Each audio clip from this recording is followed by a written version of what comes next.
transcribed interview of Ron Klain conducted by the House Committee on Oversight and Government Reform under the authority granted to it pursuant to House Rule 10.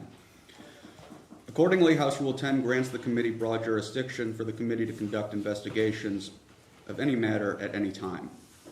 This interview was requested by Chairman James Comer as part of the committee's investigation into President Biden's alleged mental and physical decline, the Biden White House's efforts to hide that from the American people, and any unauthorized executive action. Can the witness please state his name and spell his last name for the record? Yes, my name is Ronald Klain, K-L-A-I-N. Thank you, sir. On behalf of the committee, I want to thank Mr. Klain for appearing here today. The committee appreciates your appearance for the interview. My name is Jake Greenberg, and I am the Chief Counsel for Investigations for Chairman Comer. Under the Committee on Oversight and Government Reform's rules, you are allowed to have counsel present to advise you during the interview. Do you have counsel representing you in a personal capacity present with you today? Yes, I do. Will counsel please identify themselves for the record?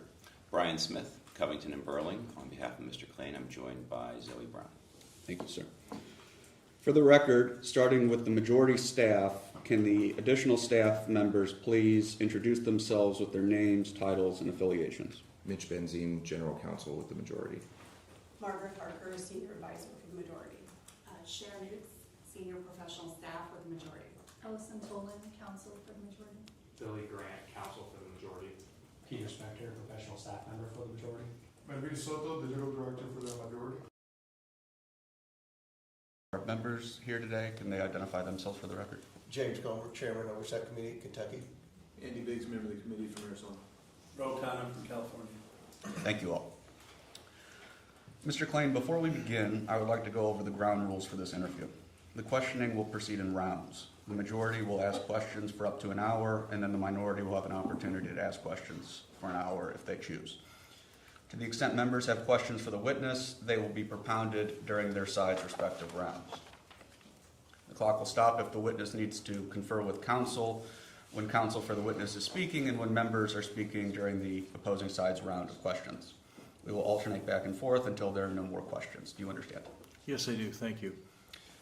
There's a court reporter taking down everything I say and everything you say to make a written record of the interview.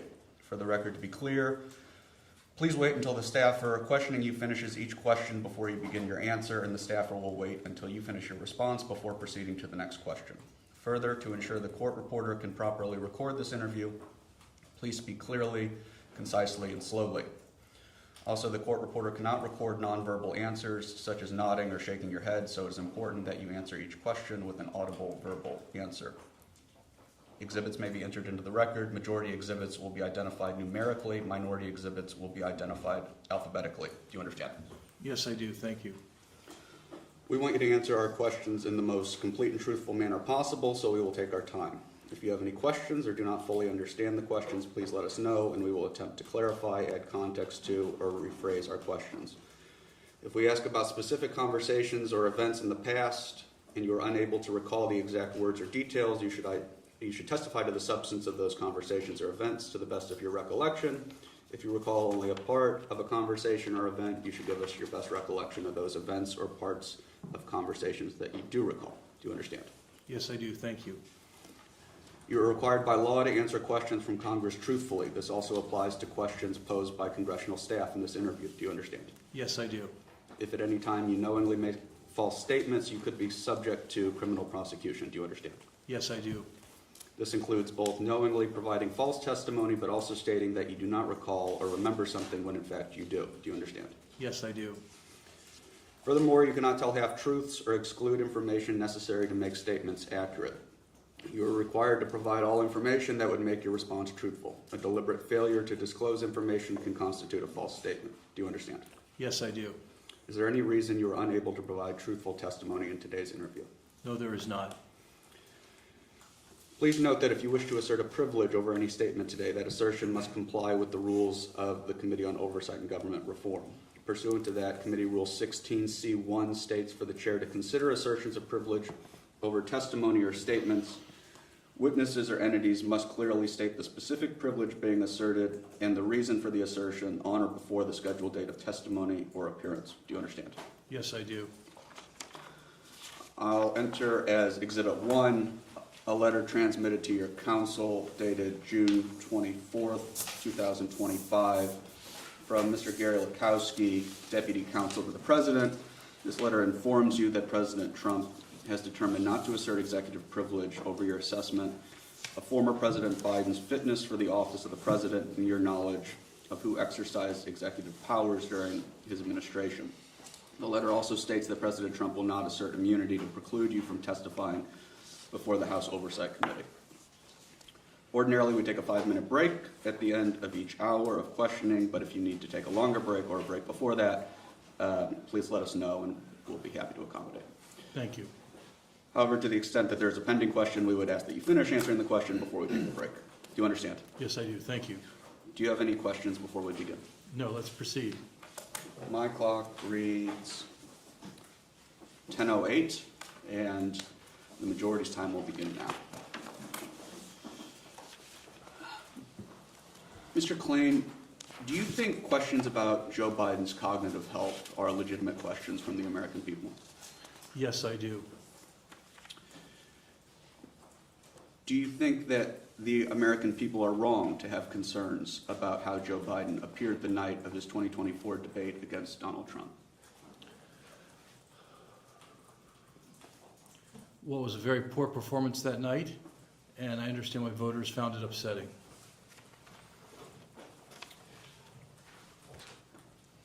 Are you familiar with Ashley Williams, Mr. Klain? Yes, I am. Who is Ashley Williams?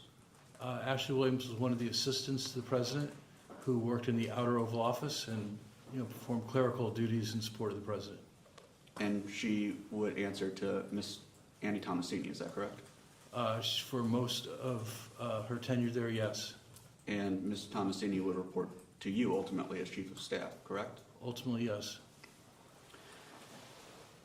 Ashley Williams told this committee when we conducted a transcribed interview of her that, quote, "In my experience, President Biden was in command and fully executed his duties as President of the United States of America. Public speculation to the contrary, in my view, is inaccurate and ill-informed."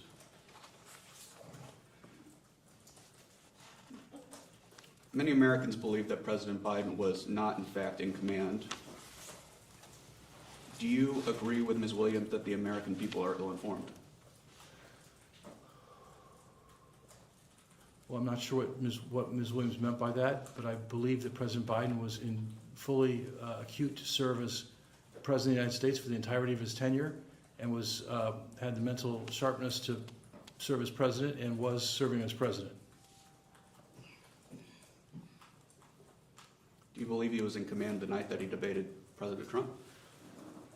I believe he had a very poor debate performance that night. As many incumbent presidents have in their first debates. President Reagan had a very, very bad first debate with Vice President Mondale back in 1984. President Bush had a horrible debate, his first debate, when he debated Governor Clinton and Mr. Perot in 1992. President George W. Bush had a very bad first debate against John Kerry in 2004. And President Obama had a famously horrible debate in his first debate in Denver in 2012. Thank you, sir, but that wasn't my question. Do you believe that President Biden was in command the night that he debated Donald Trump in June of 2024? I believe he had a very bad debate. I don't know what in command means in the context of a debate. He wasn't being president then, he was being a candidate for president then. If President Biden showed up to the White House every day, behaving and acting as he did the night that he debated Donald Trump, would you have concerns about that? Well, I don't know what behaving and acting means. I think that the president gave very weak answers that night, but I think when he showed up at the White House, in my experience, I was chief of staff for the first 2 years. I left in February of 2023. He arrived every day and reviewed difficult issues and made decisions that reflected a sharp mind and an ability to make very effective decisions as president. Is it your testimony today that you haven't noticed any change to Joe Biden's mental acuity over your years of knowing him?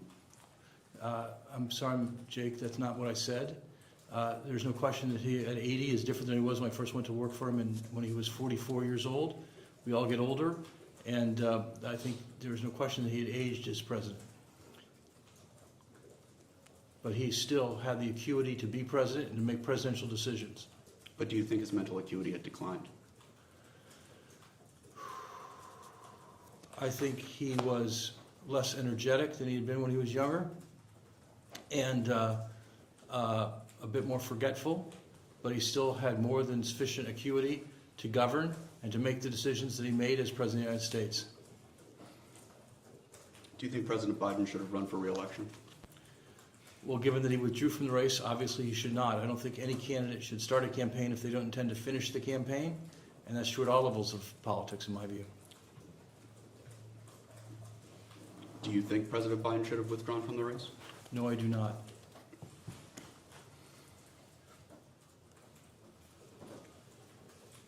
Is it your testimony today that President Biden, former President Biden, is not in mental decline, in your opinion?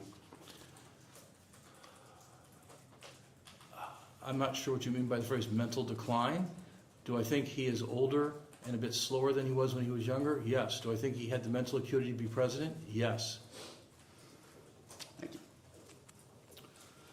Let's back up a little bit. Okay. Can you tell the committee where you did your undergraduate studies? Georgetown University here in Washington, D.C. And what did you receive a degree in? My major was in government. I received an AB in government at Georgetown in 1983. And you graduated from Harvard Law School in 1987, is that correct? That is correct, yes. You have a rather lengthy professional background. I don't think we're going to hit every piece of that, but I'm going to hit a few points, and we'll go from there. You served as Chief of Staff to Vice President Gore, is that correct? That is correct, yes, sir. What years were you Chief of Staff to Vice President Gore? I started in the fall of 1995 and left in 1999. I'm going to show you a document.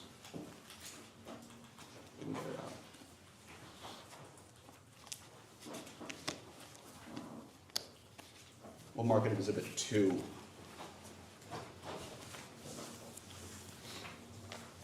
This is a memorandum for the President from senior advisors, subject follow-up on debates, dated April 15th, 2024. April 15th, 2024, you were not Chief of Staff, correct? No, I was not. Have you seen this memo before? Yes, I have. Where have you seen it? I helped prepare this memo. Can you describe in a little bit more detail what you mean by you helped prepare if you weren't actually in the White House at this time? Yes, well, I was providing advice to the President's re-election campaign, particularly around the question of debates, and I had urged the President to seek an early debate with Mr. Trump, and this memo, I think, encapsulated those recommendations and a method of proceeding on those debates. And obviously it reflects the fact that I believe the President was mentally sharp, because I would not have recommended that he debate President Trump in a voluntary debate earlier than any presidential debate in modern history if I didn't think he was going to do well in that debate. Before we actually turn to the substance of this memo, I want to just ask you, it is apparent to me, or it seems to me, that it's kind of I'll back up. I find it strange that the yous and the yours are all capitalized and bolded. Is this how you would prepare product for President Biden? I think this was kind of the standard White House style, as I recall it. I don't really know where it comes from. I've seen it in prior administrations as well. I think I suppose it's a way of perhaps showing respect for the President. I'm not sure, but this was commonly the way memos were styled with both President Obama and President Biden. So President Obama would receive this sort of treatment as well. Memos would have this kind of your and you capitalized and bolded as well. That's the best of my recollection, yes, sir. And to back up, actually, for when you were Chief of Staff to Vice President Gore, same thing? I don't recall us using this style for Vice President Gore, but we might have, I'm not sure. Why did you believe that an early debate with Donald Trump was in President Biden's interest? Well, as you'll recall, there was a lot of discussion about the president's age in the campaign. That had been the sole issue of the primary campaign launched by Congressman Phillips against him. He didn't disagree with any of President Biden's policies, as best I can recall. He had voted for almost all the legislation that had passed under President Biden. And his one issue in that campaign was the president's age. And that had become an issue in American politics. And there have been times when the president had been able to push that back a bit. His State of the Union address in 2024 was a very effective State of the Union address. And polls showed that voters lessened their concern about his age. And my basic thesis was the more that people saw the president, the more those concerns would be abated. And so I thought a high-profile, high-stakes debate with former President Trump was a good way to address this age question and have the president show that he was fit to serve a second term. So I thought going one-on-one with President Trump would be an effective tool to address the number one issue in the campaign. Of course, I was wrong.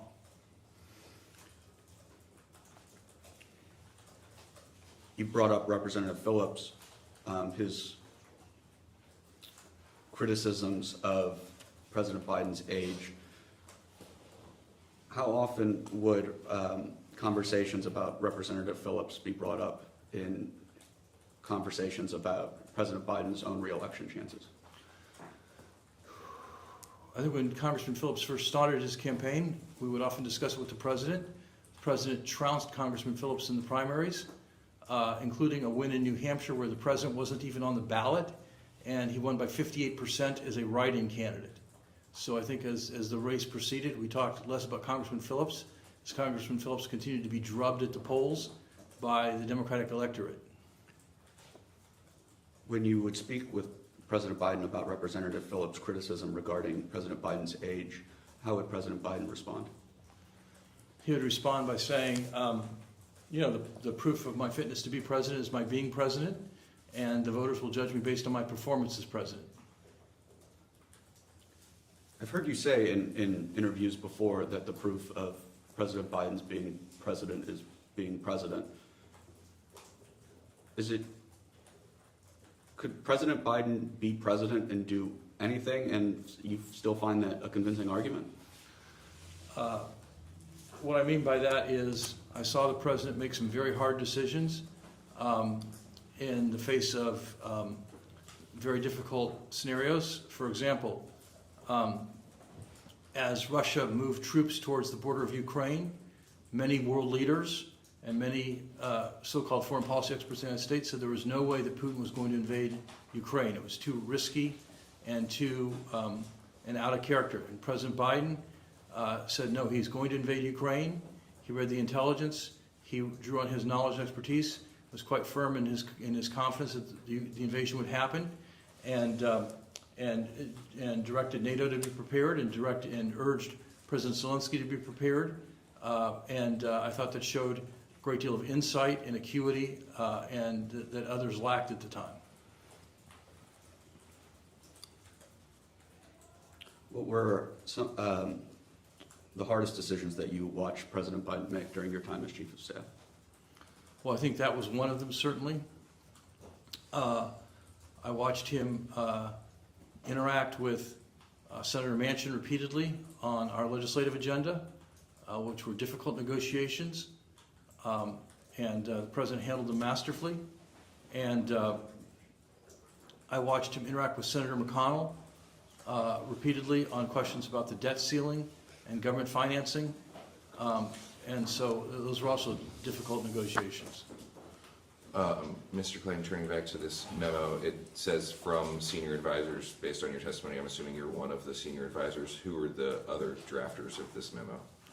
I don't recall specifically who else drafted the memo. I think it would have certainly been reviewed by Ms. Dunn and by Jennifer O'Malley Dillon, who was running the campaign, and perhaps by others as well. Would Mr. Zients have been involved in this decision? He would have certainly been involved, but whether or not he helped draft the memo, I'm not sure. And then you said that you were a big advocate for an early debate to try to put voters' questions about age to rest. Did Ms. Dunn and Ms. Dillon agree with the early debate advocacy? Yes, that's my recollection, yes. To your knowledge, for the same reasons as yourself? Yes. Were there any advisors advocating against an early debate? Not that I recall, no.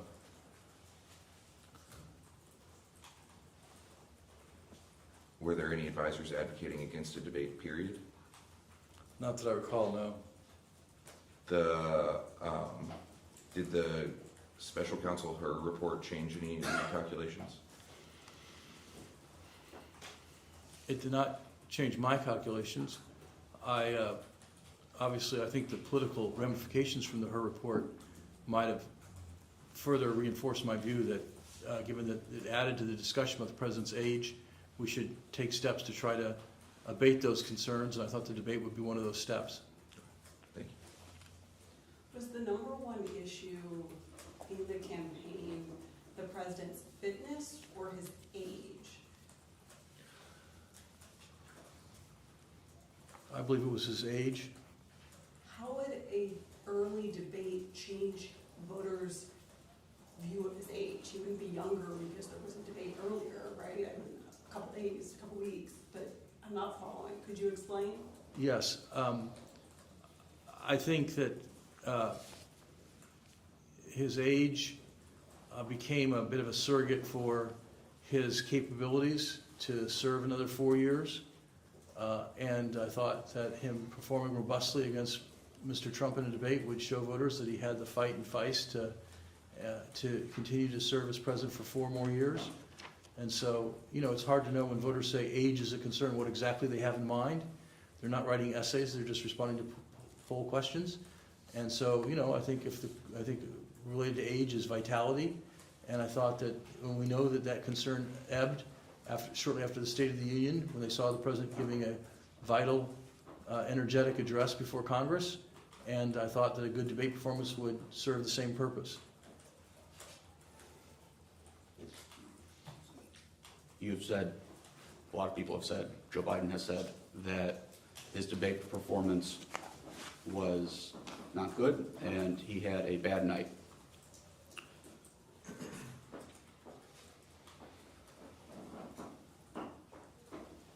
Were there other bad nights similar to his debate performance that you recall? No, certainly not like that I recall.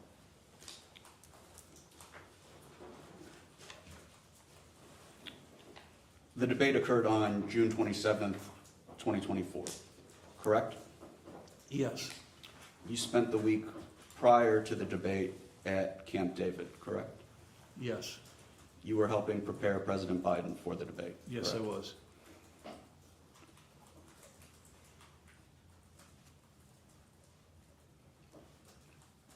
During that week, did President Biden demonstrate any of the actions or symptoms of what was happening on the debate stage on June 27th? Well, the practice did not go well.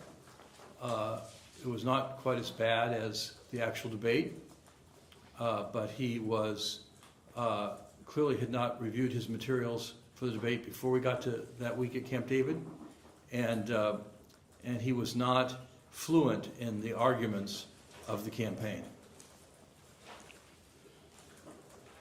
What materials should President Biden have reviewed that he did not? Well, typically for any debate,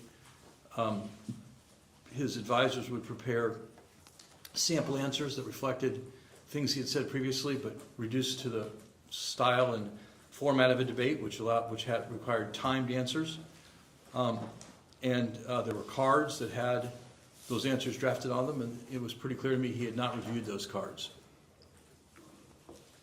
Who else was at Camp David for the entirety of the week before the debate? Bruce Reed, the Deputy Chief of Staff to the President, and Mike Donellan, his senior advisor. Did anyone else flow in and out? Yes, a number of other campaign aides and White House aides made briefer visits to Camp David during that period. Steve Ricchetti, Yes, I believe so. Mr. Zients, I'm not sure if Jeff ever came or not. I don't recall specifically. Jake Sullivan, I don't recall. Anita Dunn, Yes, Anthony Bernal, not that I recall, no. Annie Tomasini, Yes, Neera Tandon, I believe Neera was there briefly, but I'm not certain. Ashley Williams, I don't recall. Karine Jean-Pierre. I don't believe she was there at all. Did any members of Congress participate in debate prep? Not that I recall, no. Who played President Trump in debate prep? Bob Bauer, President's lawyer. He had played President Trump in debate prep in their 2020 preparations as well. And then you said practice did not go well. It was clear he did not review the materials. Is your meaning behind that he did not have a grasp of the facts and circumstances in the materials, or were there similar kind of missteps that you saw on the debate stage? What I mean by that is that President Biden, as been widely reported, had a stutter as a child and had managed that stutter through his political career. And one way he managed that stutter was by marking up materials he was going to deliver, speeches, remarks, with backwards slashes to note what should be a single phrase. I think it's a common tactic taught to stutterers to try to manage their stutter. And so if President Biden had been through material he intended to deliver, the slashes would be all over the material. And when I looked at the cards, there were no slashes, which said to me that he had not reviewed it. And beyond that, I mean, on the debate stage, which we'll get into more, he made factual mistakes, like saying that no troops died during his tenure in foreign wars. Was he making similar mistakes like that during prep?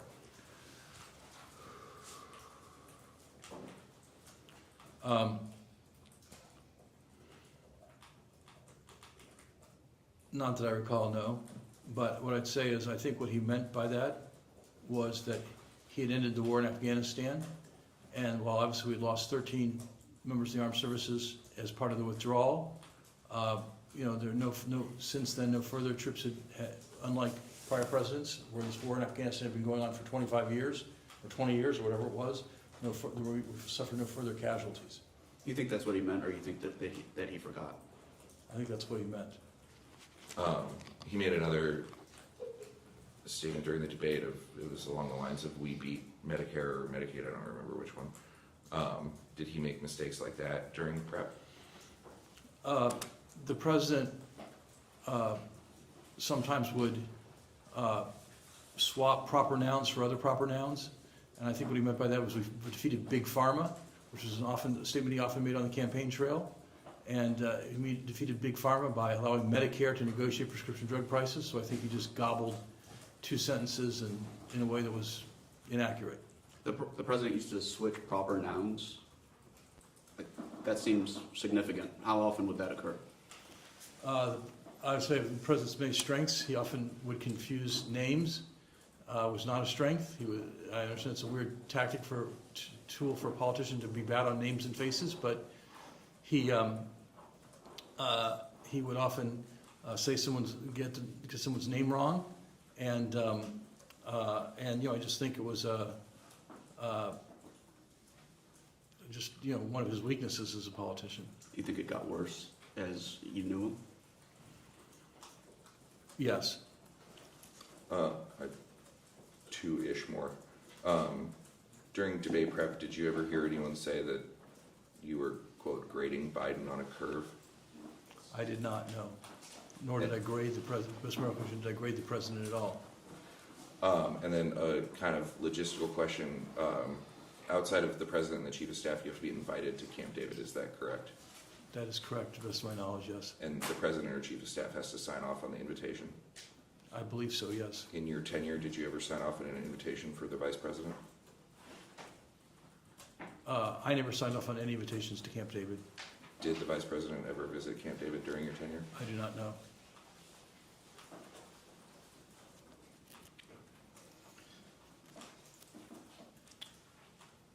provided Chris Whipple material for his book. It's titled Uncharted, How Trump Beat Biden, Harris, and the Odds in the Wildest Campaign in History. I'm just going to refer to it as Uncharted for this interview. Is it correct that you provided material for Mr. Whipple? I was interviewed by Mr. Whipple, yes. Did you provide material for Mr.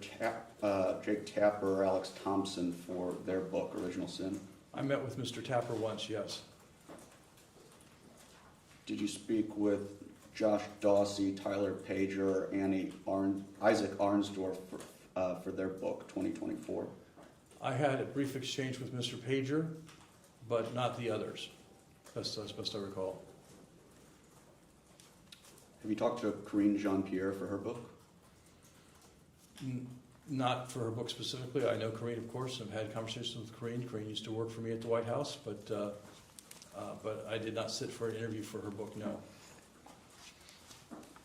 What motivated you to sit down with these authors, these journalists, to speak about your time in the White House and afterwards?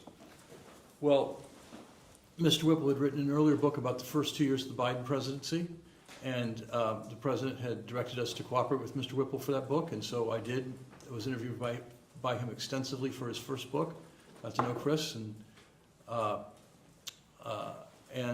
so when Chris said he was going to write a book about the campaign, I thought it was appropriate for me to cooperate with him. And Mr. Tapper I've known for more than 25 years, and thought I would answer his questions. So, I don't know, it just seemed like the right thing to do. When we spoke to Nira Tandon, she had made reference, or she testified to the fact that she had met Mr. Tapper for what she believed was a social drink, and it turned out to be more of an attempt to get her for an interview, and she did not sit for an interview. Did Mr. Tapper explain to you when you spoke to him what he was going to be writing about? He told me he was writing a book about the 2024 campaign, and that's how he explained it to me, and I agreed to be interviewed by him about the 2024 campaign. Did you talk to Joe Biden before that about sitting for that interview? I did not, no. Did you talk to Mr. Biden, former President Biden, about sitting down for interviews with any of the individuals that I've named? Not that I recall, no. When was the last time you spoke to former President Biden? I spoke to him a couple weeks ago after his diagnosis for prostate cancer to wish him well, and we had a brief conversation. And before that interaction, had you spoken with President Biden since he had left office? Yes, I believe once or twice before. What was the substance and nature of those conversations? He asked for my advice about how to staff his post-presidential life, and which former White House staffers might be willing to work for him in post-presidency, and how he should spend his time. What did you tell him? I recommended some individuals, and urged him to work on his memoirs, because I thought he should have a voice about what this all looked like, and to begin to put together the team to build a library, because I always knew that building a library for him in his hometown of Wilmington, Delaware was very important to him. Which individuals did you recommend to former President Biden? I recommended Bruce Reed and Jeff Peck, who had been one of my reports on the Senate Judiciary Committee staff in the 1980s. Turning back, go ahead. Did you recommend Anthony Bernal? I did not. Did you recommend Annie Tomasini? I did not. They're co-chiefs of staff of the post-presidential office. Does that surprise you? It does not. I knew they were serving in that role, and I think the president was asking more about the long-term future, the next few years as he works on his memoirs and potential library, and I don't know how long Annie or Anthony intend to serve in their roles. And then you said you had a conversation with the former president after his cancer diagnosis. Was that the extent of that conversation? Yes, I called to say I was thinking about you and wishing you well, and asked him how he was doing, and he said that the disease was advanced, but he was responding to the hormone therapy, and so he was optimistic about it. I said, well, you know, a lot of people like myself are praying for you, and if there's anything I can do to be helpful, let me know. And he said, thank you, and that was the extent of our conversation. Thank you. Backing up to Mr. Whipple's book. Yes. I'm going to mark as Exhibit 3. This is a packet of pages or passages from that book that we might be referencing throughout this interview. I think it should have all the pages that I'll be referencing. So Exhibit 3 is one we're going to probably be returning to, just Okay. so keep it handy.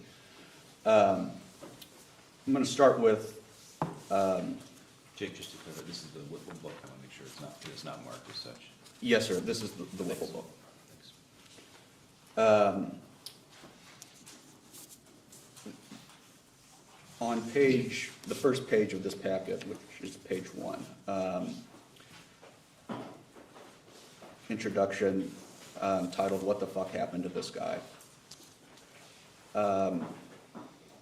Quoting you, Mr. Whipple quotes you as saying, or when you arrived at Camp David to prepare the president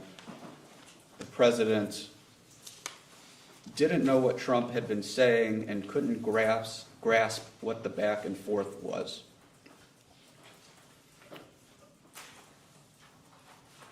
Is that true?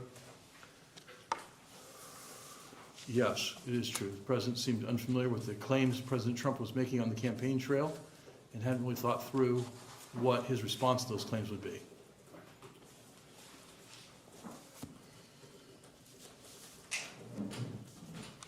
And what I'm thinking about specifically there was, I said to the President Biden, President Trump is saying that the war in Ukraine is your fault because you're a weak president, and that Putin never invaded Ukraine while Trump was president. He invaded Ukraine while Biden was president. It shows your weakness. And the president said, that's ridiculous. He should ask Macron or ask Schultz if he thinks that's true.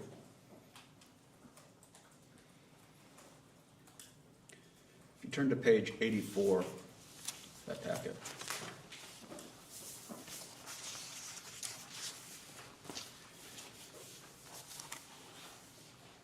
I'm going to read from the 4th paragraph down.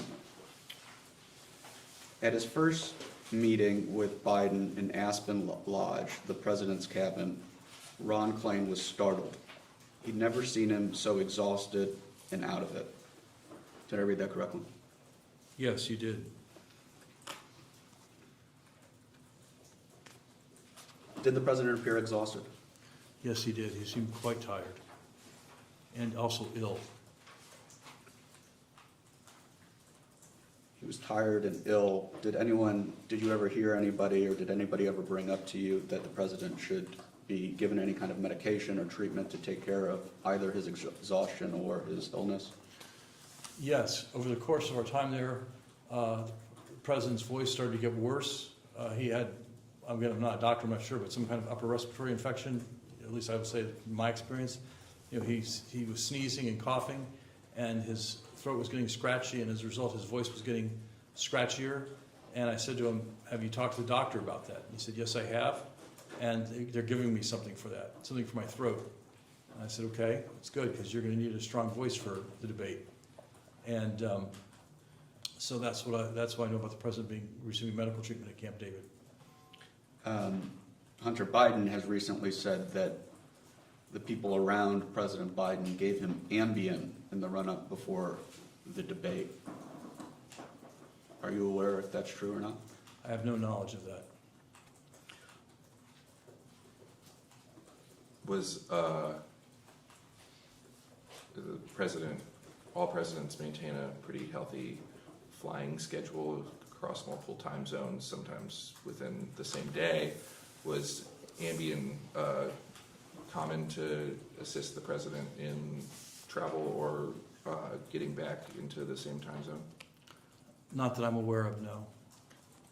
Again, the president traveled with medical staff, medical team, and they were responsible for the president's medical treatment. Just to be clear, are you aware of the president ever being given Ambien? Not that I'm aware of, no. But I would not have any knowledge of that either way. The doctors did not consult me on what medicines they did or didn't give the president.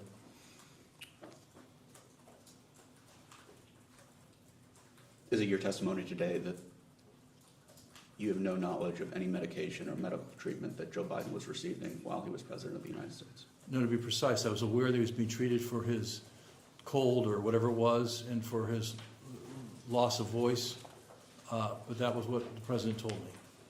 Jake, are you talking only about the time at Camp David or across his Yeah. entire time? Across your entire time? Of course, I was aware that the president was treated periodically for COVID. In 2022, he very publicly was tested positive for COVID and received Paxlovid for his treatment for that. And that was reported on the president's medical report and also disclosed at the time. And I knew the president had received regular examinations from his medical team. And if the president ever had any kind of illness, the White House medical staff would be responsible for treating that.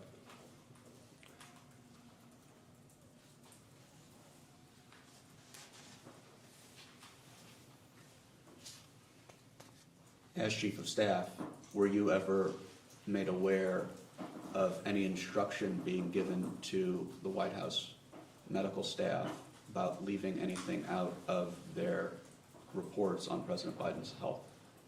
No. Are you aware of, throughout from 2021 to 2025, are you aware of anybody who was not medical staff providing medication or medical treatment to President Biden? Not that I'm aware of, no. Just to be clear,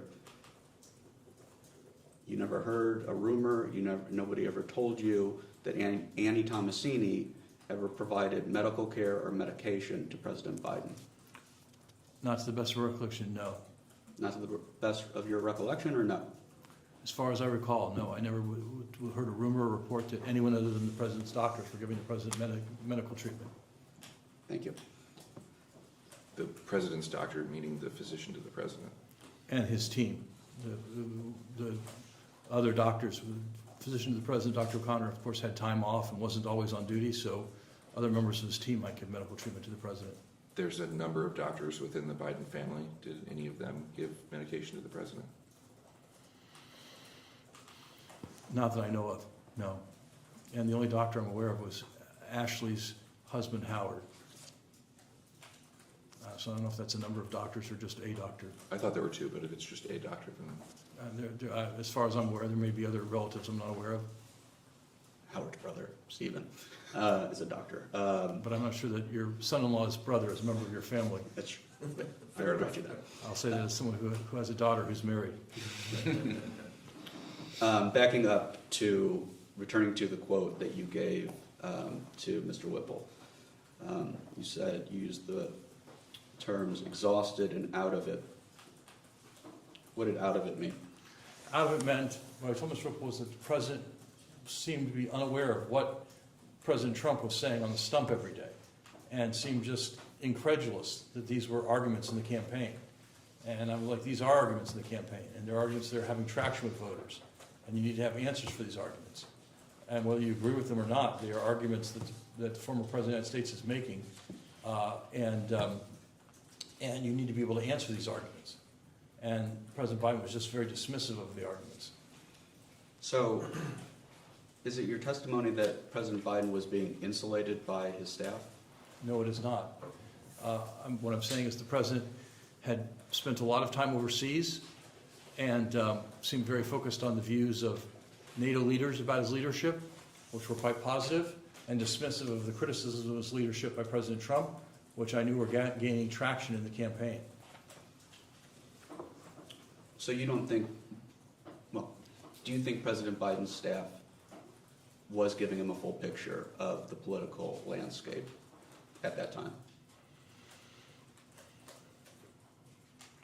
I think the president had not absorbed a full picture, And that might be, I attributed that more to the president's decision, as some presidents do, to really become very focused on foreign affairs. I think the same thing happened to President George H.W. Bush in 1992, where he became a very foreign affairs president and was ill-suited for a campaign against Governor Clinton. And so I think the president's responsible for that. And he had just spent the better part of the past several weeks flying back and forth to Europe. You said that he wasn't absorbing information. Previously, you said he couldn't grasp what the back and forth was. You have said he's exhausted. Said he was out of it.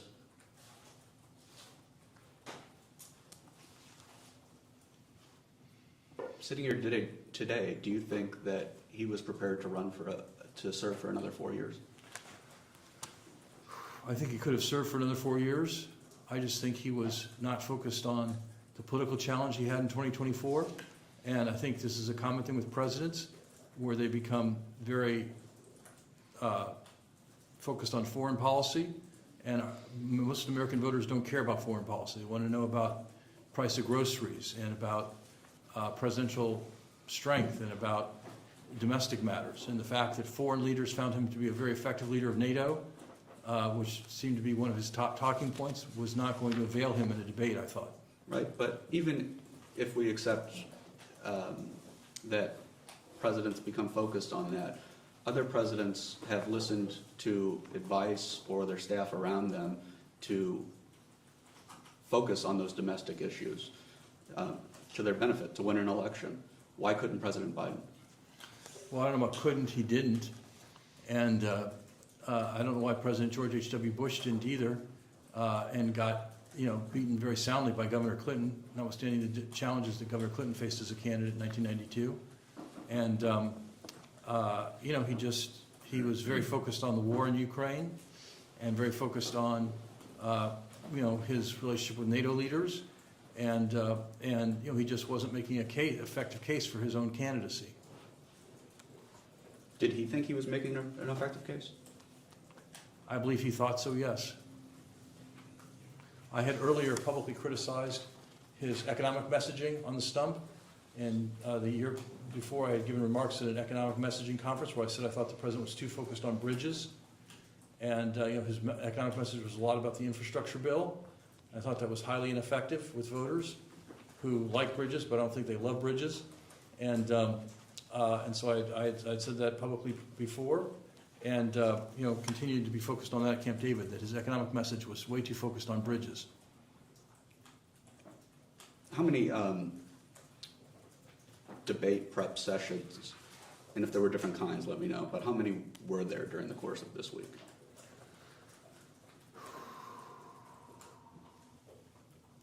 Well, I hesitate to put a number on it because they kind of flowed in and out. There were two kinds of sessions. One was myself, Mr. Donnellan, and Mr. Ricchetti, Mr. Reed, sitting around the dining room table at Aspen Cabin with the president, just going back and forth on questions. And then there would be more formal mock debates. And as I recall, we did two of those mock debates in the theater room at Camp David with Mr. Bauer playing President Trump. Did the president at one point announce that he needed some sun and go off to sit by the pool? Yes, the first day we were there, we did some practice, and he said, "Look, I need some sun. I look pale, and so I'm going to go out and sit by the pool." He fell asleep? And yes, he fell asleep while sitting by the pool. Did you have to wake him up?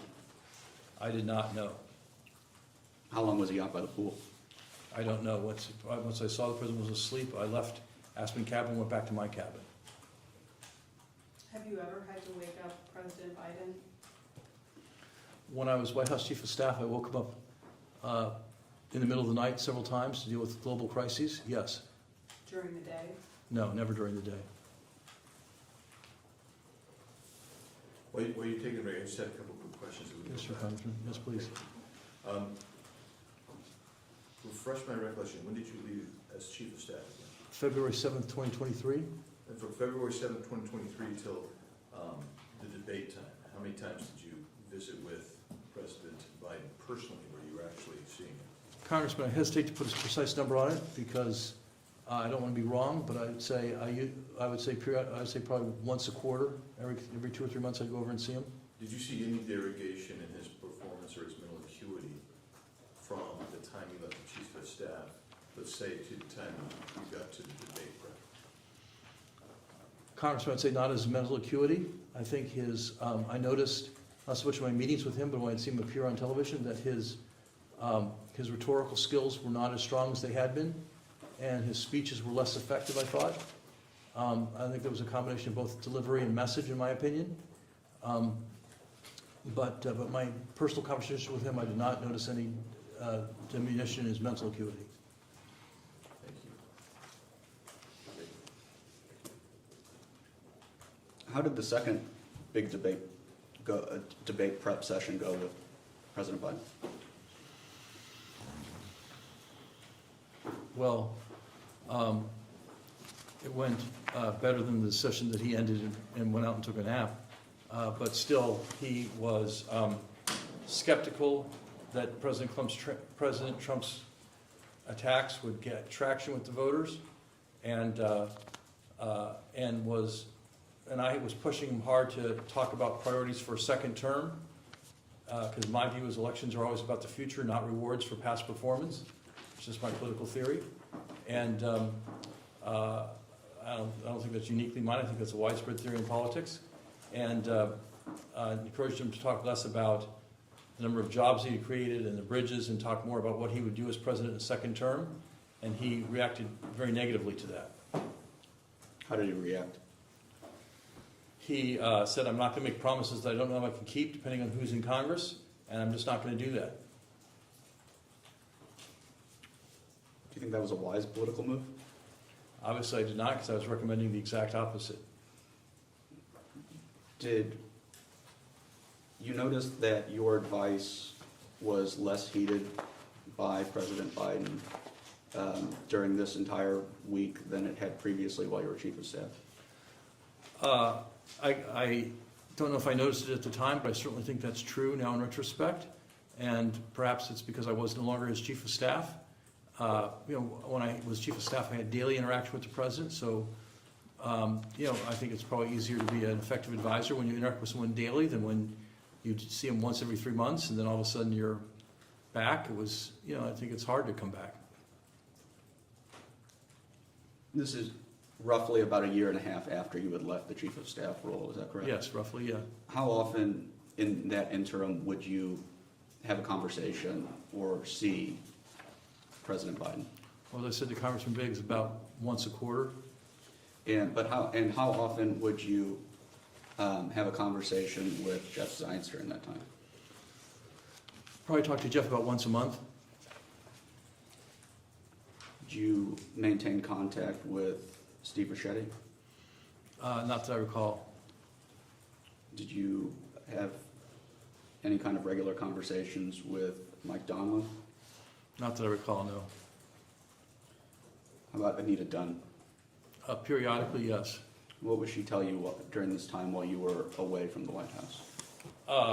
We would talk about the president's messaging and the strategy of the campaign and kind of the communication strategy of the campaign. And I would offer her my perspective. She'd offer her perspectives. We discussed it. I'd known Anita for a long time, going back to the 1980 U.S. Senate campaign in Indiana. So I'd known Anita for 40 years. And we talked about our views on the Biden campaign. Did you believe the Biden campaign was failing at messaging? I don't think I ever used the word failing, but I thought the messaging was not very effective. Why? Because as I said, I thought the messaging was too much about the president's accomplishments and not enough about the current issues in front of the country. Inflation was a big problem, and the president was talking a lot about bridges and jobs. And I don't think bridges and jobs was an answer to inflation, and I thought the president needed a more effective answer on inflation. Who do you think was giving him the advice to talk about bridges and jobs? I think that was the president's instinct. What I will say is, with all due respect to the members of the House in the room now, the president spent a long time in the Senate. I think members of Congress and the Senate get very focused on delivering for their districts and delivering for their states, and get very enamored that I brought back this project and so on and so forth. And that's a common course of discourse in congressional and Senate campaigns. And I think that just was very hardwired into him. You said that you advised changing that message, and the president reacted negatively. Yes. What did he say to you? Well, as I said, he said, I'm not going to make promises I can't keep, depending on the makeup of the Congress. And I said, well, you have to tell people what you'll do with 4 more years, other than just the phrase, finish the job. Were there any conversations about, beyond that, about reluctance to talk about inflation or grocery prices? Were there any conversations that it could be attributed to his own policies? No, I did not believe that inflation was the result of President Biden's policies, and he did not believe that either. Did you talk to, during this time period that we're focusing on, between you leaving as chief of staff to returning to work on the campaign, did you speak with Anthony Bernal? Not that I recall, no. I mean, I might have encountered him at a social event at the White House, but not a meeting or anything like that. Do you like Mr. Bernal? Yes, I do. What was your relationship with Mr. Bernal while you were chief of staff? I had very little interaction with Mr. Bernal when I was chief of staff. Mr. Bernal had worked for Vice President Gore when I was Vice President Gore's chief of staff. And when President Biden got elected, I introduced Mr. Bernal to Dr. Biden, and then he'd become part of Vice President Biden's staff.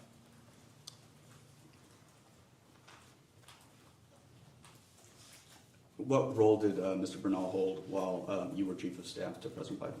He was a senior advisor to the First Lady and worked in her office in the East Wing.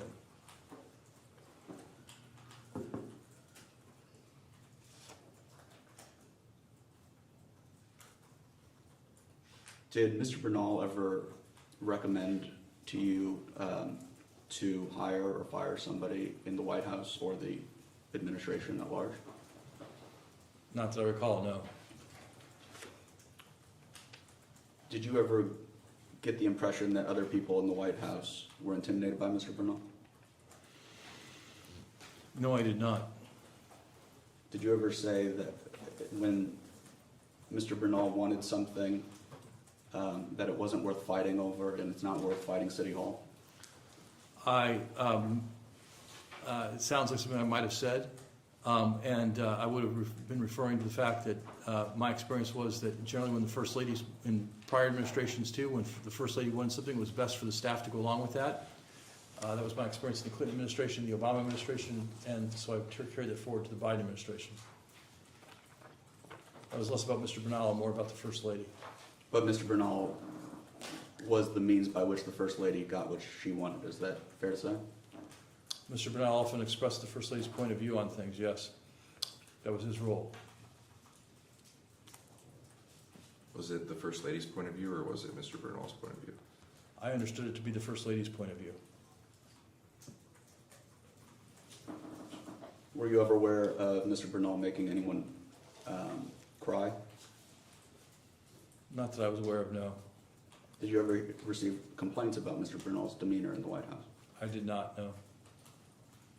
What was the relationship like between Ms. Tomasini and Mr. Bernal? I'm not sure what the relationship was like. I never heard any reports on that one way or the other.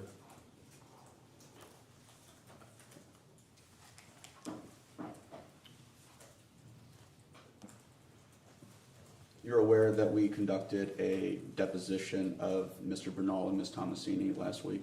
Yes, I am. They pled the Fifth Amendment during their respective depositions. They both answered to you, correct? For the years 2021 and 2022, yes. You were sitting here for a voluntary transcribed interview. I'm just wondering if you have thoughts about why Ms. Tomasini and Mr. Bernal would elect to take the Fifth. I did not discuss their appearance with them, and I do not know why they chose to exercise their constitutional rights.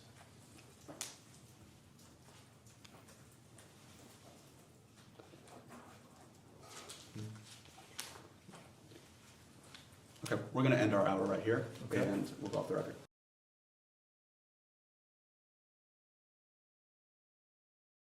Klain, I had a few questions before I leave back for my district.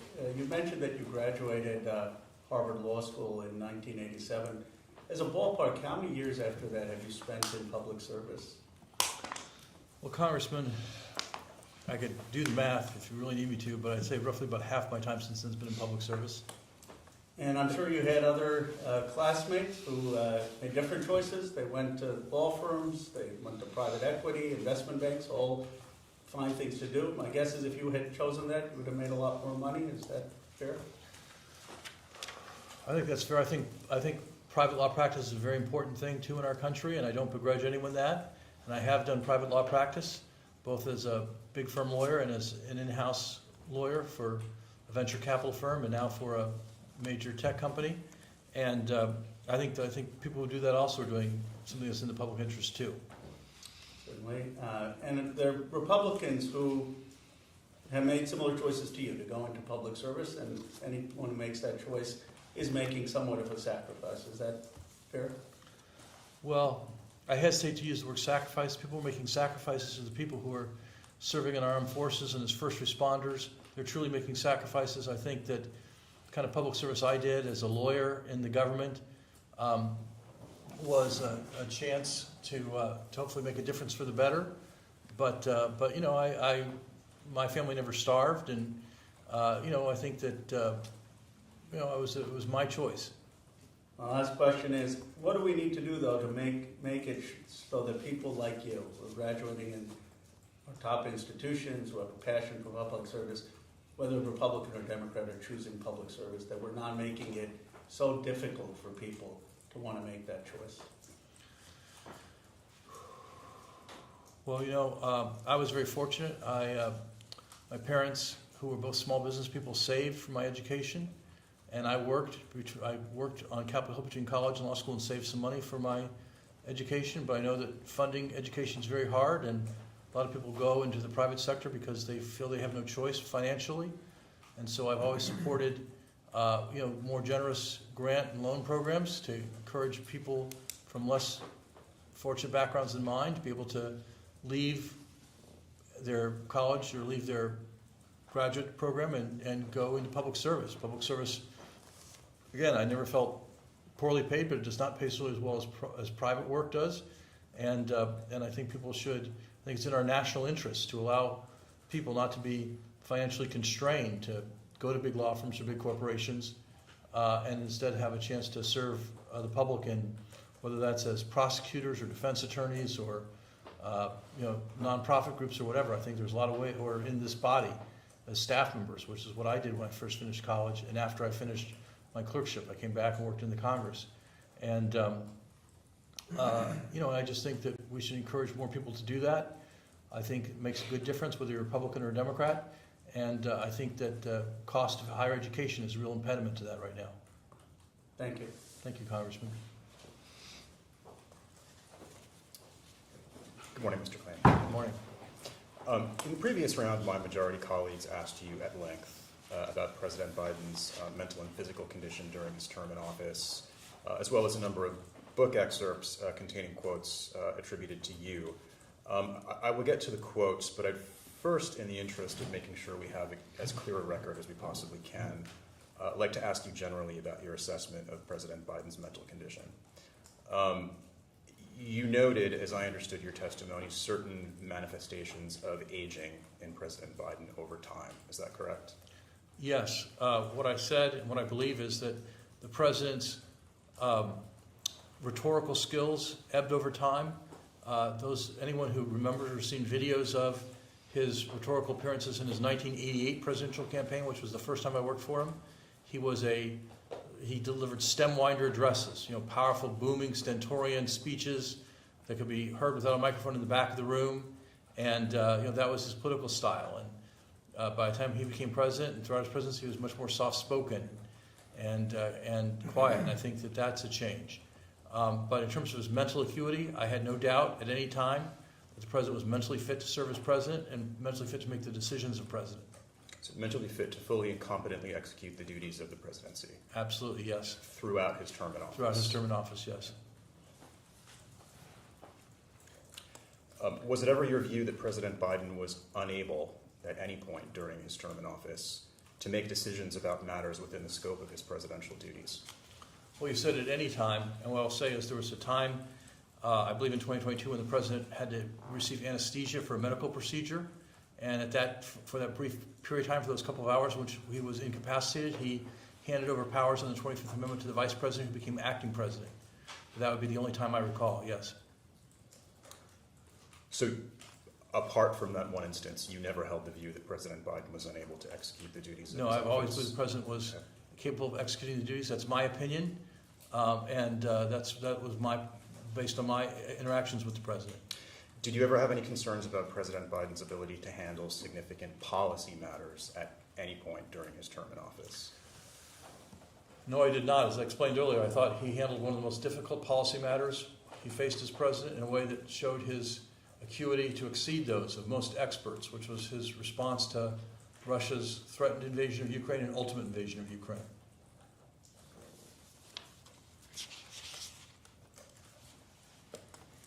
My majority colleagues asked you about certain portions of the book titled Uncharted.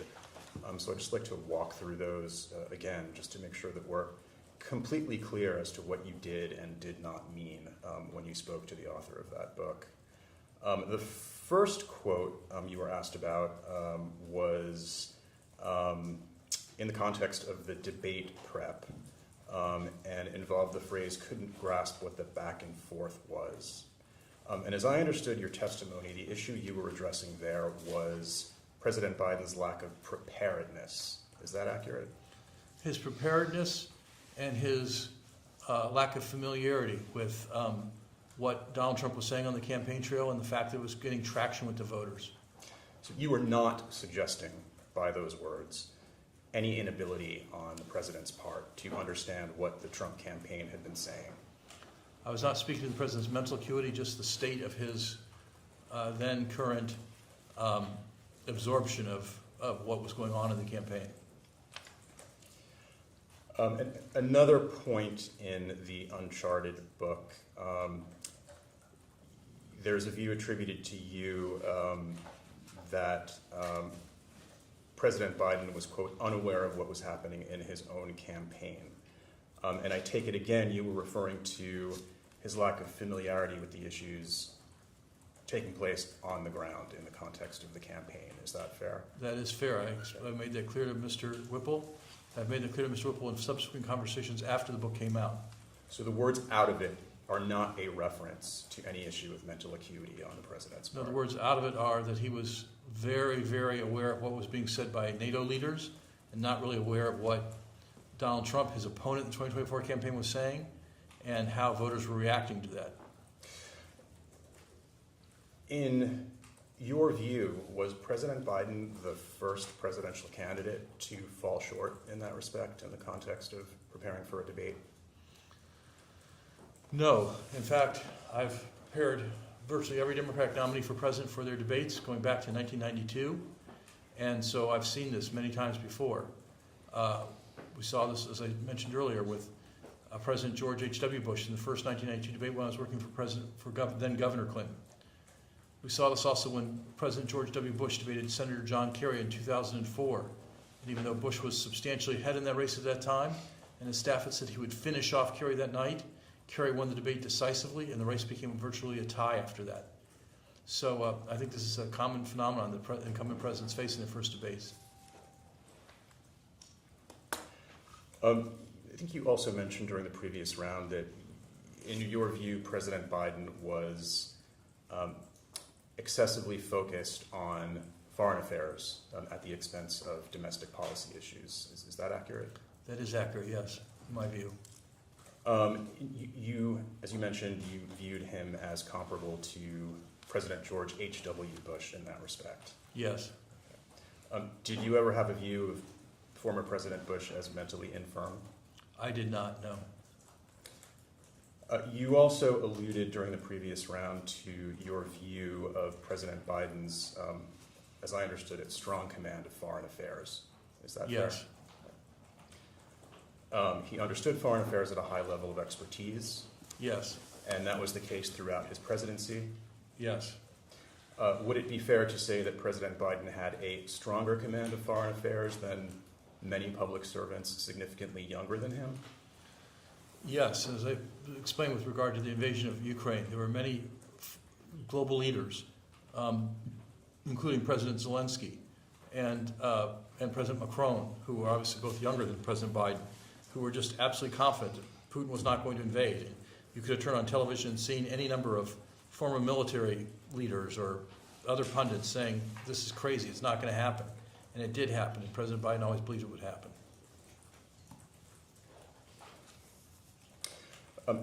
There was also discussion concerning what I understood to be a different perspective on your part and on the president's part concerning messaging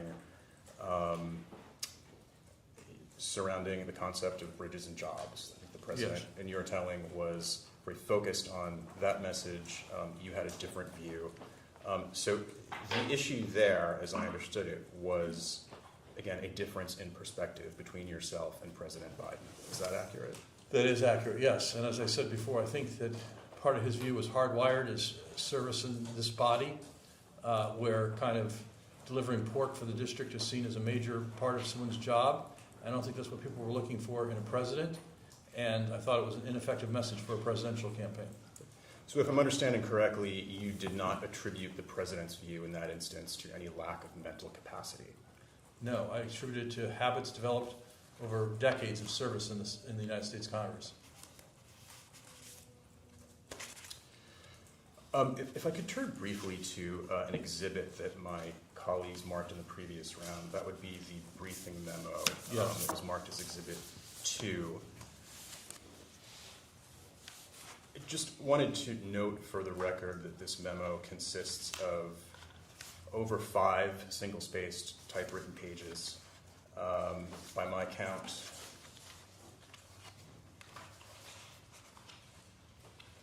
7 subheadings. It contains significant detail, for example, on pages 3 and 4, references to the Supreme Court's expected ruling in cases involving access to mifepristone, the Emergency Medical Treatment and Labor Act, and Trump's claims of immunity from conspiracy and obstruction charges related to the 2020 presidential election. Mr. Klain, you were a co-author of this memo, as I understand. Did you prepare it for someone who you viewed as cognitively infirm? No, I obviously did not. I think the memo, though not extraordinarily complex, does raise a number of complicated topics, like the Supreme Court's expected rulings on EMTALA and mifepristone and the Trump and the whole issue of presidential immunity. And as I said before, I think the idea that I or others around the president thought he was mentally infirm is belied by the fact at all that we were pursuing this extraordinary early debate, which no sitting president had ever done in American history. Is it your understanding that the co-authors of this memo held the same view? It is my understanding that the co-authors of the memo held the same view. It is a fact that no sitting president had ever debated their opponent this early in the cycle and in the history of our country. I have no further questions for the moment. Thank you. Thank you. Off the record.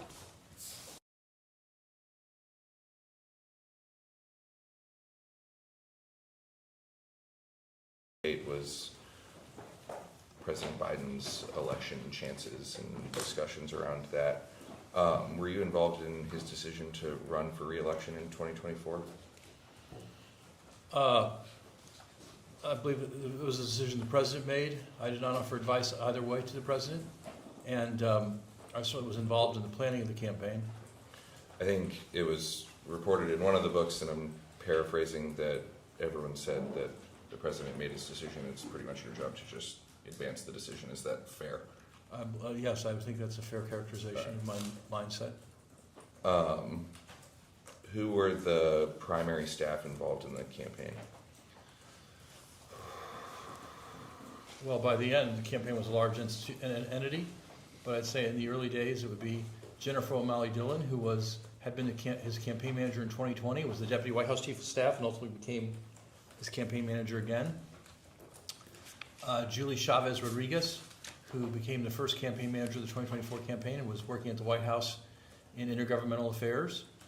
Anita Dunn, who had been the White House communications advisor and was an advisor to the campaign. Mike Donilon, who was the president's principal political strategist. I'm sure I'm leaving people out, but those seem like the major people. Just a quick question on Ms. Dunn. She kind of flowed back and forth at this time at the beginning of the campaign. Was she back at, I believe it was SKTK, or was she in the White House? Well, I don't know what exact period of time you're talking about, but certainly in 2023 she was at the White House, and then she went back to her firm, SKDK, and then ultimately, I believe, transitioned to a super PAC. Okay. Was the First Lady involved in campaign conversations? She would attend campaign meetings. She rarely offered a point of view, but she would attend and had some views. What about Mr. Bernal? Not in the early meetings, but in the meetings we had in advance of this debate, Mr. Bernal attended some political meetings, yes. What about the Vice President?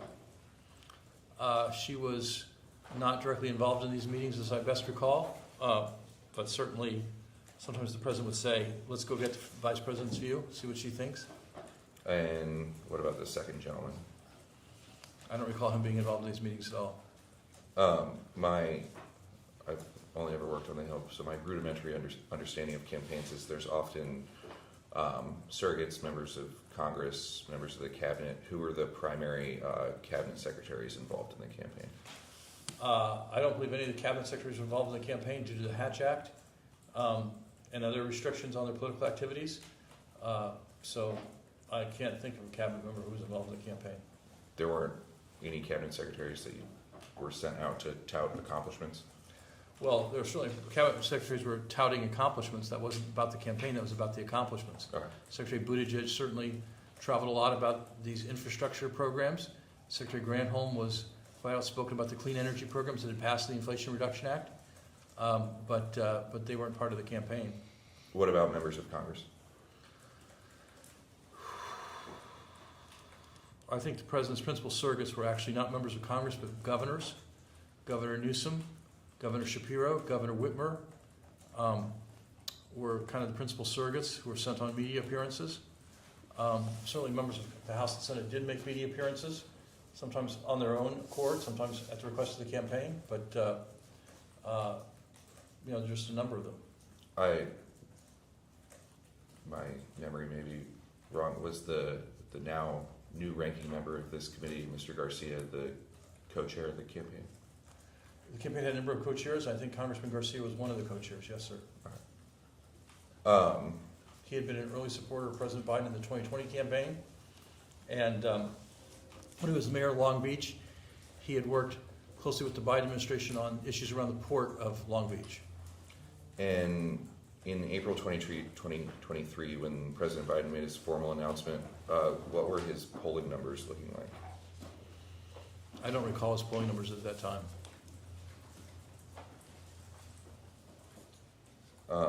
At that time, were there any discussions regarding his age? I Can you would say clarify with whom? the discussions, I would say that the question of his age was a major question in the campaign and certainly was being discussed by his advisors and by the political class, and it was hard to turn on the TV and not see a discussion of his age. You were also involved in 2020. Were there any discussions on the campaign regarding being a single-term president? Some people in the campaign had raised that question, but I think he had decided that he was not going to be a single-term president, or not that he was going to pledge to be a single-term president, and he would make a decision on re-election when it was time to make that decision. He had been a zero-term president at that point in time, so Yes. I think he also felt that proclaiming how many terms he was going to serve when he hadn't been elected to one seemed almost arrogant. Were you involved in any, prior to the debate, were you involved in any discussions of the president not running for re-election? I was involved in discussions about whether or not the president was going to run for re-election, where the question of him not running for re-election definitely came up. But I think it was clear to those of us who knew him that he intended to run. And particularly after the midterms, where the Democrats had achieved a surprisingly positive result, or a surprisingly non-negative result, I think the conclusion that he was the right person to lead the party seemed to be kind of widespread in our party. Was that kind of where the midterms, the 22 midterms, kind of a turning point in solidifying the decision to run for re-election? I believe so, yes. During the course of the campaign, how was polling data presented to the president? The president would be briefed on polling data by Mike Donelon, who was his senior political strategist, and Mike would often report on polling data to the president. Were you involved in those briefings?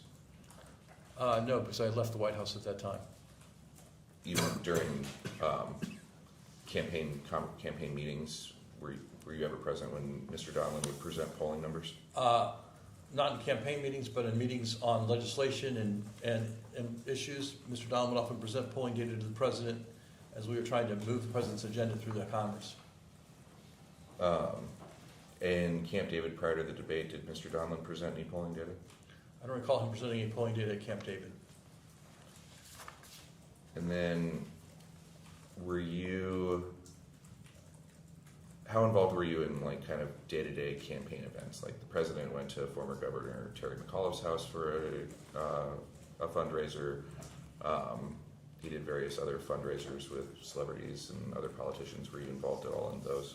I was not involved in those. I did not attend any of those events. Do you believe the polling was being properly communicated to the president at this time? To the best of my knowledge, yes. The president often trailed in the polls. In 2019, he was dead last in the polls and went on to win the primaries and win the presidency. So I think the president and the people around him took with some skepticism the idea that his current standing in the poll was how the election was going to come out. And throughout the 22 election cycle, there were a lot of polls that said the Democrats were going to get wiped out. They were going to lose the Senate. They were going to lose 50 or 60 seats in the House. It didn't transpire. So I think there's a difference between whether or not what the poll said and what the outcome was going to be. And there was a lot of skepticism in the Biden camp around polls at one time predicting the outcome. You believe the president was well informed as his what the polls were saying regarding the potential outcome? I believe he was, yes. Were there ever we'll start in the White House. Was there ever any consideration in not providing the president with bad news? Not that I know of, no. What about during the campaign? Again, not that I know of, no. Were there any polls that you saw leading up to the debate that suggested President Biden was beating President Trump? In the weeks immediately before the debate, no, he was clearly trailing by a couple of points. What about immediately after the debate? I saw very little change in the polls immediately after the debate. What about a kind of broader question? Were there ever any polls that had President Biden leading President Trump? Early in the 2024 cycle, I believe so, but certainly not by the summer. And it was reported that close to the time frame of the president deciding not to run for re-election anymore, that Speaker Emerita Pelosi met with him in the Oval Office and presented her polling, and it was polling the president had never seen before. Are you aware of that reporting? I'm aware of that reporting. I wasn't present, wasn't aware of the meeting at the time. I certainly read about the meeting subsequently. I'll ask it again. Do you believe the president was being presented with all available polling? I don't know about all available polling, but he was being presented with polling that Mr. Donelon thought was accurate polling and reliable polling. There was a big problem. A lot of polling was wrong. I think a lot of people in politics have become skeptical of polling. That was calling people's phones, they weren't answering their phones, calling people's cell phones, who knew who you were getting. And so I think there was a lot of skepticism, and Mike had a very rigorous screen to try to present the most accurate polls. There's also been reporting in these books of the president's pollsters having limited access to the president, that everything would flow through Mr. Donelon. Are you aware of that? Yes, I don't think that That was the way the 2020 campaign was conducted and the way the 2024 campaign was conducted. The president didn't meet with the individual contractors for conducting polls. Those contractors rolled up to Mr. Donilon. Mr. Donilon reported to the president. Did you ever have any concerns that Mr. Donilon was leaving out bad polls? No, I did not. But again, I also want to make very clear that I think there was a widespread view among the president's political advisors that bad polls were like the weather.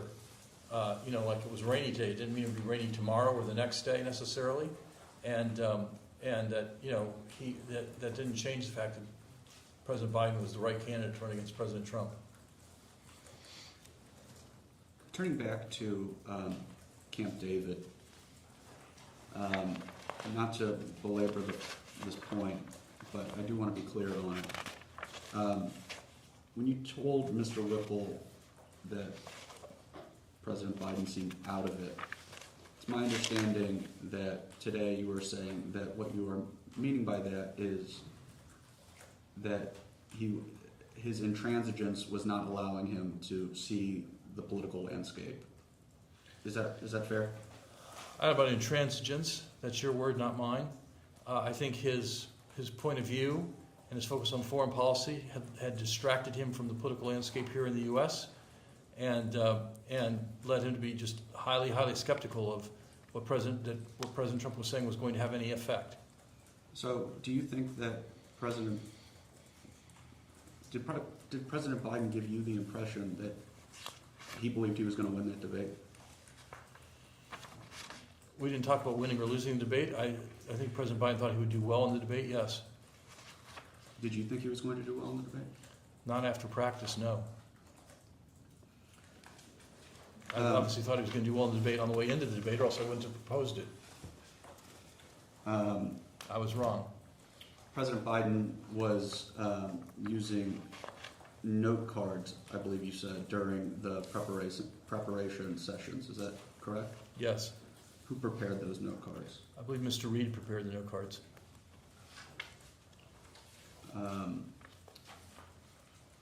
Would Mr. Reed have been responsible for preparing all of the preparation documents that you were saddened to see President Biden did not seem to have reviewed? I believe so, yes. Or those working with Mr. Reed. And do you believe Mr. Reed or those working with Mr. Reed did in fact prepare those documents? Yes, the documents. I saw the documents at Camp David. How many documents were there? The stack of cards was about this thick. I know I'm not supposed to use Sure. hand gestures because the court reporter can't say it, so let's say it's about an inch thick.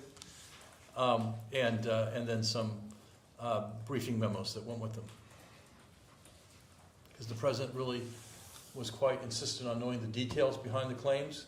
So if one of the points in the memo, and one of the points in the cards was like, I created 16 million jobs, he'd want to know like what is the data behind that, like who like according to what source I created 60 million jobs, where are the 60 million jobs, things like that. So behind the cards there were memos that kind of elaborated on the factual claims.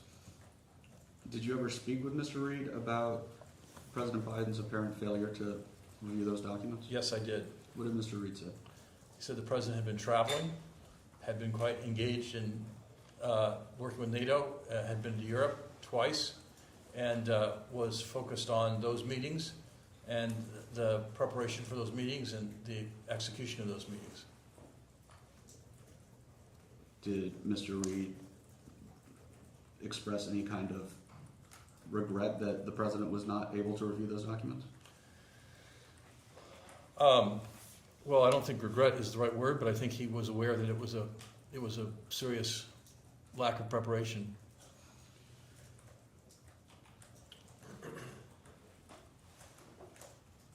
Did you, in the course of your working with President Biden as chief of staff, use note cards regularly with him to prepare him?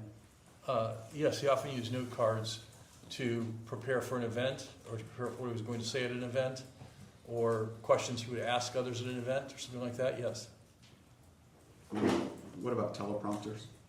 Did he use those? He used those sometimes for longer speeches, more formal remarks. Did he ever use teleprompters in the cabinet meeting? I don't believe so, not that I recall, not that I ever witnessed. Did you see an increase of President Biden relying on note cards as you spent time in the White House?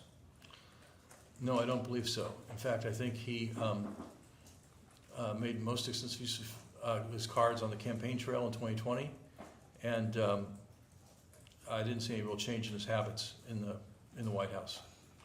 How did his reliance on note cards compare with the other public officials that you served? I think it was very similar. Presidents have a lot going on, and they have to run the country while they also have to do public events. And so it's common for them to use note cards to organize their thoughts at a public event.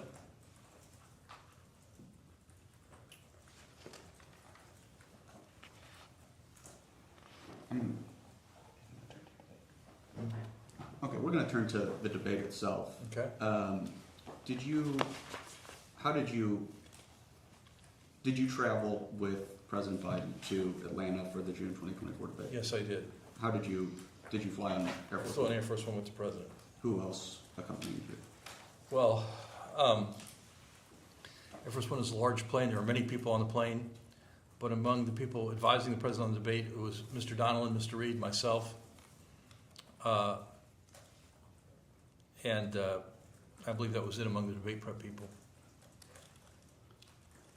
And it's my understanding that when you got to Atlanta, there was very little time between you getting off of Air Force One and the debate actually starting. Is that correct? I don't think that's correct. Oh, really? We went to the hotel where the president spent time with his family and relaxed a bit and showered and dressed and then left the hotel late for the debate. I see. How did President Biden strike you as you were going to the debate? Struck me as anxious about it, as he often was before big events. But he said he was ready. Back up a little bit. The group of folks that you mentioned as the debate prep team flying on Air Force One, did you fly in the president's cabin during that flight? No, we flew in the senior staff cabin, and so no, we did not fly in the president's cabin, no. Did you have interaction with the president while on that flight? Brief interaction. At one point in time, the president stuck his head in our cabin and said, "Why don't you guys come in and let's talk about this a bit?" We went into his office on Air Force One and talked a little bit about the debate. What was your perception of President Biden's preparedness at that point? I still had a lot of anxiety about it. And I will say that debating was never his strongest event, and in the decathlon that is American politics. And so I had anxiety about it, and we chatted over some Q's and A's, and I still thought he wasn't quite where he needed to be, but then he dismissed us and went back to his work. And then rewording Jake's question a little bit, you clarified that you did not get to Atlanta in a short period of time prior to the debate. Why? But you did get to the debate stage in a short period of time prior to the debate. Why was that? The president never liked to get there early, and one advantage of being the incumbent is they're not going to start the debate without you. So his view was like, I'll leave when I want to leave, and I'm spending time with my family, and the president often found that relaxing. And so, when he was ready to go, we went. Had staff done a walkthrough of the debate stage by that point? I believe so, yes. Okay. And the president did not want to President did not. President generally had eschewed walkthroughs in all the debates, going back to the 2020 campaign. And so the fact that he didn't want to walk through did not surprise me, because the president had generally not done walkthroughs. Where did you watch the debate? I was backstage in a holding room. Who was with you? I don't recall who was back there with us. Was Mr. Ricchetti there? Probably. Mr. Donlon? I believe so, yes. And is that the holding room Was President Biden at one point in that holding room before the debate actually started? No, he had a separate holding room. He had a separate holding room. Do you know who was with President Biden? I do not.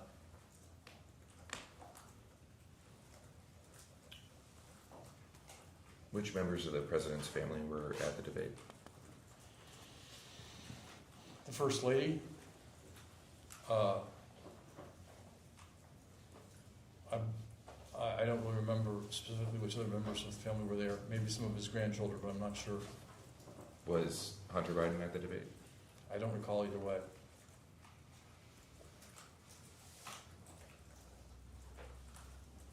It's been reported that when President Biden misspoke and said, "We finally beat Medicare," you stood up and announced, "We're fucked." Did you say that? I believe so. I don't recall the specific expletive, but I certainly knew that we had a big political problem as a result of that answer. But whether I used the F-bomb, I'm not sure, but I'm not going to stand here and dispute it. Why did you think you had a political problem? Because I thought the president's answer on that question had been halting. He had stopped in the middle and paused inexplicably, and then had delivered that sentence that made no sense, that I understood what he meant, but no one else in America would have understood what he meant. And I think that given that our number one problem going into the debate was his age, I knew that that answer was going to be the kind of the centerpiece of coverage of the debate.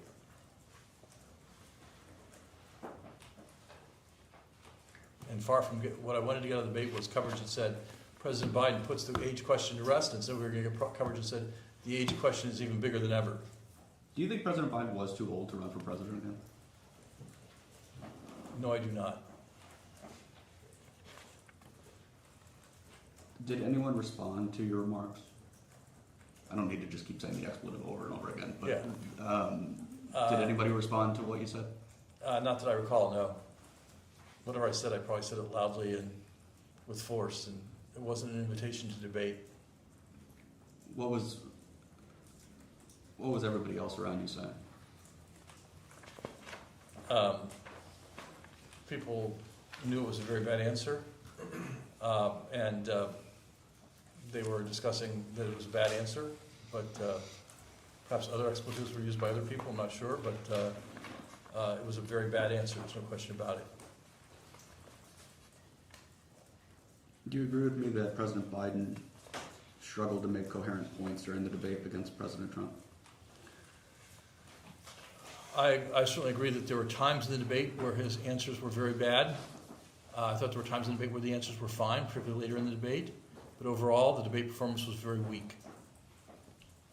Do you agree with me that President Biden was mumbling or speaking very softly during the debate?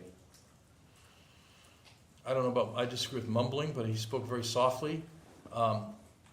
He knew he had a microphone on, and I think believed the microphone would be adequate to carry his voice.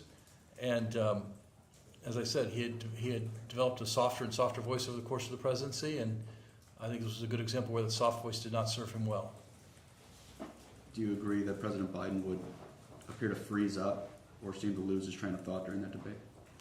Certainly on that healthcare answer we've been discussing, he did freeze up or lost his train of thought, however you want to describe that. And I don't recall other instances of that, though.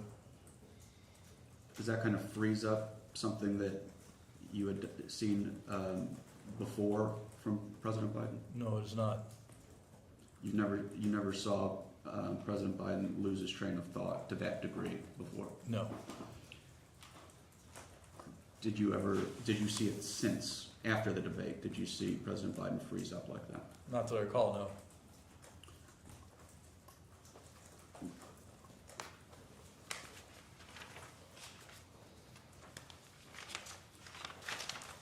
I believe it might have been members of the Biden family, but it was at least reported that some people criticized the debate performance based off over preparation. You would disagree with that characterization?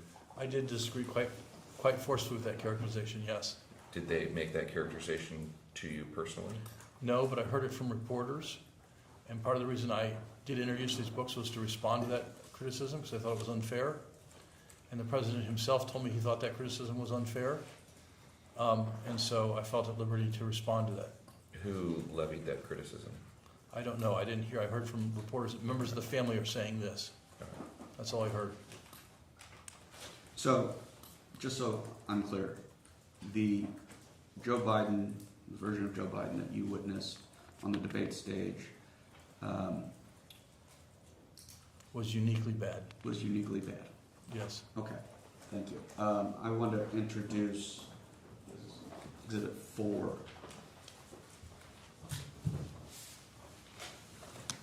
Thank you.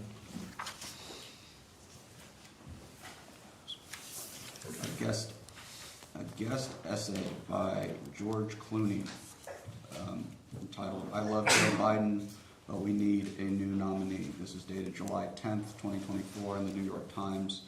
I'm happy to give you time to read this article, sir. If you'd like a minute, we can go Maybe for just it. like a minute. I read it a long time ago. I'd like to familiarize myself with it. Sure, we'll pause the clock and go over it.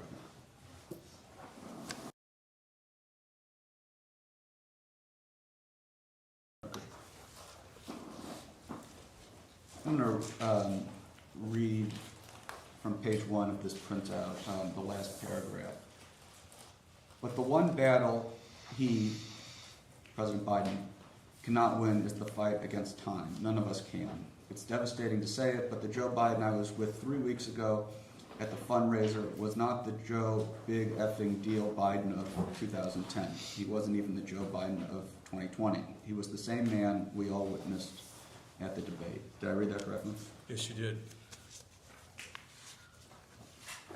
It doesn't sound like George Clooney would agree with you that it was a uniquely bad night for Joe Biden. Is that fair? I can't characterize Mr. Clooney's view. I never spoke with Mr. Clooney. Me either. But it sounds, it does, reading that, it sounds like, well, it says that Joe Biden, that George Clooney met 3 weeks prior to July 10th was the same Joe Biden we all, America, witnessed at the debate. Is that not what that says? Is what that says. Yes, that appears to be Mr. Clooney's view. But you disagree with that the night of the debate was uniquely bad? That was my opinion, yes. I can't explain Mr. Clooney's opinion. I never discussed it with Mr. Clooney. I was not present at that event either. Did you ever have any discussions with campaign staff or the president regarding Mr. Clooney's op-ed? I did have discussions after the op-ed appeared as to asking if anyone had known that it was coming and why Mr. Clooney might have done this, and there was a lot of speculation about that, but... Did some of the speculation include President Obama's involvement? Not President Obama's involvement, but involvement of people close to the president. The various people who work on Pod Save America, it was reported that they had helped Mr. Clooney draft this op-ed. They encouraged Mr. Clooney to publish it, so that rumor was circulating in politics, and I think appeared in some political reporting. Did you ever reach out to Mr. Favreau or Mr. Lovett? I did not. Did anyone around the campaign reach out to them? I don't know. I didn't.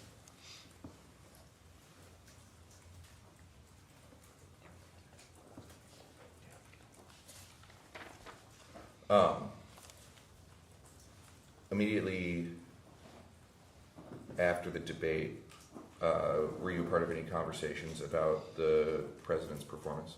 Yes. With who?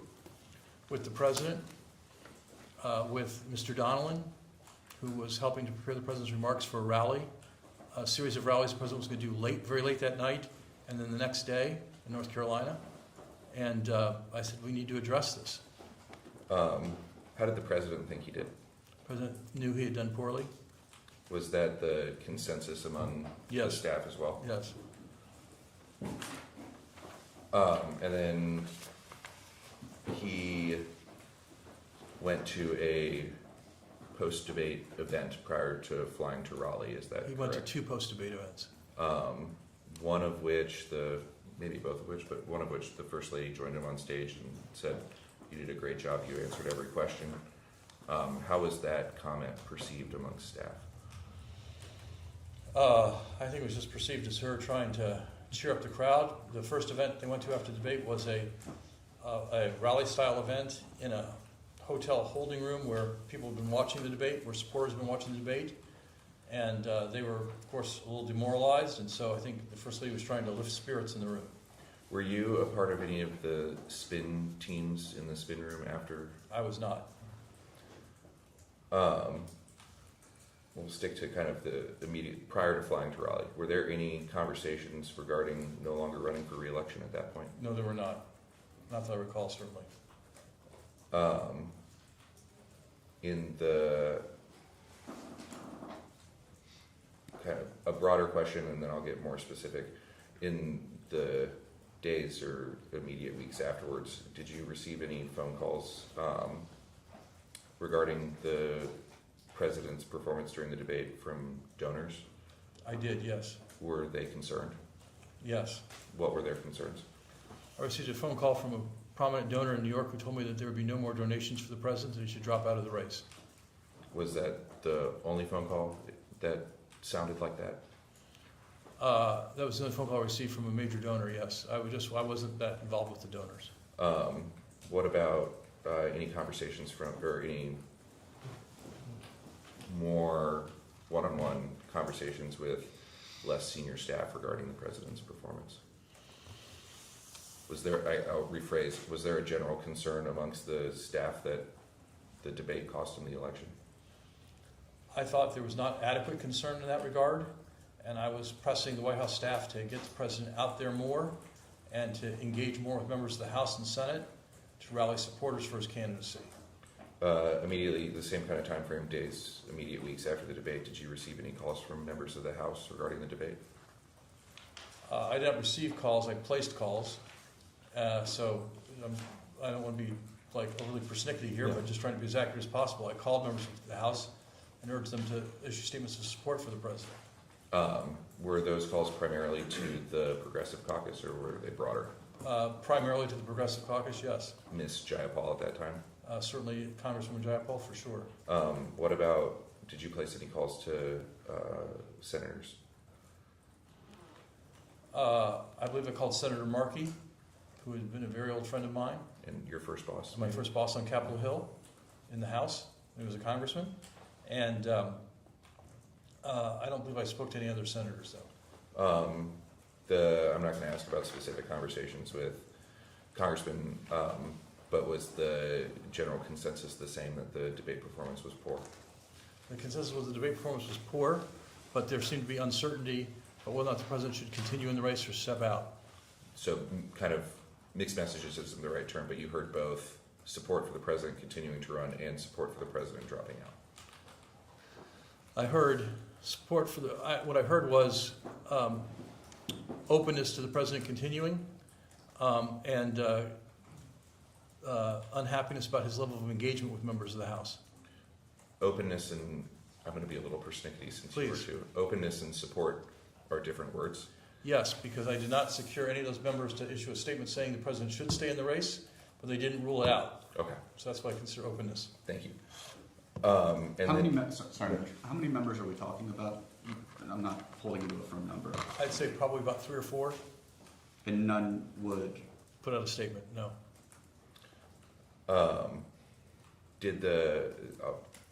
Go back to the debate, but did the Progressive Caucus ever put out a statement signaling support? Not that I know of. You just said this, but you advocated for the president to be more public-facing after the debate. Yes, and even more to meet in person with members of the House and Senate who might be inclined to support his candidacy. I'm going to separate the two and start with that. What was the reaction to more FaceTime with members of the House and Senate? The general view I got back from my House staff was that the president had a very busy schedule. He was going to stick to his schedule and it would all be fine. And I was skeptical of that. That immediate schedule after the debate included a rally in Raleigh and then a Vogue photo shoot at Camp David? Well, what I'd say is this was after the rally in Raleigh. This was after I returned to Washington in the midday to afternoon of that Friday. So the immediate schedule was this weekend at Camp David. Okay. And did you advocate to reschedule that photo shoot? I advocated for the president to not go to Camp David and to stay in Washington and summon members of the House and Senate to the White House so they could personally assess his acuity and offer statements about the president's acuity based on their interaction with him. And who did you make that advocacy to? To the chief of staff, Mr. Zients? Mr. Zients, yes. Did you call the president directly to advocate for more interaction with members of the House and Senate? I did not. Did you receive any pushback for advocating for the president being more public-facing? I was told that there was a plan and it would take time because the president's schedule was full, and I encouraged them to tear up the president's schedule and accelerate these things because I thought the president was in more political trouble than apparently his advisors at the White House believed. I'm actually from Raleigh, and by all accounts, you believe the rally in Raleigh was a success? I do think the rally in Raleigh was a success, but I thought it had limited efficacy in stemming our political problems because it was just a rally speech. And then getting to the trip to Camp David in particular, when you were advocating about canceling and staying in Washington, were you aware that it was a photo shoot with Annie Leibovitz? I was, yes. Who told you that? Mr. Zients told me that. And did that play a role in your advocacy of canceling that trip, that it would come across as maybe out of touch with what just happened? It wasn't so much that I was for canceling. I thought the president had more urgent business, would be the way I would put it. And the more urgent business meaning kind of trying to shore up some support on the Hill. Correct, yes. Do you know how many times the First Lady was on the cover of Vogue during the I do term? not. I'm not a reader of Vogue magazine. I'm not either. And what was Mr. Zients' reaction to trying for your advocacy to cancel that weekend? Mr. Zients, I think, had a view that I had been kind of hyperactive as chief of staff and had been, very crisis-oriented, and that I was overreacting, and that, and that I was, following my character, and his character was a more kind of corporate management style. Like, we have a plan, we're going to do our plan, and it'll all be fine. And so he said that this was not his approach, and it was, I was reflecting my approach, and it wasn't his approach. Did he give any inclination that that weekend was a priority of the First Lady or the First Family? He did not, but I certainly would have understood that. The time with the family was always a priority for the family, and time at Camp David and the photo shoot would have been a very important family event. I understood that, but I thought the president I thought the clock was ticking on his candidacy and his viability as a candidate, and the president needed to move quickly and decisively in that regard. Do you know if those photos were ever released? I don't believe I've ever seen those photos. I don't know. And then, again, at this point, we're now a week-ish out. Were there any conversations about not running for re-election? I'm sure there were conversations in the sense that people said, hey, I said, look, the clock is ticking. We're going to have members start to come out for him not to run again, and then the delegates are going to start to flake away. And I was told by Mr. Zients and Mr. Reed that the delegates were good, that he was going to get renominated, and that we could work this out over time. And so I was quite concerned, but others were less concerned. Did you have any individual basis for your suspicion that the delegates might start to flake away? Were any calling you and suggesting that? I was not speaking to delegates, but I was watching the TV, I was reading the newspapers, and that was just the way this all felt. Turned out I was right about that. I was wrong about the debate, I was right about what would happen afterwards.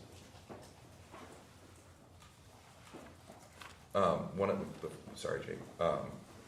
In Ms. Tandon's interview, one of the things I personally found surprising is that she said that the debate performance did not come up came up very briefly in the next week's 8:40 a.m. senior staff meeting. Does that surprise you? Doesn't surprise me because those meetings are about what was going to happen that day. They're planning meetings, like execution meetings, and not time for rumination about events. And so it doesn't surprise me they were very focused on the day at hand. From the time that you allegedly stood up and said, "We're screwed," to the time that President Biden would announce that he was withdrawing from the race, you believed President Biden could win the election. I did, yes. You believed that it was a uniquely bad night, the debate, but it was recoverable, correct? Yes, I believe something different in addition to that, which is I believe that President Trump's greatest strength as a political figure was his ability to characterize his opponent and to make his opponent seem exotic and unacceptable to the American people. I watched him do that in the 2016 campaign with Senator Rubio and a number of his Republican opponents. You know, Little Marco, lying Ted Cruz, Pocahontas, Senator Warren. And I was quite concerned that someone else substituted in at the last minute would be subject to that treatment by the president, by candidate Trump, and it would be effective. So I thought the centerpiece of the 2024 campaign was about Donald Trump, and I thought that President Biden offered the lowest target zone for President Trump compared to other alternatives. So I thought he was the most effective candidate for the Democratic Party, even if his political skills had diminished. Focusing on what you characterized, I believe, as the uniquely bad night that was the debate, I actually want to show you a video. It's audio, and it is a portion of President Biden's interview with Special Counsel Hur. I know you were not in the White House in October of 2023, but I'm going to have a few questions after we listen to this clip.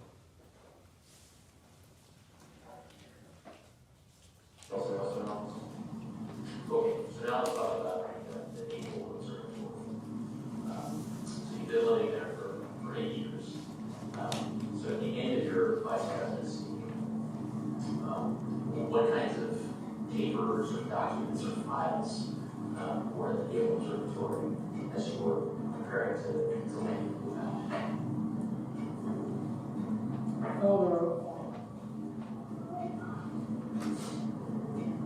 trying to think. A lot of my speeches, a lot of the initiatives I've taken, a lot of probably some press clippings, I'm guessing. Trying to think what else? Photographs.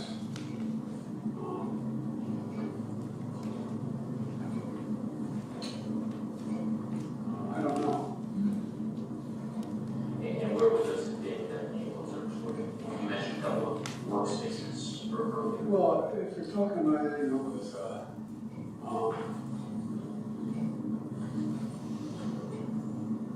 substantive matter, classified or otherwise, the fight in the Judiciary Committee over whether or not I was the guy who wrote the Violence Against Women Act, and it was really meant a lot to me. And so they might find stuff with the Violence Against Women Act in one section of a drawer or in the shelves of the library of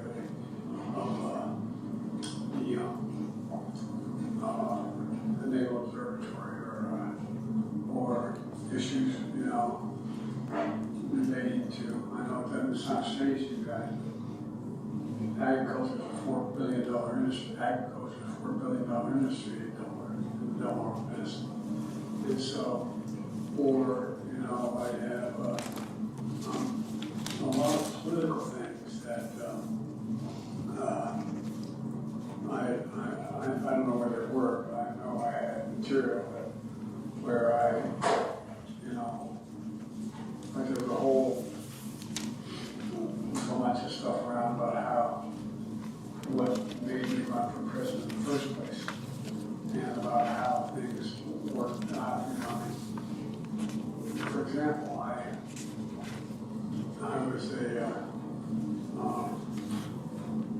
I got a job. I didn't take law school very seriously, but I won the international court competition. As a matter of fact, the first time in tort class, we had a really difficult professor, very well-known professor in Syracuse, and he called my meeting, just, you know, they do in law school, discuss the case, first class. And I'd never read the case, and I stood up and I spoke for 10 minutes. The whole class stood up, started clapping. And he said, Mr. Biden, you're a hell of a trial lawyer. He said, not a single thing you enjoyed that had and, but anyway, so, in law school, I got out of law school, and I got, believe it or not, odd job offers from some prestigious law firms. And I was not sure where I wanted to go out west, or I wanted to move to Idaho, I thought. And so I was going to go out and interview in Boise Cascade. That's all I really meant. But I took a job with the best known trial firm in Delaware, in mostly civil defense issues.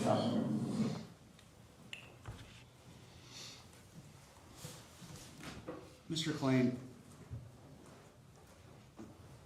Special Counsel Her's question to President Biden was, what sort of documents would be stored at the Naval Observatory and where would they be stored?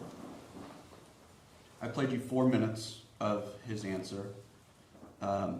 It goes on for an additional 8 minutes before Special Counsel Her interrupts the president to ask his question again. During that time, President Biden speaks about the Violence Against Women Act, agriculture in the Delmarva Peninsula, the International Moot Court Competition, moving to Idaho, working at a law firm, the Wilmington Club, the DuPont family, the Civil Rights Movement, reforming the Democratic Party in the South, and his first few races for public office.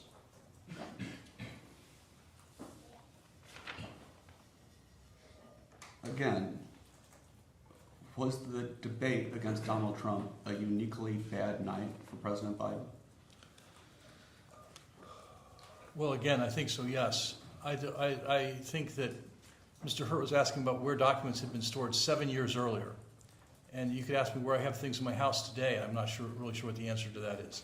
You know, the president was not really focused on his filing system, I don't think. And he asked a question that was broader than classified documents, just documents generally.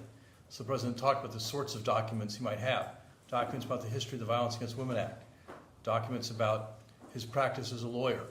And documents about the agriculture industry.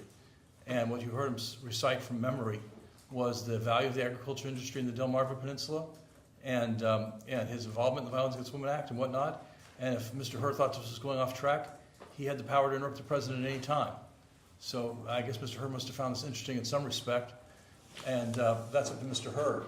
But what you heard from the president was, you know, a recollection of elements of his career that could generate documents that might have been in the Naval Observatory. And again, it was a question fundamentally about his document storage methods 7 years earlier in his residence. So I don't take much from that. Thank you for your answer. I think your answer took, I was counting in my head, about 45 seconds. President Biden's took 12 minutes. Did you have concerns about President Biden's ability to answer questions succinctly and in a coherent fashion at any time? Of course, the president being non-succinct had been a criticism of his entire career. And in fact, one of the things I worked with him on was the 2008 presidential debates when he was a candidate for president. And he very famously gave a debate answer where he was asked, do you think you can be brief and to the point? And he said, do you have any concerns about being brief and to the point? And he said, no. And that was the entirety of the answer. It became a big media sensation that he had a one-word answer. And so we were aware that one of his political liabilities was that he was a long talker. And so you know, that's why when he was president, we focused on prepared speeches to try to contain the length of his speeches, because he did have a tendency to talk at length and say what was on his mind. That wasn't a question of mental acuity, that was just his style. I think he believed he was a very effective communicator, and the more he talked, the more he would bring people in. And it was part of his political appeal. And, and I think that as time passed, I thought that became less effective. But I don't think that's a question of mental acuity, it's just a question of presentation style. Why do you think it became less effective? Because I think our politics have changed to shorter answers and shorter clips and social media clips and whatnot. And I think these long answers he used to give on the stump in Delaware and the kind of long interactions with voters and backyards and whatnot to seem charming and witty and folksy is not the style of American politics today. But President Biden's ability to actually deliver long narrative responses has changed, don't you think? That doesn't sound, what I just played you does not sound like the Joe Biden from 2008. Do you agree with me? I do not. I think, unfortunately, what you just played is typical of the answers he's given throughout his career. They are often, certainly, he was legendary for us when he was chairman of the Judiciary Committee, of his questions being long-winded and covering a lot of ground. And this was just always his style as a politician. And so it doesn't surprise me that, he continues it. During that same interview, President Biden had to be reminded when he began and separately ended his time as vice president. Are you aware of that? I am not. You haven't read reporting about the contents of the Her report? I've read some reporting about it, but I didn't study it carefully. Back in 2008, do you think the Joe Biden back then would have had problems remembering when he, for instance, started in the Senate? No, I think he would remember that when he was elected to the Senate, and I think he certainly remembered when he was elected as vice president, but whether or not, I think he would have said I served as vice president from 2008 to 2016, because those are the election years, as opposed to the fact that he started in 2009 and ended in 2017. But I just think that dates were never his thing.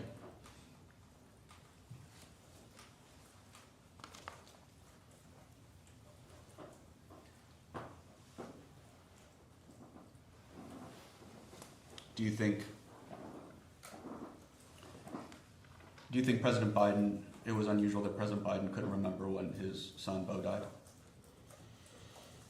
I think President Biden does know when his son died. The question is whether he remembered I don't know what questions he was asked specifically. I've read reporting about this, but I never saw the transcript. And so I don't know precisely what was asked and precisely what he said. But he certainly knew when his son died. I can tell you I was there after his son died. I was at the funeral. But it's your testimony today that President Biden's memory has not changed the entirety of the time you've known him. Not that his memory hasn't changed, but that his memory is more than adequate to serve as President of the United States.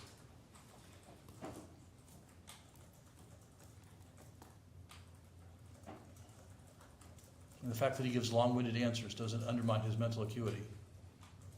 He wasn't able to give long-winded answers, though, during the debate, and he seemed to flounder. Why? Well, a debate's a very different thing. You have to give short-winded answers.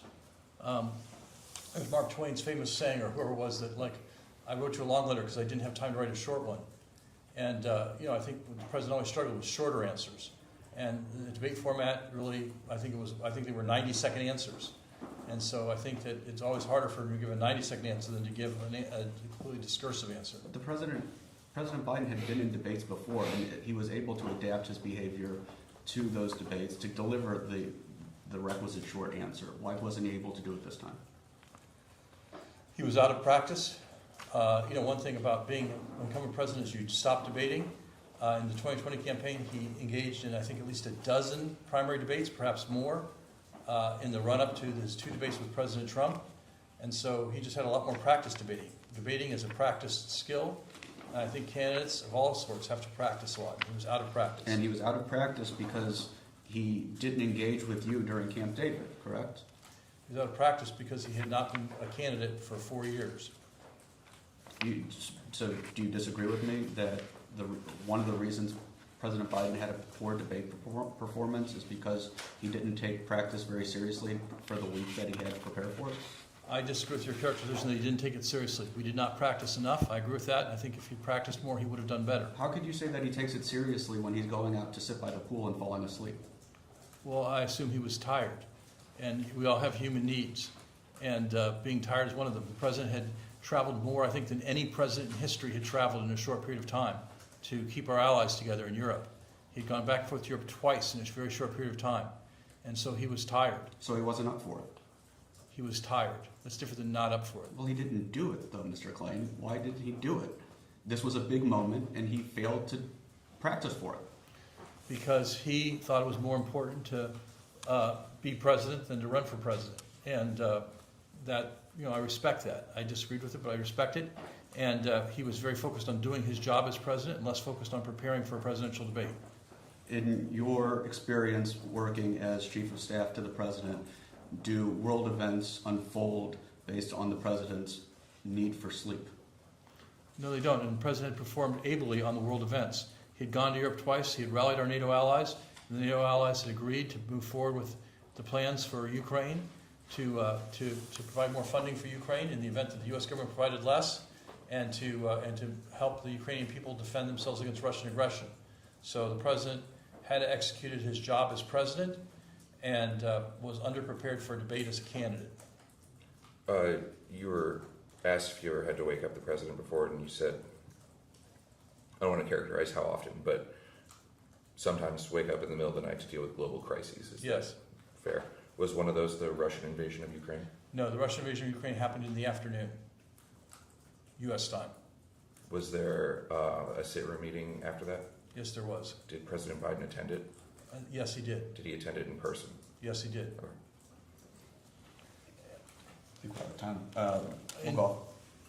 Just to fill this out, in terms of waking up in the middle of the night, it was often when there were attacks on U.S. military bases in the Middle East, when either Iranian-sponsored militia or other foes of the U.S. would fire missiles at U.S. military bases in the Middle East, and the president had to, those attacks would often happen, or we'd finally get word of them at like 2 or 3 o'clock in the morning, East Coast time. I would awaken the president, and he would then get Secretary Austin and General Milley on the phone and issue instructions as to what our retaliation should be. Did the president ever attend sit-room meetings virtually? Well, ever is a big question. While you were chief of staff, did he attend a sit-room meeting that you were also in virtually? I don't recall specifically, but I think it's quite possible he might have been out of the country and would have participated virtually then. Did he ever attend a sit-room meeting virtually while he was in the residence? Not that I recall, no. Thank you. We'll go off the record. Although I will say... We'll go back on the record. Go back on the record, I'm sorry. I didn't mean to do that to you, Jake. It's possible while he had COVID and was isolating in the residence, he would have participated virtually in meetings. That would have included sit-room meetings and whatnot, but that was while he had COVID and was isolating in the residence. Right. Off the record.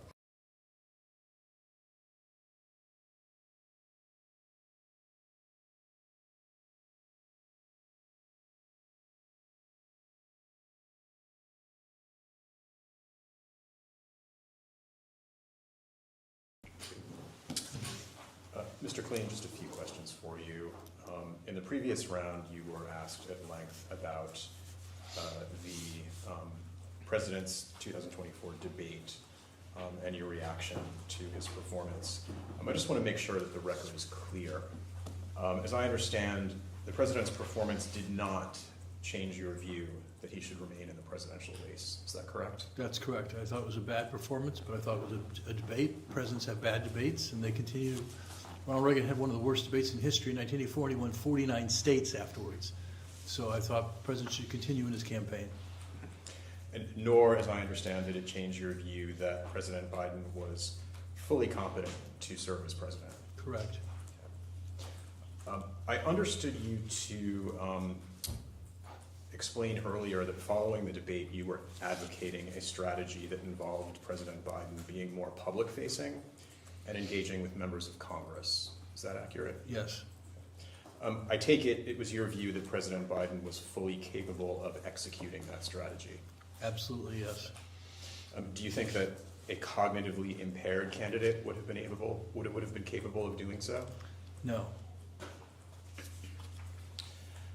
And then with respect to what I understand to be your disagreement over the decision for President Biden to spend the weekend at Camp David following the debate, did you ever have any understanding that his decision was in any way linked to cognitive impairment on his part? No, I did not. Or the result of a plan to cover up his condition? Absolutely not. Or to conceal him from the public? No. Additional question, Mr. Klain. When you were discussing President Biden's performance during the debate, would you attribute the pauses during the debate to his lack of readiness for the debate and not due to cognitive decline, correct? Correct. I think all politicians need to practice and have their answers to be a good debater, you have to have your answers kind of down in advance and they're ready to go. And if you're trying to make them up on the fly, you're always going to pause and be halting or uneven in your performance. Thank you. Off the record.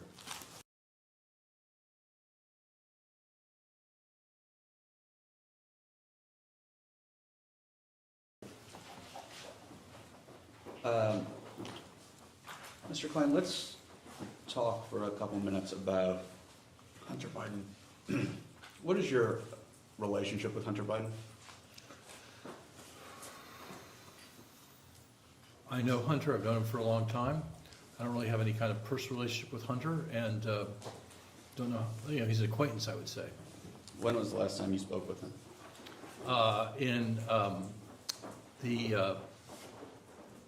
I believe in August of 2024, maybe September. What'd you talk about? It would have been August because we talked about his father's candidacy, and my views on that. Did you happen to see his Hunter Biden's most recent interview where he described what he believed was the mistake of the Democratic strategy for the 2024 election? I saw parts of it on social media. I did not watch the whole thing. And I don't want to mischaracterize your thoughts, so correct me if I'm wrong, but it seems to me that you would actually have quite a bit of common ground with Mr. Biden in terms of Hunter Biden believing that the Democrats ousted President Biden from the ticket. Is that fair? I think it's, my view is, again, I didn't hear all of what Hunter said, so I'm not going to compare my views to Hunter's, but I will say my view was that he was pressured out by a number of Democrats, and I thought it was a mistake.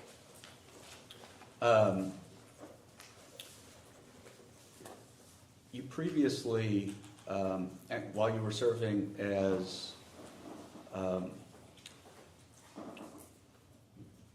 I believe you previously solicited funds from Hunter Biden's company Owasco. Is that correct? I solicited funds from Hunter for the Vice Presidential Residence Foundation. As you may know, we don't fund the Vice Presidential Residence the same way we fund the White House Executive Residence. And so vice presidents, going all the way back, Democratic, Republican vice presidents have set up foundations to help support the expenses of the residence. And when I left Vice President Biden's service as Chief of Staff, I went on the board of that foundation and agreed to help raise money for that foundation. I did reach out to Hunter to ask if he would make a donation in support. What was your understanding of what it was Hunter Biden did for a living at that time? At that time, I believe that Hunter was a lobbyist, but I wasn't sure about that. But I was just calling people who were friends and family of the president to try to see if they'd make donations to this foundation. It's a hard foundation to raise money for because people don't really want to donate to couches at the vice president's residence.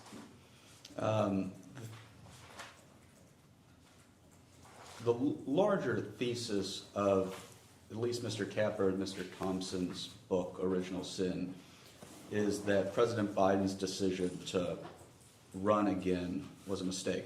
I believe that is what they called the original sin, in part due to an increasingly apparent cognitive decline of President Biden.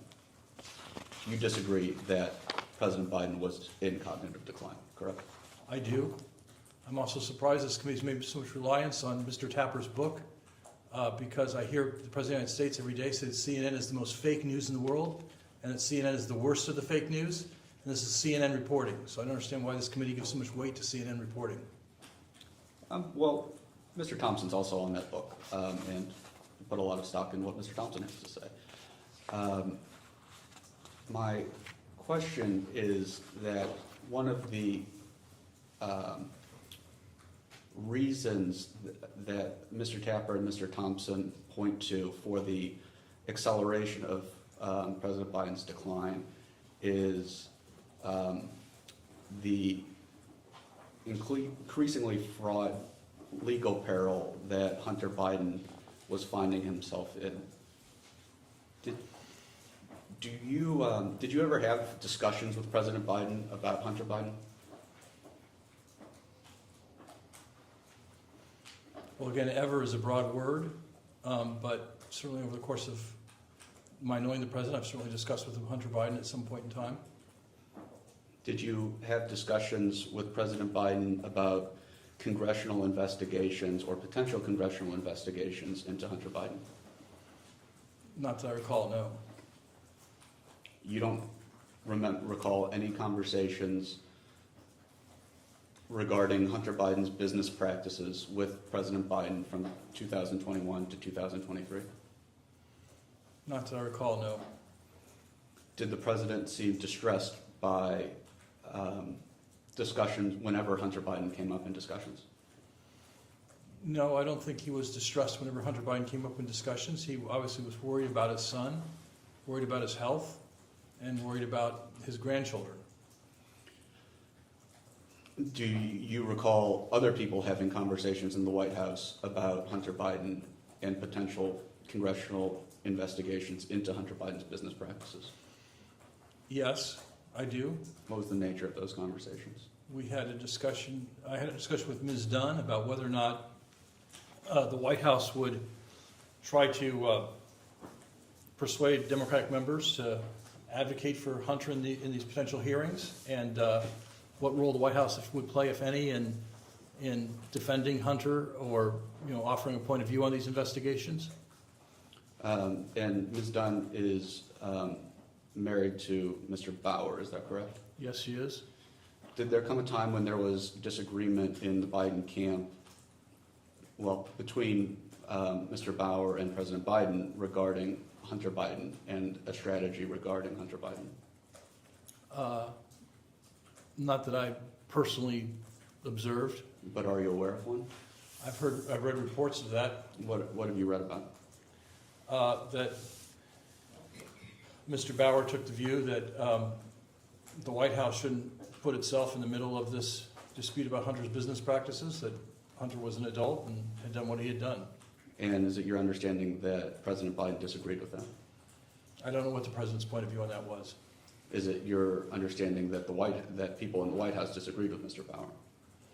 Not that I'm aware of, no. So was there a disagreement at all?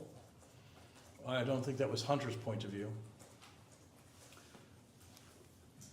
Did Hunter advocate for the White House to come to his defense in front of Congress? I don't know that firsthand. I just know that if Bob was offering this view, it must have been in contrast to something else, and I'm just supposing, probably shouldn't speculate that point of view is Hunter's point of view or his attorney's point of view. Did you ever have conversations with Hunter's attorneys? I had some conversations with Abby Lowell, yes. What was the nature of those conversations? After I left the White House, Abby called to say they were trying to raise money for Hunter's legal defense and asked if I would make a donation. Did you? I did. How much did you donate? Donated $5,000. Abby Lowell's former firm, I believe, is suing Hunter Biden for unpaid legal fees. Are you aware of that? I'm not aware of that, but the sense I got from Abby was that Hunter was very behind on his legal bills and that his firm was pressuring Abby to drop the representation because he wasn't getting paid promptly and adequately, and so it sounded like a pretty difficult situation. Are you aware of anybody else in the White House donating money for Hunter Biden's legal defense? I'm not aware of who the donors were. Again, I had left the White House when I made this donation.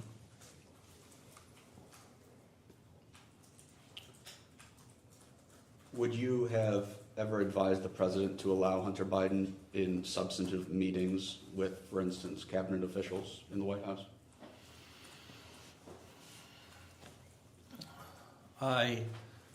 The question never came up, and so I never offered the president advice on it. If President Biden walked up, approached you and said Hunter Biden is going to show up in this meeting, would you have advised that? I can't speculate on what I would have said. Again, it never came up, and so I never offered advice on it. Did you view Hunter as a political liability to the president? I didn't think Hunter's problems were that relevant to the president politically. I know they mattered to the president personally, but I never thought they were that relevant to the president politically. I thought voters were going to decide whether or not Joe Biden would be the right president for the next 4 years based on what he would do for them, not what members of his family had done. Were you involved in any conversations surrounding Hunter's trial? Not that I recall, no. You don't recall whether or not President Biden wanted to testify at Hunter's trial? I don't recall that, no. Do you recall if the First Lady wanted to testify at Hunter's trial? I don't know. Do you feel like the president enabled Hunter?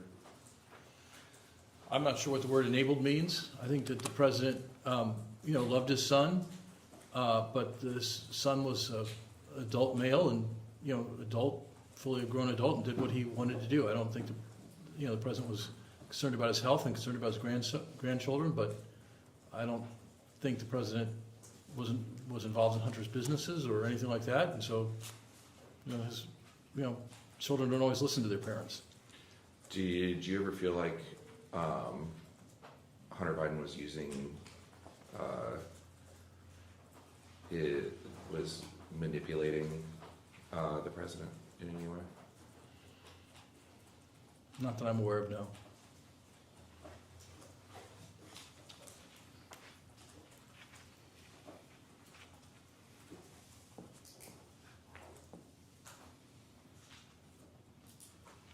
What is your relationship with James Biden like? The president's brother. Yes, I've met the president's brother on a number of occasions, but I really don't have any active relationship with Jimmy at all. Any other members of the Biden family have you interacted with? Yes, Valerie Biden Owens, the president's sister, ran his prior campaigns, and so I spent a good deal of time with her in the 2020 campaign when she was the chair of the campaign, or whatever her title was exactly, and and interacted with her previously when I worked for him in his Senate staff. Did Ms. Owens, the president's sister, ever raise to you concerns about the president's age or his health and how that might be perceived in a campaign? No, she did not.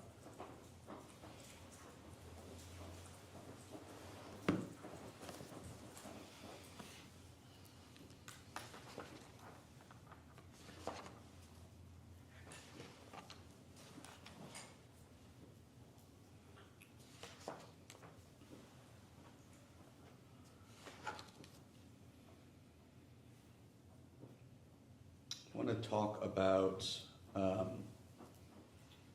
just want to straighten out, I think, a term that, or a term that we've been kind of bandying about today. And I want to drill down on the term age. And you have pointed to age as a serious concern in the Biden campaign, how age was perceived, and that was something that you were pushing back against, and that was, I believe, one of the maybe the motivating factor for doing the debate. Is that correct? Yes, I agree with that. Isn't age isn't that a euphemism for some of the things that come along with age, like a physical decline, a mental decline, cognitive decline? Can you help me understand what you mean by the concerns surrounding the president's age? Well, you'd have to ask the voters who had those concerns specifically what they had in mind. It was showing up in polls. I think that there's definitely a number of people in America today who think that political leaders in general are too old, and have directed that at members of the House and Senate as well. I just think there's a general view that there are voters who want younger elected officials, and President Biden was one of the targets of that, as was Speaker Pelosi, Senator Schumer, and others, Senator McConnell, and others. I'm going to introduce as Exhibit 5 an article from USA Today dated June 30th, 2024, entitled "More than 70% of voters say Biden doesn't have mental cognitive health to serve," new poll says. Yes. If you'd like to take a minute to read this article, I'm happy to go off the record. Just a second.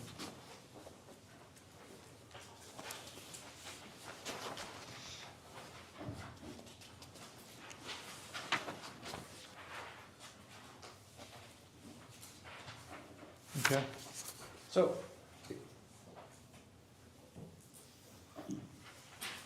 you said I would have to ask the voters about the concerns about age, but it seems that that work was actually done for me. And that when the voters would talk about age, they were talking specifically about mental and cognitive health. So is it fair to say that that's what you were pushing back on? Again, this poll is from late June that you decided, and so it's the age narrative started well before that, and it's one particular poll, one particular group of voters, but I think that there's just a general view that we needed younger leadership in the country, and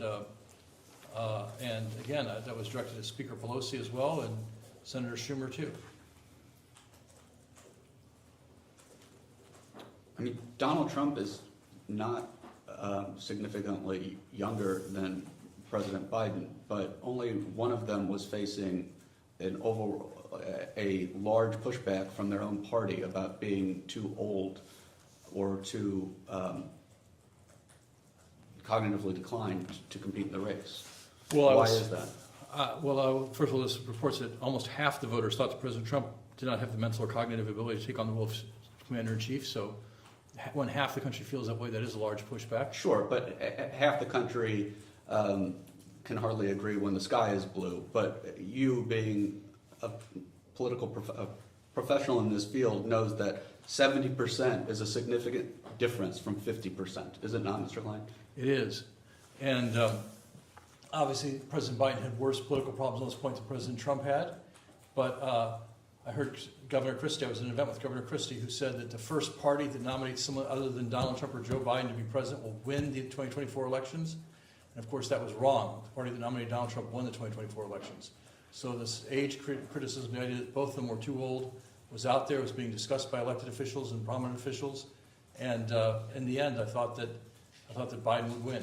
But why do you think that one of these candidates was facing a significantly higher critique of their cognitive health? I think his presentation skills were not as good as President Trump's, and I think people read too much in that and assumed that meant some kind of cognitive problem. But his presentation skills were on display in the 2020 election, were they not? Yes, they were. Why had they declined since then?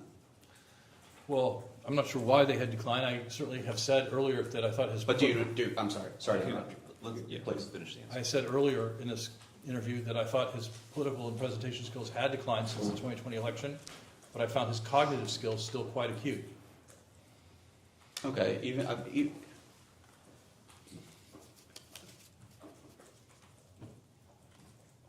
President Trump sat for a cognitive test. President Biden never did. Why do you think that is? You'll have to ask President Trump why he sat for a cognitive test. I think the president's doctor never thought he needed a cognitive test. It was his doctor's decision to make. Did you I ever? also believe that I don't think President Trump got much political benefit from cognitive tests. It became kind of a running joke, man, woman, person, TV. And I'm not sure that he gained much benefit in that. And you still see that 49% of voters thought that he lacked the mental or cognitive ability to take on the role as commander-in-chief. So I don't think the cognitive test put an answer to it. Do you think it would have not served President Biden well to sit for a cognitive test? I don't know. I don't know on what basis I would form that opinion. I'm not a doctor. I'm not a neurologist. I'm not a cognitive specialist. As I said, in my experience, President Biden was always mentally sharp. I thought his political skills and his communication skills had atrophied. Mr. Klain, do you have any knowledge of President Biden's political advisors weighing in on whether Dr. O'Connor should have performed a cognitive exam? I'm not aware of that, no. Do you have any knowledge of President Biden's political advisors weighing in on any of the health care that President Biden should have or did in fact receive? Not that I'm aware of, no. Did you ever weigh in on President Biden's medical care? Only to tell Dr. O'Connor he should do whatever he thought was medically necessary and right.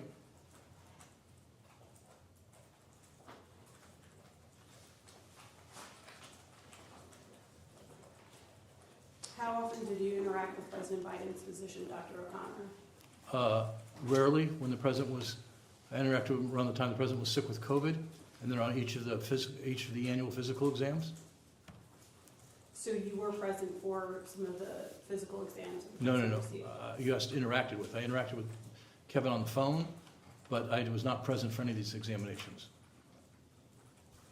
What did you discuss with Dr. O'Connor on the phone at those times?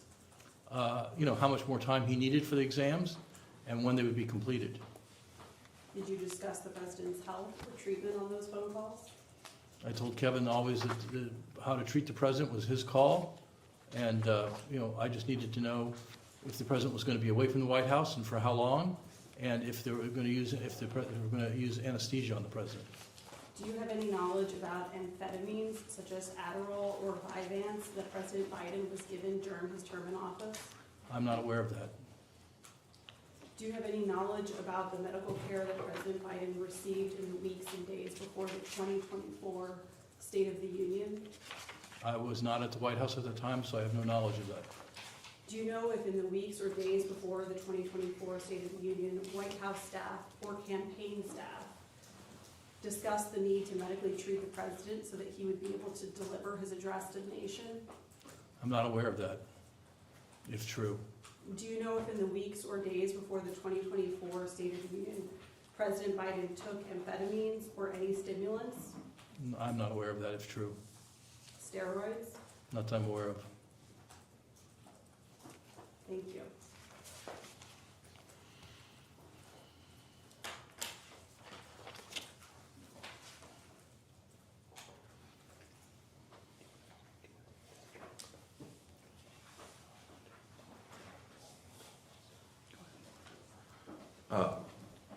Shifting gears to the President Biden's decision to no longer seek re-election.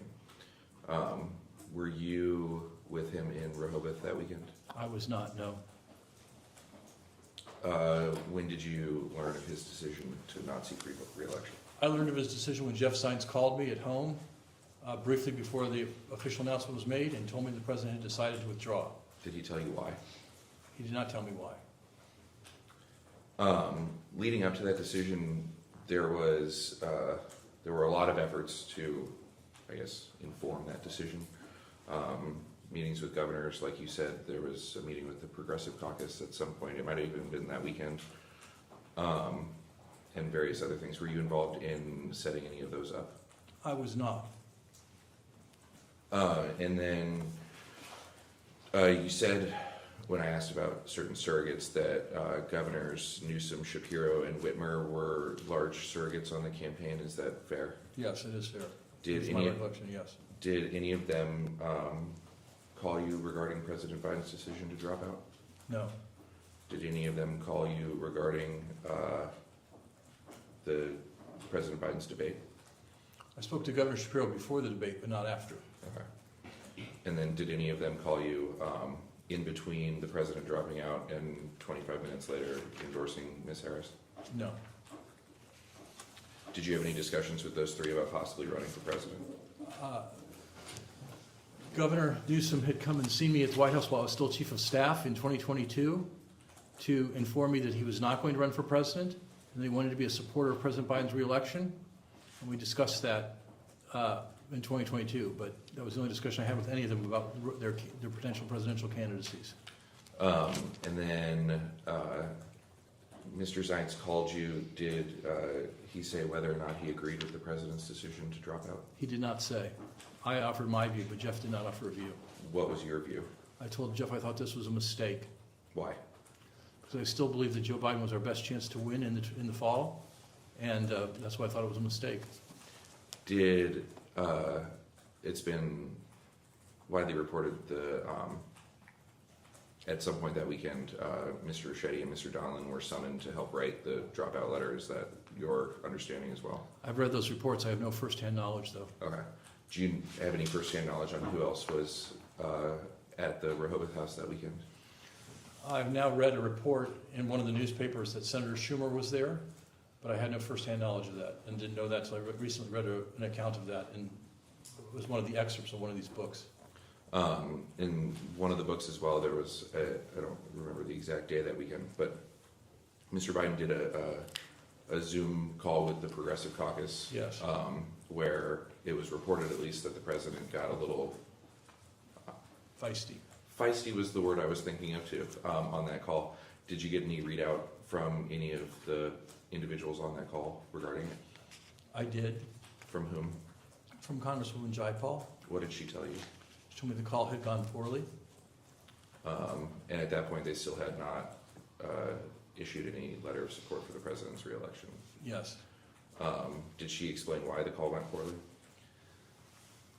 She said that the president said that he was the only true progressive on the call, and that the Progressive Caucus was just a Gaza caucus, and was just focused on opposition to the president's policies in the Middle East, and didn't really care much about climate change. And that members had found that, if not offensive, not an effective way to persuade them to support the president. It's been reported for a long time, and please correct my characterization, that President Biden can have a temper sometimes. Is that fair? That is fair. The president can have a temper sometimes. So, yes, that is a fair characterization. Did the readout that you got from Congresswoman Jayapal match your experience with President Biden in the past?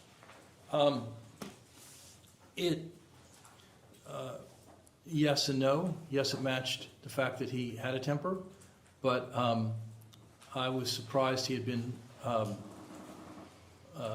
adversarial with the Progressive Caucus, which had supported almost all of his measures as president, and had supported his candidacy to that point, and so I was surprised that he took that approach. Did you have any conversations with Mr. Zients regarding that phone call? I did. What were the contents of those conversations? I told Jeff I thought that it had been a mistake to not have someone brief the president before that call, and someone who had good relations with the Progressive Caucus brief the president. And Jeff told me he had sent Mr. Ricchetti up to Rehoboth to brief him for that call. And I said, look, I think this is a mistake. I think this is not Steve's strong suit, not his relationships, and there's so much at stake in this. I think either you or I ought to go up there. So you were aware of the Progressive Caucus call prior to it occurring? Yes, I was. And advocated for yourself to go to help the president? Or someone, yes.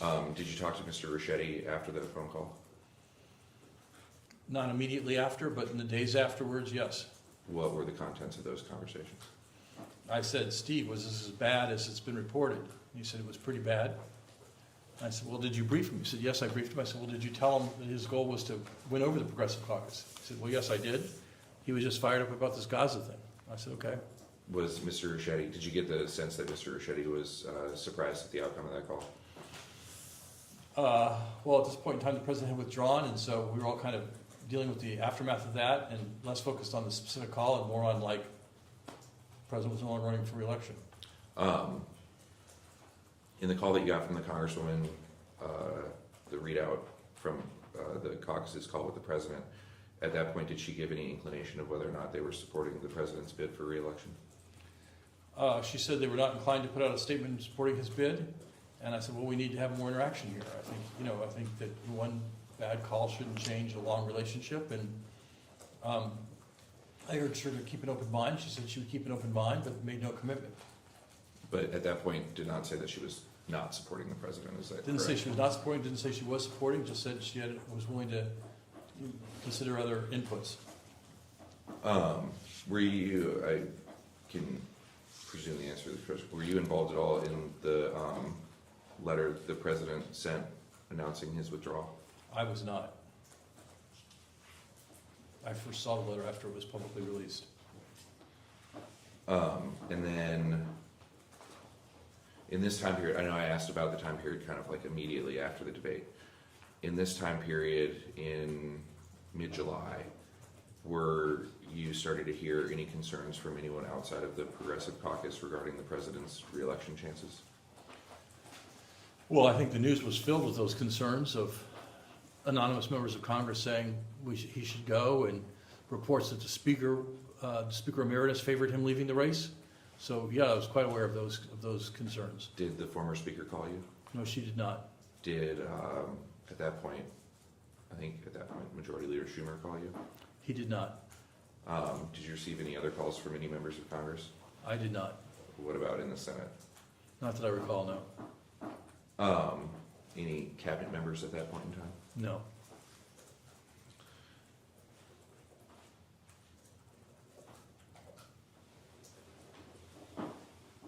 After the president announced that he was withdrawing from the race,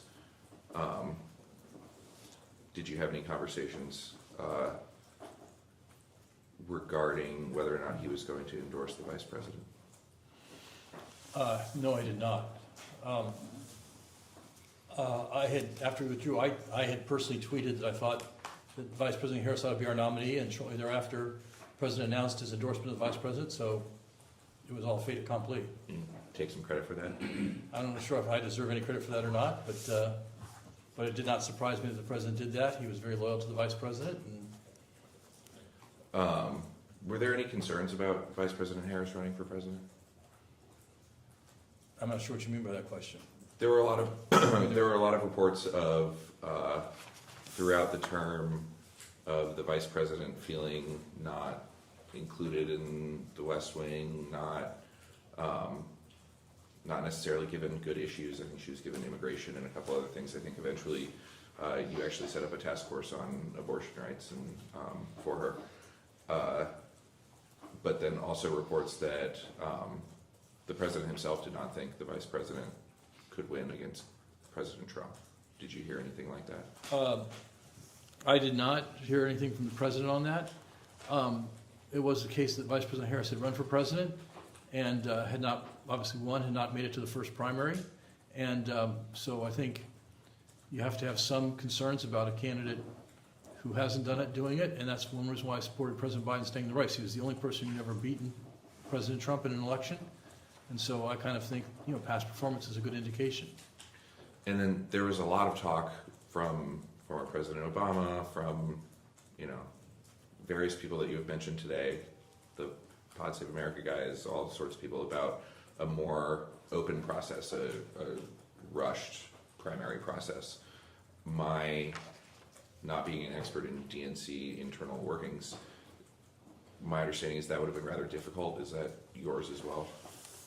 Well, of course, primaries are set by state law, and you would have needed states to set up such primaries. And many of the state legislatures were controlled by Republicans, and it wasn't clear to me that Republican legislatures were going to create and fund additional primaries. We had run a primary process. President Biden had won the primaries on the Democratic side, and the idea of going to states and asking them to spend public funds to set up an additional primary in August, who would show up, not clear, struck me as more kind of political theater than actual reality of how this worked. Did anyone with the vice president approach you about working on her campaign? No.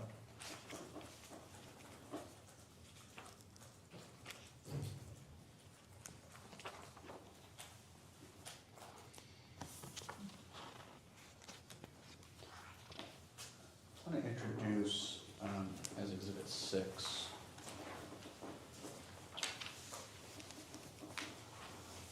A Wall Street Journal article by Annie Linsky, among others, entitled How the White House Functioned with a Diminished Biden in Charge. It's a rather lengthy article. We can go off the record for you to read it, or I can just direct you to some specific areas and I'll ask some questions. Why don't you ask me what you want to ask me about this, and we'll pause and read the sections you want to ask me about. On page 3, I'm going to read the second paragraph from the bottom. It's under the subheading called Good Days and Bad Days. I'll read from the article. Biden, now 82, has long operated with a tight-knit inner circle of advisors. The protective culture inside the White House was intensified because Biden started his presidency at the height of the COVID pandemic. His staff took great care to prevent him from catching the virus by limiting in-person interactions with him. But the shell constructed for the pandemic was never fully taken down, and his advanced age hardened it. Did I read that correctly? Yes, you did. Do you agree with that reporting? I do not. You have worked in 3 White Houses? Yes, I have. Do you agree that President Biden was staffed more closely and by a smaller group of people, trusted people, than either President Clinton or President Obama? No, I do not agree with that. That was not my observation or my experience. Have you ever heard the term Politburo to refer to a small group of advisors? I did not hear it while I worked at the White House, but I've certainly read it in in accounts of some of these books that have come out now. And you've probably read that Politburo was seen to have consisted of Bruce Reed, Steve Ricchetti, and Mike Donilon. Is that correct?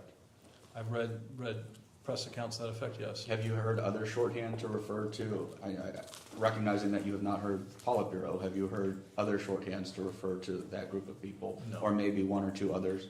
No. You never heard the term gray hairs referred to a certain group of people? Not that I recall, no. You never heard the term poobahs to refer to a certain group of people? Poobahs, no. And I'll continue reading from the article. The structure was designed to prevent Biden, an undisciplined public speaker throughout his half-century political career, from making gaffes or missteps that could damage his image, create political headaches, or upset the world order. I read that correctly? Yes, you did. You missed one word, but it's not consequential. I'm sorry. That's embarrassing. You disagree with that reporting? I disagree that there's some structure that restricted people's access to the president, at least during the 2 years I was there as chief of staff. Do you concede that Annie Tomasini, Anthony Bernal, Ashley Williams created a sort of cocoon around the president? I do disagree with that, yes. I'll keep reading on the next page. The system put Biden at an unusual remove from cabinet secretaries, the chairs of congressional committees, and other high-ranking officials. It also insulated them from the scrutiny of the American public. I find that internally inconsistent with the earlier paragraph in the article, right under Good Days and Bad Days. It says the president's slide has been hard to overlook. So if it's been hard to overlook, she must, whatever she thinks about all this, must have been transparent to the public. Do you concede that? Do you agree that that the president had good days and bad days? I'm not sure what that means, but I think the president, as I said, the president, as far as I know, was mentally acute to govern at all times. And I also disagree the president had an unusual remove from cabinet secretaries. I don't think there's a president in history who's met with his defense secretary as much as President Biden met with Secretary Austin. But there are other members of the cabinet, correct? There are other members of the cabinet. Do you know if other members of the cabinet ever expressed frustration at not being able to see the president or not?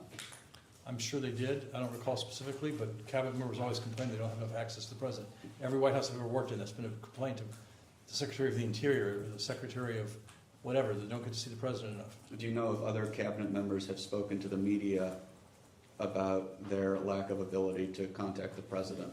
Specifically, Mr. Tapper and Mr. Thompson, or any of the other authors of the books that we've been talking about? I'm not aware of any such communications, but I haven't read the books. But again, every White House I've been in, the cabinet secretaries feel like they don't have enough access to the president. I'll go to page 5 of this article, the next page. If the president was having an off day, meetings could be scrapped altogether. On one occasion, in the spring of 2021, a national security official explained to another aide why a meeting needed to be rescheduled. Quote, "He has good days and bad days, and today was a bad day, so we're going to address this tomorrow," end quote, the former aide recalled the official saying. 2021, spring of 2021, you were... Yes, I was. Do you remember this incident? I do not.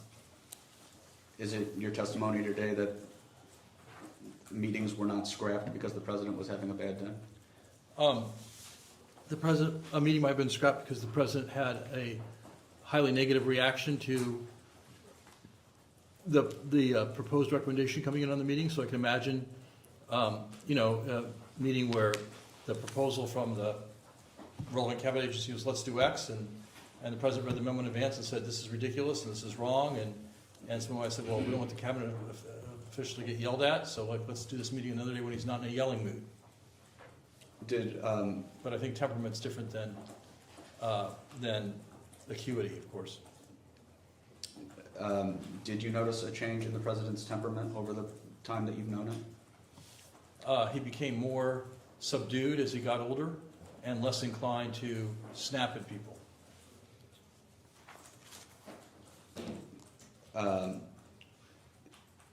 What would, in your experience, set the president off to snap at people?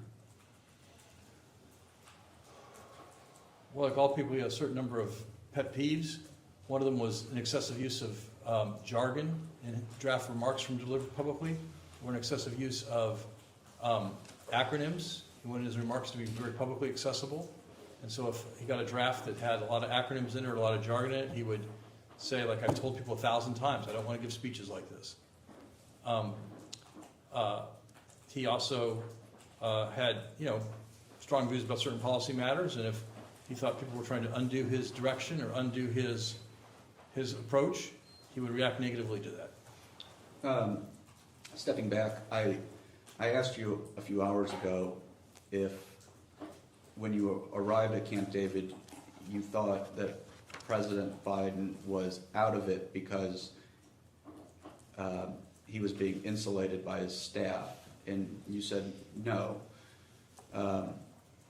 I'm just struck because everybody, or it seems to me that the reporting is pretty ubiquitous, unanimous, that President Biden did have this cocoon of people who helped him through the day. You reject that reporting. I don't know what you mean by cocoon. The president was staffed as all presidents have been, and the purpose of the White House staff is to help the president go through his day. He was less insulated from a wide variety of point of views than President Obama was, who had 6 specific senior advisors who met with him every single day for long stretches of time, and every decision went through that group. President Biden met directly with the Secretary of Defense, the Secretary of State, the National Security Advisor, and the Director of the CIA, almost on a daily basis, and had weekly meetings with the Secretary of Treasury and his senior economic advisors. So I found him he was open to a wide array of advice and met a lot directly with members of the Senate in particular. In particular, he negotiated one-on-one with Senator Manchin twice on big legislative packages, and did so effectively that after the second negotiation, Senator Manchin said he would not negotiate with the president again because the president had taken advantage of him in negotiations and had been able to get Senator Manchin to agree to things he didn't want to agree to. So that sounds like someone who's very sharp on the top of their game, when you can get your negotiating opponent to agree to things, and the negotiating opponent says, no more, I can't do this anymore. So you believe that Democrats in the Senate were intimidated by President Biden's mental acuity? I believe that Senator Manchin, I don't believe this, Senator Manchin told me directly he would not negotiate with the president anymore because the president had gotten to agree to things he didn't mean to agree to. Most of the Democratic senators supported the president's policy and didn't need to be persuaded or negotiated with, but Senator Manchin disagreed with our approach on some issues, and the president negotiated with him one-on-one twice at great length. And I think you testified earlier that you did not believe that Mr. Ricchetti or Mr. Donilon or the other people close to the president kept information from the president. Is that correct?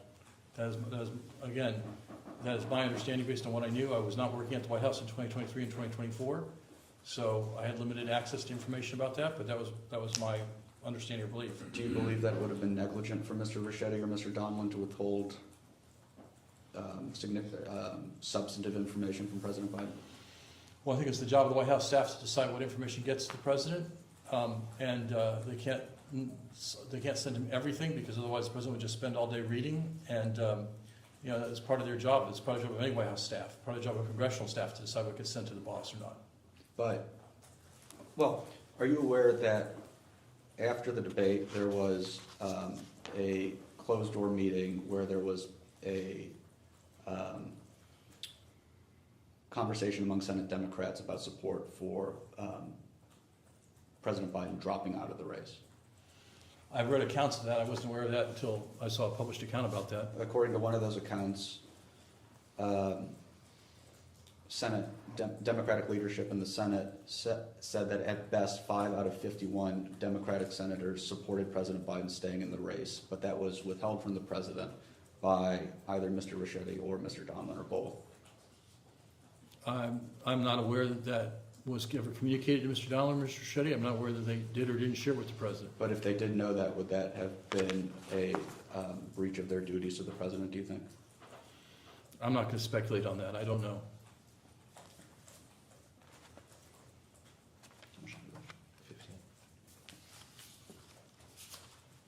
Also, I do want to add one thing here. I read in one of the excerpts of one of these books that Senator Schumer had the view that President Biden should drop out, but he explicitly said not because of his mental acuity. He just thought that he was too far behind in the polls to catch up. And so a view that the president should drop out might not be a view about his mental acuity, it might just be a view about his political viability. Well, why was his political viability tanking, in your opinion? In my opinion, part of the reason was the number of Democrats calling for him to drop out wasn't reassuring to Democratic voters, of course.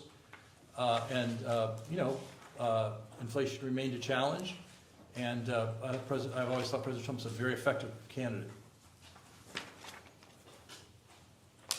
You mentioned earlier that President Biden met frequently with Secretary Austin. Is that correct? Yes, correct. Are you aware of the reports that in December of 2023, Secretary Austin had underwent prostate cancer surgery and later was in the ICU following the surgery and didn't let the White House know about that for many weeks, and that this occurred while military attacks in Iraq and Syria that injured U.S. service members happened? I have read that account. I had no firsthand knowledge of it. I was not at the White House in late 2023. Does that seem unusual given what you said earlier about how frequently President Biden met with the secretary? It is unusual based on that, yes. Like I said, when I was Chief of Staff, Secretary Austin saw the President at least twice, if not 3 or 4 times a week, as did General Milley, as did the Director of Central Intelligence, Mr. Burns, and the Director of National Intelligence, Ms. Haynes, saw him almost every single day.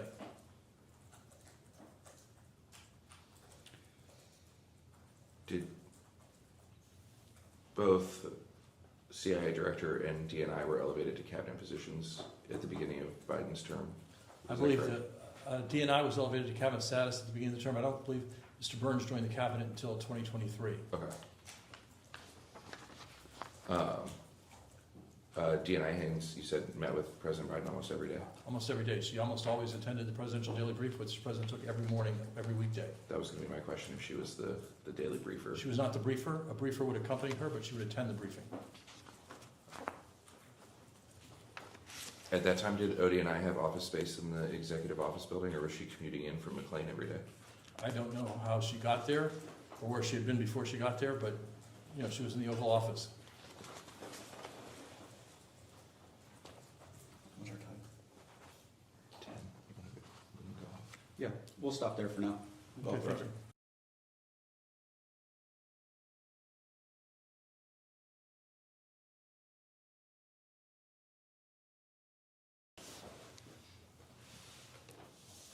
I'm going to ask the court reporter to mark as Exhibit A an article from The Hill dated June 1st, 2023, titled "Soft Food to Good Faith: How Biden and McCarthy Came Together on Debt Deal."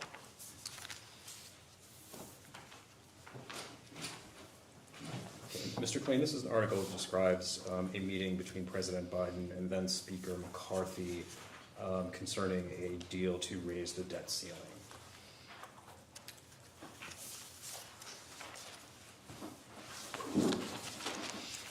And I'm looking in particular at a quote from Speaker McCarthy following that meeting that appears at the bottom of page 1. Do you see that? I do, yes. Would you mind reading that quote into the record? I think he negotiated with me in good faith. He kept his word. He said what he would do. He did what he said he'd do. Biden said of McCarthy. Oh, I'm sorry, maybe that's the wrong quote. Nope, you got it. Okay. Let's quote President Biden about Speaker McCarthy. The quote continues on the next page. Very professional, very smart, very tough at the same time. McCarthy told reporters at the Capitol of his talks with Biden. Were Speaker McCarthy's words describing President Biden as very professional, very smart, and very tough consistent with your view of the president's abilities? Yes, and I want to be clear, I was not present for these particular conversations, but I was present for negotiation between then Minority Leader McCarthy and the president after the midterms in 2022.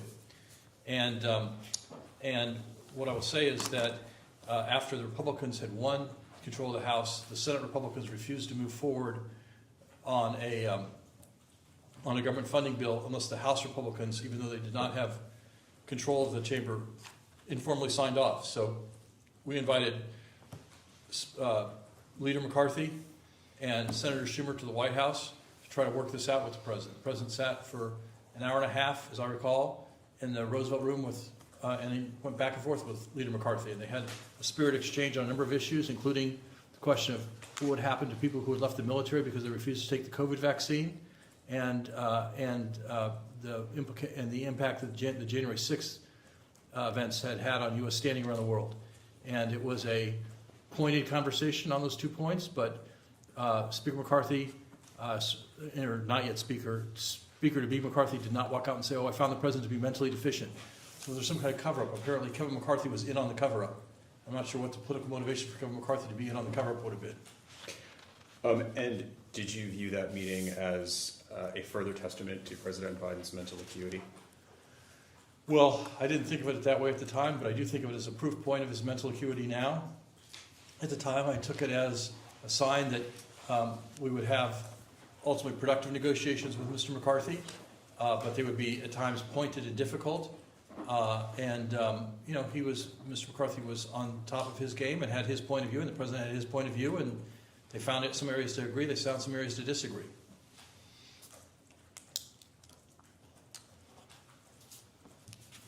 I appreciate that. And I will ask the court reporter to mark as Exhibit B an article from the Associated Press dated October 26th, 2023, titled "Biden Meets with Mike Johnson to Discuss Aid for Israel, Ukraine."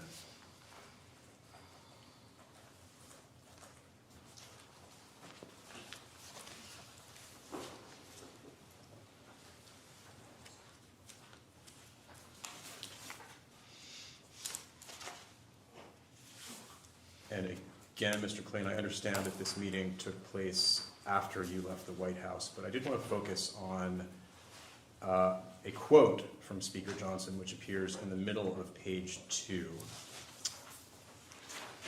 And I can read it for the record this time.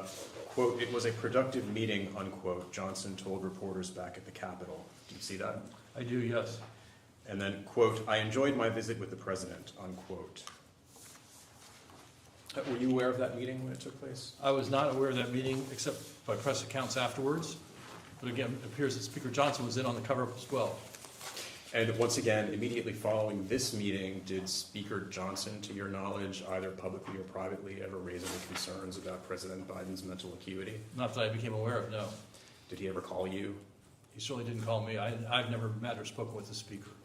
Or anyone else in the White House, for that matter? Not that I'm aware of, no. Off the record.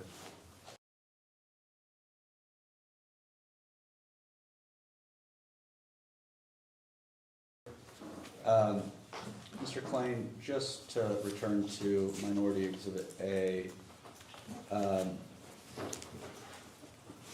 page 1, paragraph 3, I'll read. 2 days later, McCarthy quipped that he would bring a soft food lunch to the White House if that's what it required for the two leaders to meet in person, a parent swipe at Biden's age. Did I read that correctly? Yes, you did.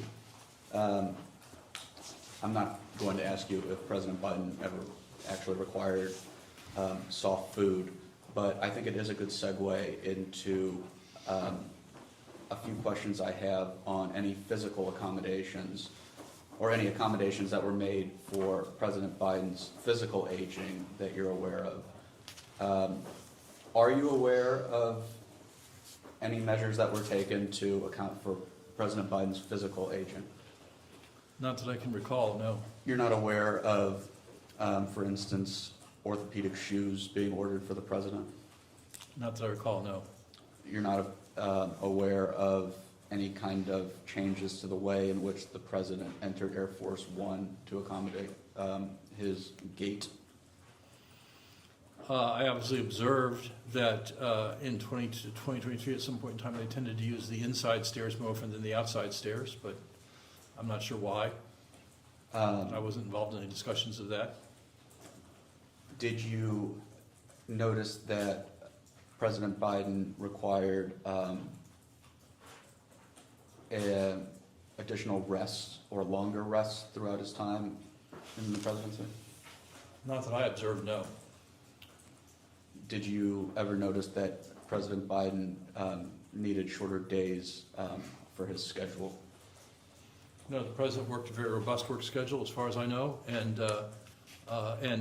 did a lot of work in the residence at night. Would take his decision book up with him. It was often hundreds of pages, and would read it until late in the evening, and worked a very robust, very very long day. You ever seen President Biden in a wheelchair? I have not, no. We're going to take a minute and a broader look at your role of Chief of Staff.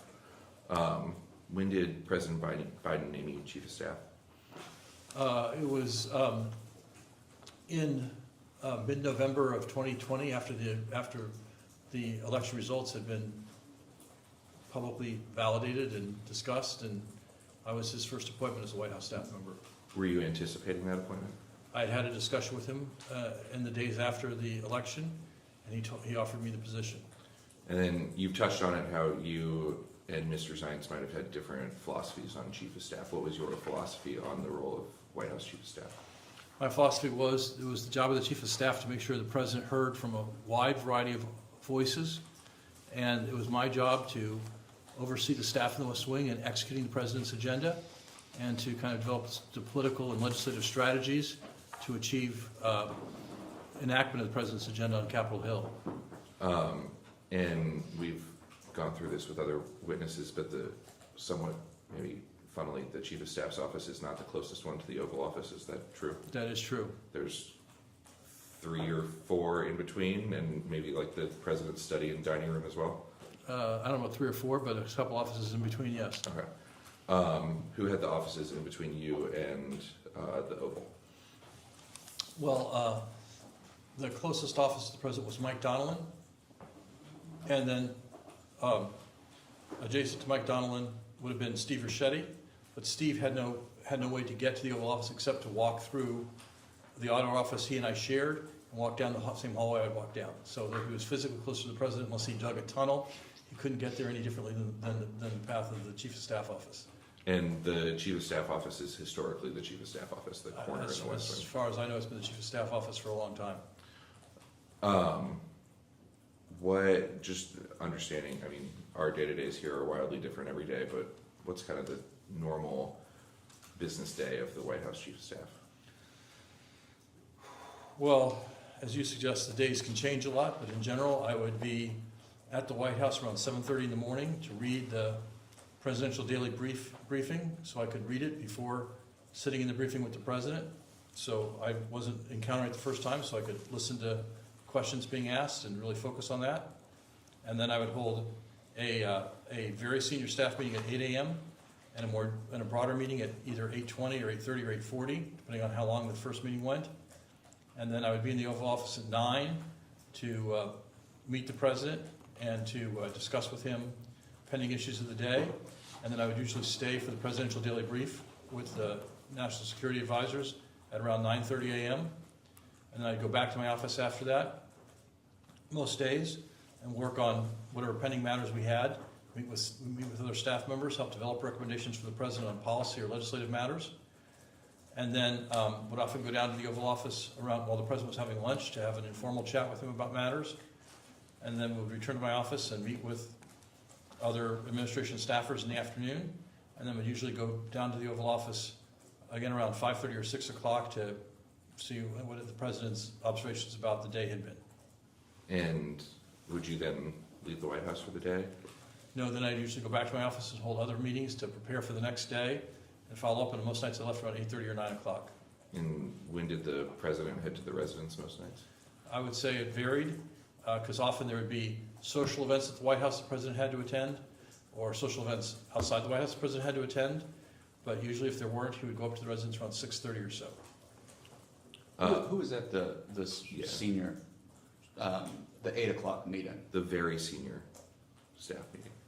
That was usually myself, the two deputy chiefs of staff, Bruce Reed and Jen Dillon, Mike Donnellan and Steve Ricchetti, Anita Dunn, Kate Bedingfield, the communications director, Jen Psaki, the press secretary, and then later we added Julie Chavez Rodriguez, the head of intergovernmental affairs. And then it got broader for 8:40. Who got brought into the broader meeting? All the department heads in the White House and all the assistants to the president. And it would just be assistants to the president, not the DAPs or the SAPs, correct? If a DAP ran an office in the White House, the DAP would be included. But generally it was just the apps. And then we touched on it, but the president's daily brief was almost always attended by the DNI. Yes, Avril attended almost all of them. She was not the briefer, but she would often attend. And as I said, several days a week the Secretary of Defense attended. One day a week the Secretary of State attended. Several days a week the Director of Central Intelligence would attend, and several days a week the Chairman of the Joint Chiefs would attend. And then you testified earlier that the at least the 8:40 meeting, I'm assuming the 8 a.m. is similar, was the make sure the trains run on time that day kind of meeting. Yes, what was coming up that day were the events. Had the president approved his remarks for the event? Did the president like the remarks, not like the remarks? What other issues might come up during the day? What was going on Capitol Hill?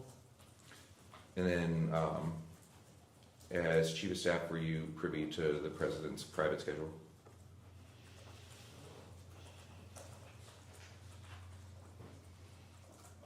If I had wanted to see it, I could have. Sometimes I looked at it, sometimes I just didn't.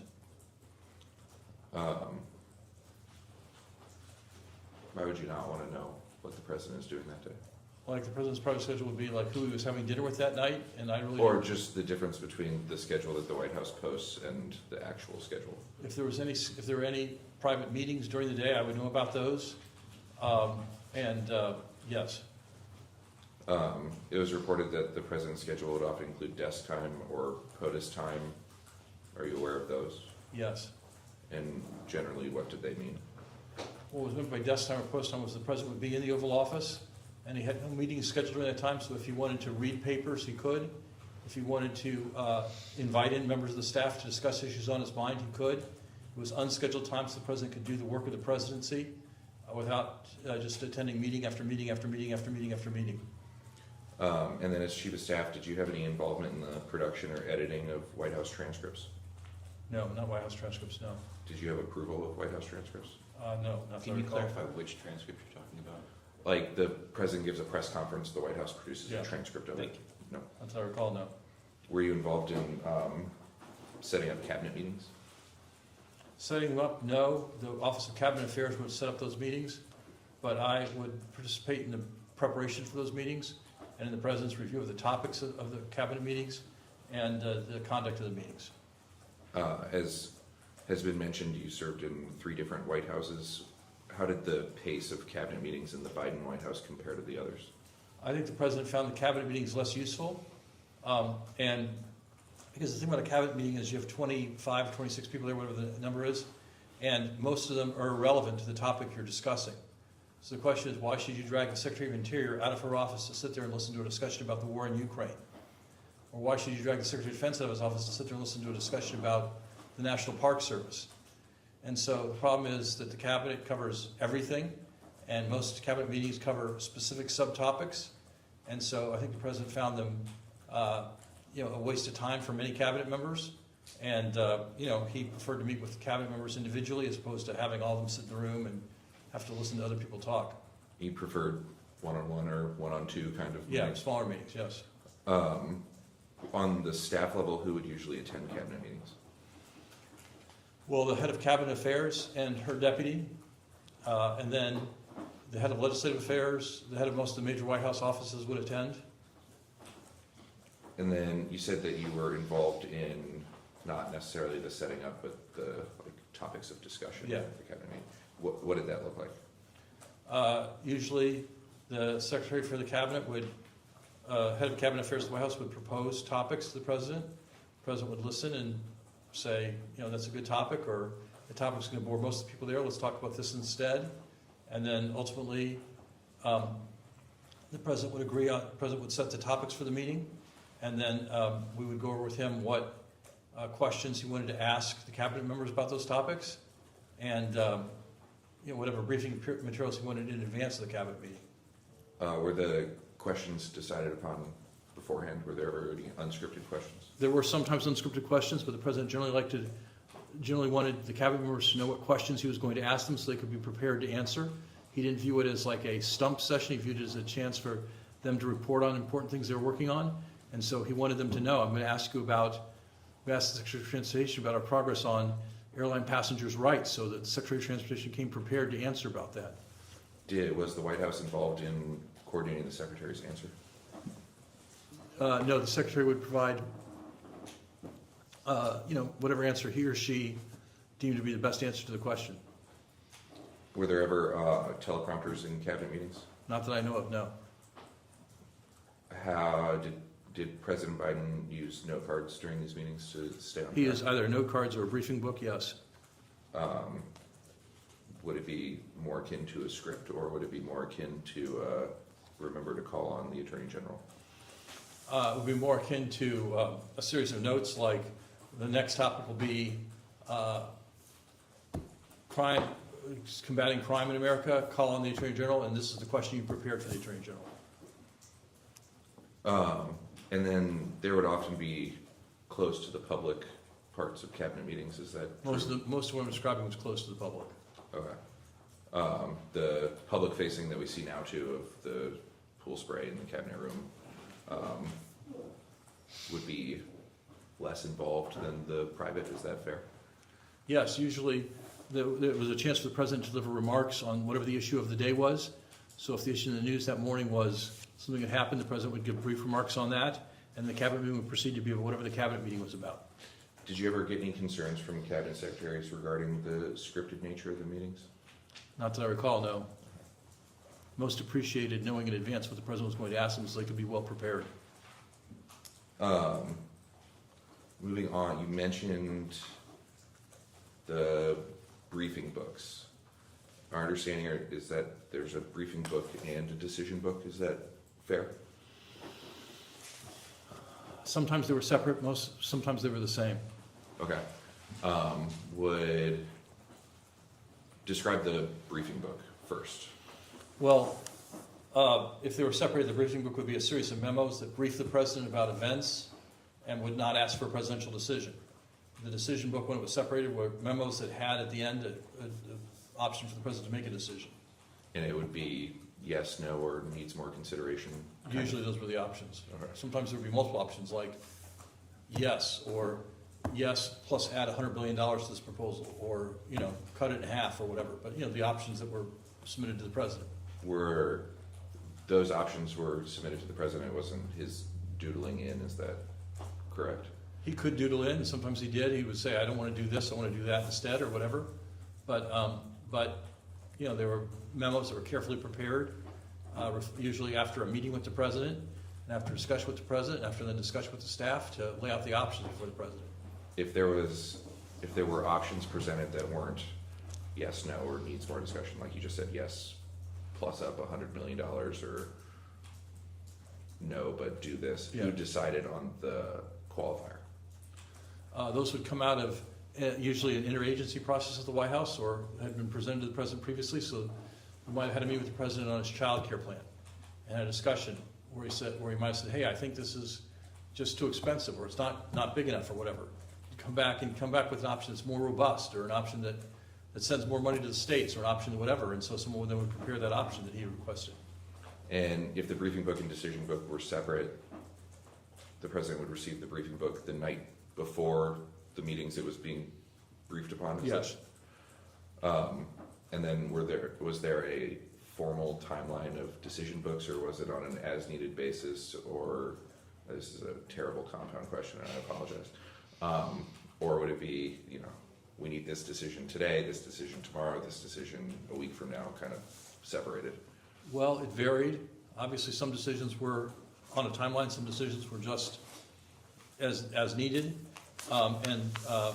And so I don't think there was any set practice on that.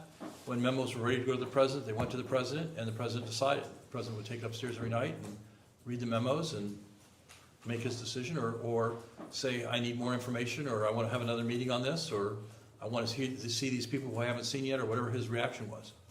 And then briefly, the process for the president making a decision, the expertise level in the White House would write the memo with the potential decisions in it. Staff secretary would compile them, go through Oval Office operations, get to the president. President initials the memo in the card, gets back to the staff secretary, gets back to the policy experts. Is that an okay summary? I think that's a very good summary. I read all the memos that went to the president, so I'd add that to the process. But basically, that is a good description of the process. When would you read them? At what stage in the process? I would read them when the staff secretary had finished, and when they were ready to go to the president. At that point, did you have the ability to take decisions out of the decision book? No, I would read them and then say, I might say like, oh, this particular person's point of view wasn't adequately described, or that the president had asked for an additional option, and why isn't the additional option in the memo? Or, the president's going to want to know, does this particular option have support on Capitol Hill, and how big is the support, and is it bipartisan? So I would often direct questions back through the staff sec to the people who prepared the memos, or sometimes directly to the people who prepared the memos of things I thought the president would want to know in the memo, want to see in the memo. To your recollection, were there any situations where you didn't use this formal process? Yes, there were times when the president made decisions orally, where he'd have members of the cabinet or senior advisors in the room, and they would brief different options, and the president would say, I want to do X, and that would be the decision. Would you then document that decision? I think there were times when we documented those decisions. There are times when those decisions were just the decision. I remember a couple in particular. Which ones? What I remember most vividly was the decision to have a vaccine mandate for the armed forces, where Secretary Austin came into the Oval Office and explained why he wanted to be able to issue such a direction. And the President asked him a few questions, and the President acceded to the Secretary's recommendation. I used to do the COVID investigation on the Hill, so I'll refrain from asking any, diving too deep into things that we don't need to.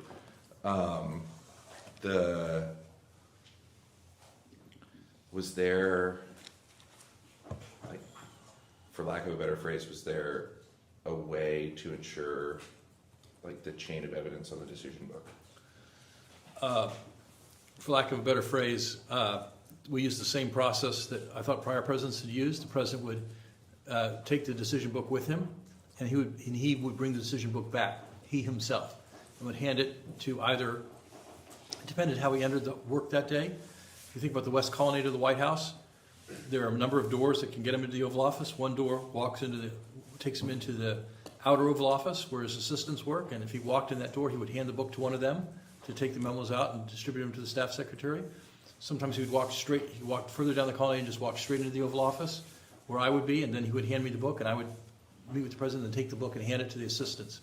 The assistants got it to the staff sec got it to the relevant offices in the White House, and that had been the practice, as far as I knew, under President Obama and President Clinton as well. So primarily ensuring the chain of evidence was that you knew who handed the book to the president, and then the president handed the book back to someone. Exactly. Yes, the president had the book. Miss, you were asked earlier about Ashley Williams and her role in the White House.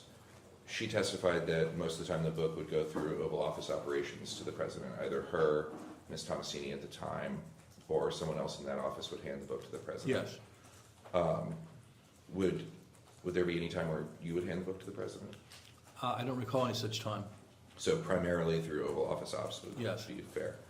And then she also said that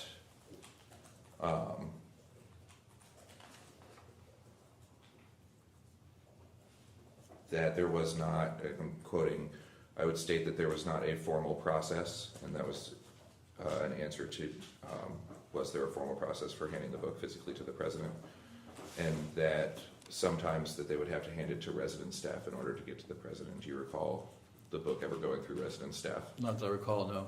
But that would not surprise me if the book, sometimes, as with all operations, the book was late and the president had left. Let's say the president had a social event that evening, and the president had a social event that afternoon. He might leave the Oval Office earlier than usual to go attend that event and not come back to the Oval Office, and so then the Oval Office operations staff would get the book to the president and the residents via the resident staff. Was there a list of resident staff that were approved to handle the decision book? No, the resident staff had broad access to the president, the first family, and were obviously professional, trusted staffers who'd been there for prior presidencies as well. I'll ask the first question before this one. Were there ever classified decisions within the decision book? There were in some cases a classified decision book. There would be a separate book, and that would go in a locked, I don't know what you call it, like a bag, a locked bag, that would be delivered from the sit room directly to the president's military aide or the president himself. Okay, in theory at least, I'll give you most of the time or almost all the time, a classified decision book would not be handed to the resident staff to then be handed to the president. This is kind of a broader question. How was the White House staffed outside of normal hours? Like if there was a decision that the president needed to make at 2 a.m., who's at the White House to get the memo to him or wake him up to bring him to the Oval Office to meet staff? What's that process? Well, what we would do is if it was in the middle of the night, I would wake the president and ask the White House operator to build a conference call, a secure conference call with the relevant people he needed to speak to, and he would speak to those people. Again, it was almost always the Secretary of Defense and the Chairman of the Joint Chiefs. How would you wake up the president? I would call the White House operator and ask her to make the phone on his bedside ring, and he would answer the phone. I don't know if this was specifically, were there ever instances where you had to physically wake up the president? Personally, no. Like I say, these calls would go from my home to the president's bedroom.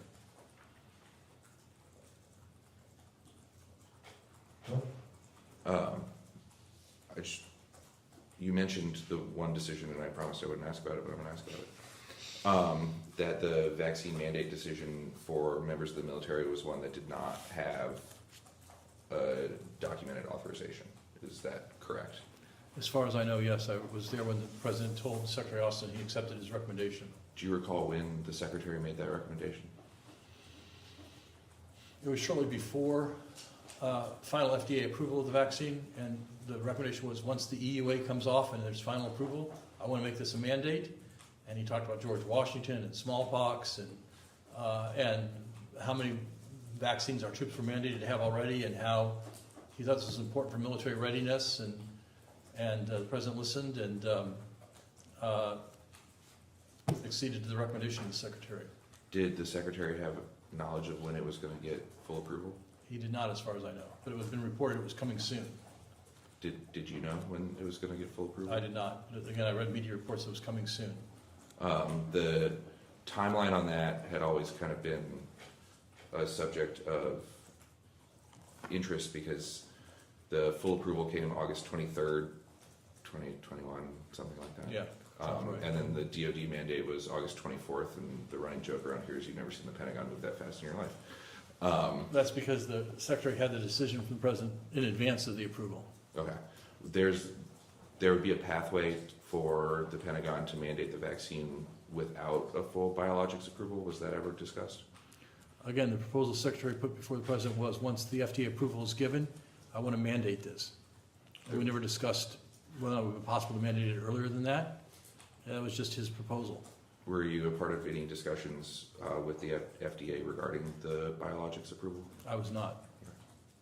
What other decisions can you recall that were made without a written record by President Biden?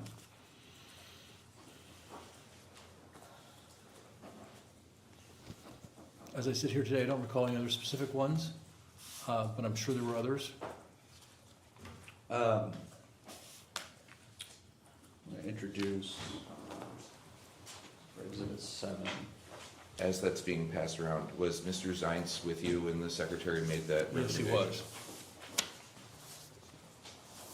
was. Was Secretary Becerra? No, he was not. Was, I'm not sure who had been FDA director at that time, Ms. Woodcock or Dr. Woodcock or Dr. Califf? No, it was just myself, Secretary Austin, and Mr. Zients. Okay. And the president? And the president, of course, yes. You're asking about staff, but yes, and the president, of course. Exhibit 7 is a New York Times article entitled "Donald J. Trump and his allies have begun investigations to support their claims that Joseph R. Biden Jr. was incapacitated and his staff conspired to take presidential actions in his name." Have you read this article before? I have, yes, I have. Direct you to page 6.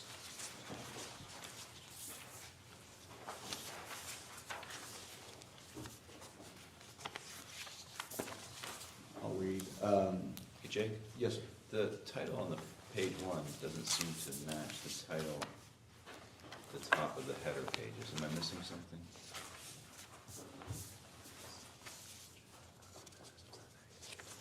Oh, I think there is a subtitle that got cut off. It's the same article, though. Okay. So I think the actual title of the article is Biden says he made the clemency decision reported with Autobahn. Is that right? I think you are correct. Thank you, Thanks. sir. I appreciate that. I apologize. On page 6 of this document, I will read, they being, Sorry, can you tell me where you are on page 6? oh, sorry, third paragraph from the bottom. The paragraph from the bottom. And it's talking about emails that were reviewed by the authors of this article. I will read. They also show that use of the auto pen was managed by Mr. Biden's White House staff secretary, Ms. Feldman, She wanted to receive written accounts. Maybe it's just me, but I don't see where you are, I'm sorry. I really don't either. Page 6? It's 6, third paragraph from the bottom. What's the beginning of the paragraph? They also show that use. No. No, mine starts with even after Mr. Biden made that decision. Okay. We'll go off the record.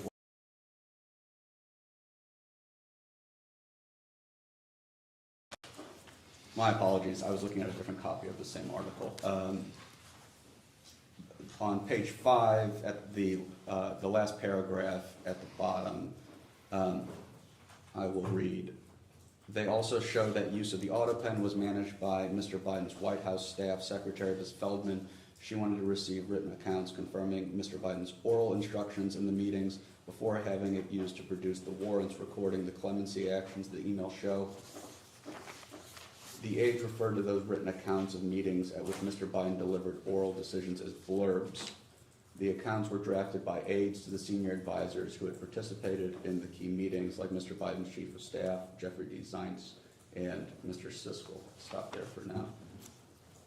Does this process sound familiar to you, Mr. Klain? Well, as I said, I was not at the White House during this time. Sure. And so I'm not familiar with this process, no. During your time, who were the staff secretaries that you would work with? At first it was Jessica Hertz, and then Neera Tandon after that. What was the process for during your stint for receiving the president's approval for pardons or clemency actions? Well, they were very rare. There were no pardons or clemencies in 2021 at all. 2022, there were 2 sets, as I recall. One in the summer, which was derived from a memo the president had issued, trying to reschedule marijuana off of Schedule 3 to Schedule 1, directing the Secretary of Health and Human Services and the head of the DEA to re-examine the scheduling of marijuana and making clear that anyone who was imprisoned for the mere possession of marijuana, in federal prison for the mere possession of marijuana, was eligible to apply for a pardon under the memorandum. And I believe a few pardons were ultimately issued. But I was not involved in I was involved in the preparation of that memo, but not in the subsequent follow-up in terms of the applications for pardon at the Justice Department and how those applications came from the department to the president and whatnot. And then I think there were some pardons at the end of the year, traditional Christmas pardons. But I was not directly involved in the process on those. And I might have asked you this earlier, so I apologize if I'm repeating myself. You never discussed a potential pardon of Hunter Biden or any member of President Biden's family with the president, did you? Well, I don't think you asked the question quite that way. I did discuss after the election in 2024, I had lunch with the president shortly after the election, and as we sat down, the president said, I'm going to pardon Hunter. What was your reaction to that? I offered my views on the politics of that, on the timing and the breadth of the pardon and whatever, but the president reiterated, I'm going to pardon Hunter. And what was clear to me was there was a decision by the president. It was his decision. He was quite firm on it. And he had made the decision. Can I take from that you were against the decision to pardon Hunter Biden? Well, what you can take from, I don't know how my views on the pardon are relevant to your inquiry, because this isn't about my judgment. It's about the president's judgment and the president's acuity. Well, the president respected your views quite a bit. Well, sometimes yes, sometimes no. And what I'll say is I raised concerns in that meeting, not about the pardon of Hunter per se necessarily, but about the fact that, if he was going to issue pardons post-election, why was he starting with his own son? But as to the question was this a decision by the president? There was no doubt in my mind this was a decision by the president. Thank you. That was. Go ahead. And then you asked about other family members. In the final week of his presidency, I talked to the president about his pardons, and he told me, he says, I'm going to pardon Val and Jimmy and their families. When did he tell you that? I think about a week before he left office. Okay, thank you. Did he tell you about the other last-minute pardons? Dr. Fauci, General Milley, members of the January 6th committee? We had discussed that earlier in that period. We were having a discussion about pardons generally, and in my view, it was widely expressed in the news media that the president should act preemptively to prevent political retribution prosecutions. And I raised this with the president. He said, well, I'm going to pardon Fauci and Milley and the Jan 6 committee and their staff. And we discussed that. And I was surprised that that pardon didn't issue till so late in his presidency, because we had this discussion, to the best of my recollection, sometime in mid-December. Did you ever have any discussions with Mr. Bauer regarding the Hunter Biden pardon? Not that I recall, no. Did you read reporting that there was a falling out between President Biden and Mr. Bauer over that pardon? I don't know if it was. I don't know what the falling out was about, but I do know that the president terminated Bob's representation of him. Thank you. Getting back to the article, give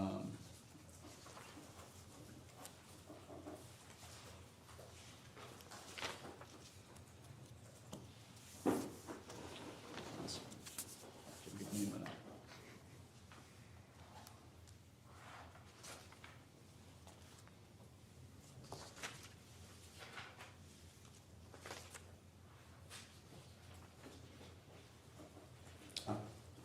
Still on page 6. I'm the fourth paragraph from the bottom, beginning with Mr. Biden did not. Okay. I will read. Mr. Biden did not individually approve each name for the categorical pardons that applied to large numbers of people, he and aides confirmed. Rather, after extensive discussions of different possible criteria, he signed off on standards he wanted to be used to determine which convicts would qualify for a reduction in sentence. Even after Mr. Biden made that decision, one former aide said the Bureau of Prisons kept providing additional information about specific inmates, resulting in small changes to the list. Rather than ask Mr. Biden to keep signing revised versions, his staff waited and then ran the final version through the auto pen, which they saw as a routine procedure, the aide said. Again, I did not discuss with the president. Was there a question? Yes. Did that sort of system happen under your tenure? No, it did not. And to the best of my knowledge. And I did not discuss with the president or member of the staff these pardons of these people convicted of drug offenses. I was unaware he was going to pardon people convicted of drug offenses until the pardon issued. I understand, but if you had found out during your time as chief of staff that the final decision for clemency or pardons had not been approved by the president, would you have considered that a problem?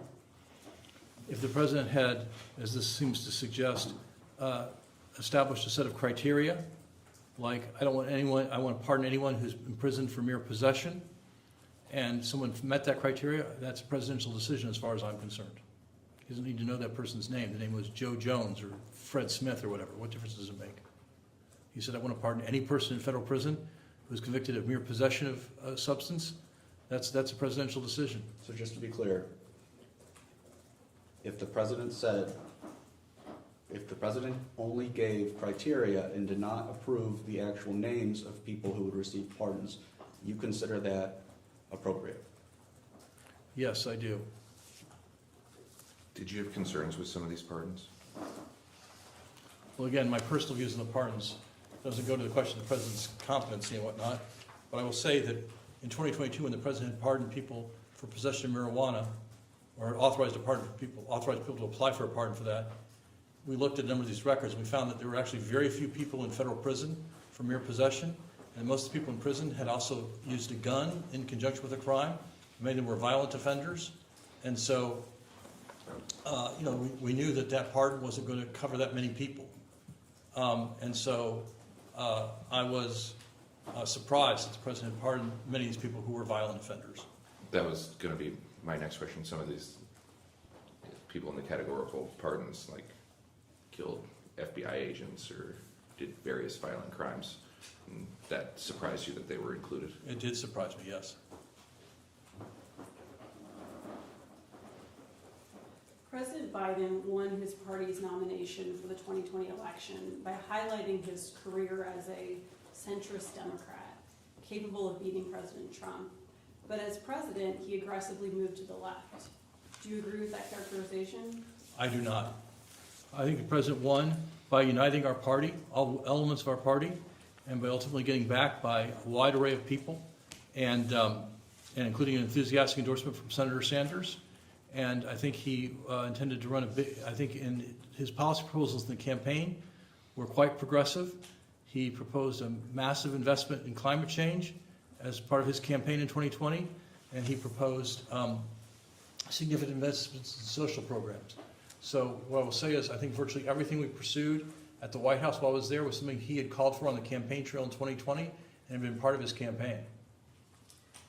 A January 2022 NBC article entitled "Klain Under Scrutiny as Biden Struggles" reported, "The main criticisms of Klain, whether from current or former Biden staff members or those who consider themselves allies of the president, flow from a single idea, that Biden has strayed from his core brand as a pragmatic, empathetic politician who won the Democratic nomination as a moderate willing to compromise. They see Klain as the person responsible for that."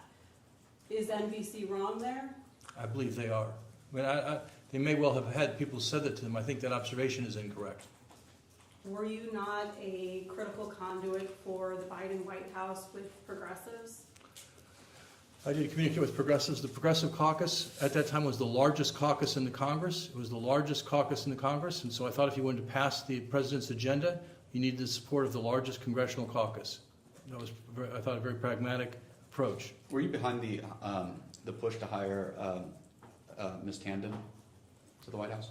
I did recommend Ms. Tandon to the president. Ultimately, the president decided to nominate Ms. Tandon to be director of the Office of Management and Budget. That nomination was not successful, and the president made her staff secretary then when Jess Hurts left. How much of your work in the Biden White House involved engaging with progressives?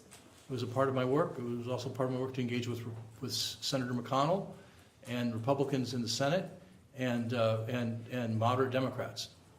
How much of your work in the Biden White House involved engaging with progressives specifically? Well, I don't know how you would quantify it. I worked very hard, a lot of hours. Talking to progressives was part of that. Talking to other members of House and Senate were part of that too. Would you say it was a big part of your work? I would say it was an important part of my work, yes. The New Republic explained your role in the White House, noting that unlike other recent Democratic chiefs of staff, you played a role with progressive activists who saw you as their real pipeline to policymaking within the Biden inner circle. You were described as something between a trusty liaison and an inside man ally in the White House. Do you agree with that? My responsibility was to achieve the president's agenda. I thought working with progressive members of the House and Senate and their allies was an important part of achieving the president's agenda. At all times, I was trying to achieve the president's agenda.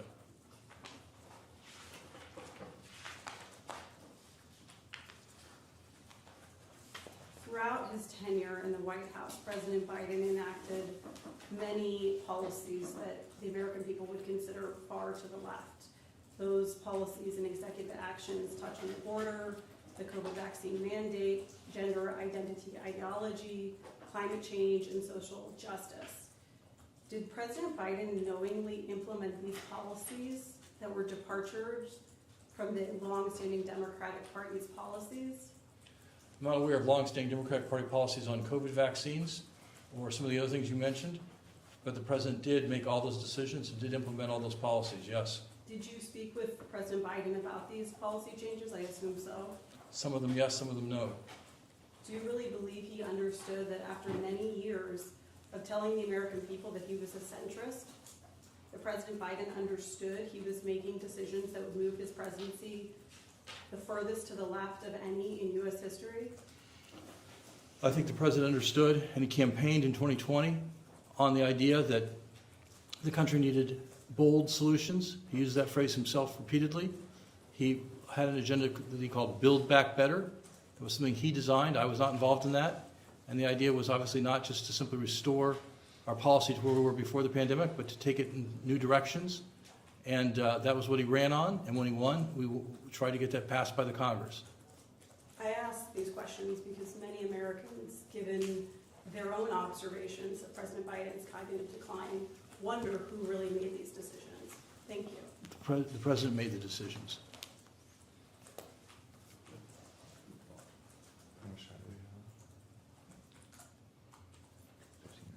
Can we go up there?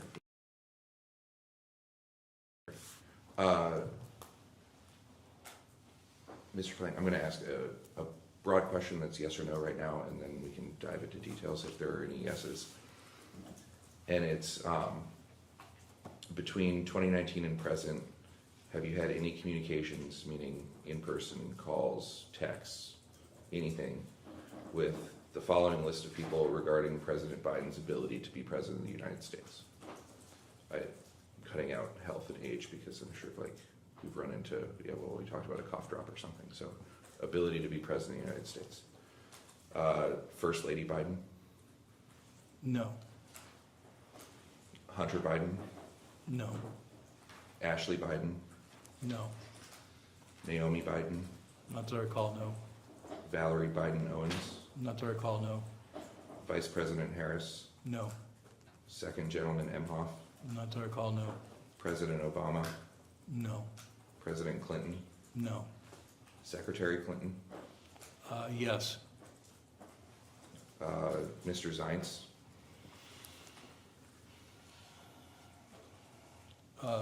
No. Mr. Rahm Emanuel, Yes. Mr. Bill Daley, No. Mr. Jake Sullivan, Yes. Miss Anita Dunn, No. Mr. Mike Donlin, Not that I recall, no.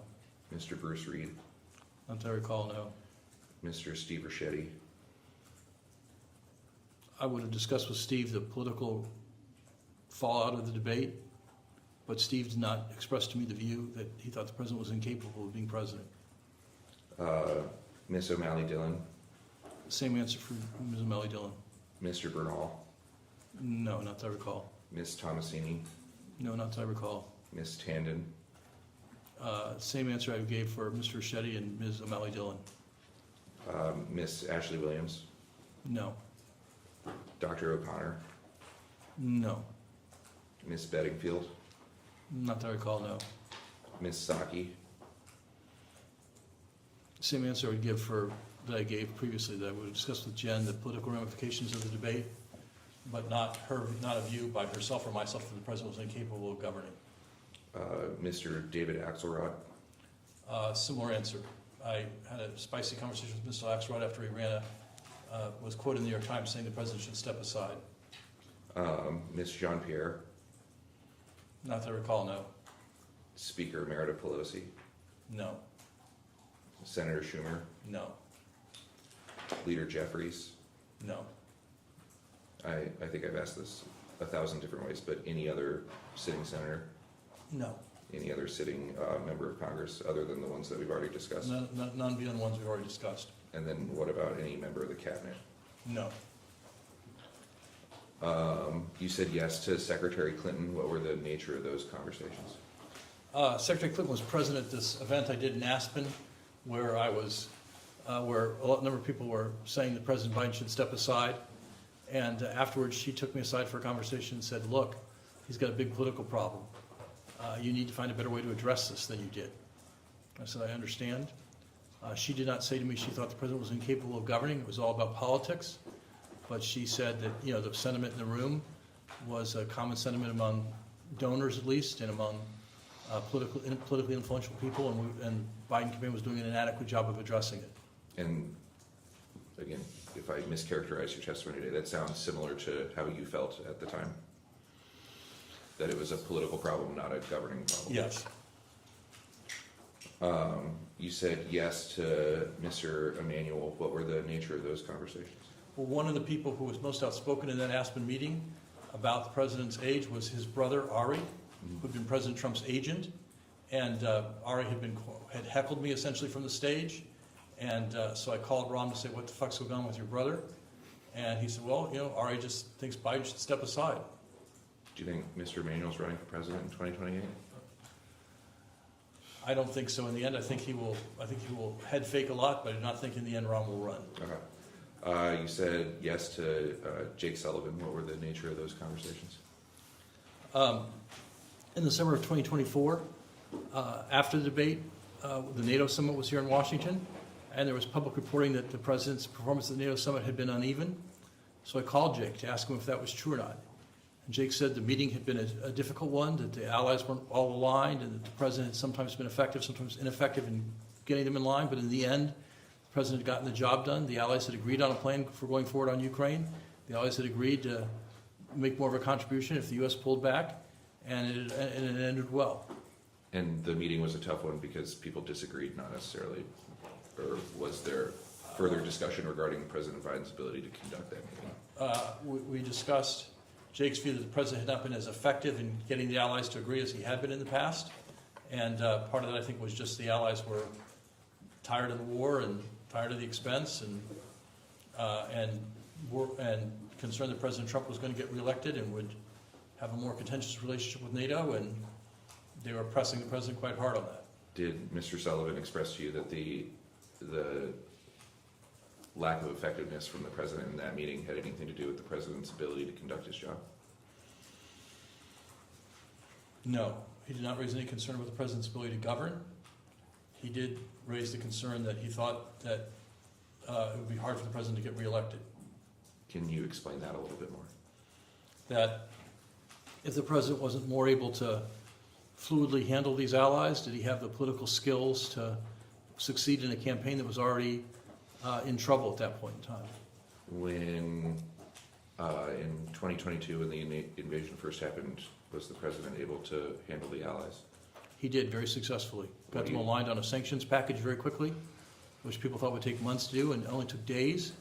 And got them aligned on a plan to deliver aid to the Ukrainians from Poland. And then in the summer of 24, Mr. Sullivan's view that he didn't think that the president could win re-election, or he didn't think the president had been as effective as he had been in the past, and said, it will be hard for him to win re-election this way. Because he was now less effective than he was in 2022. Apparently, yes. Okay.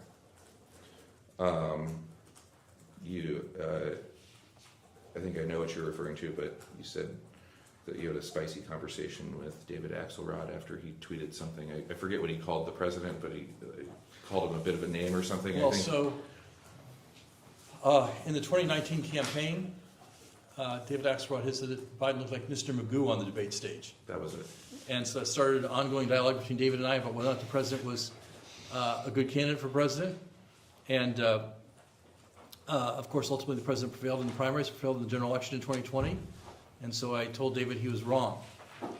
And then sometime in 2022, Axe basically said Biden's too old and someone else should run. And I called up David Axelrod and I said, I think you're wrong again.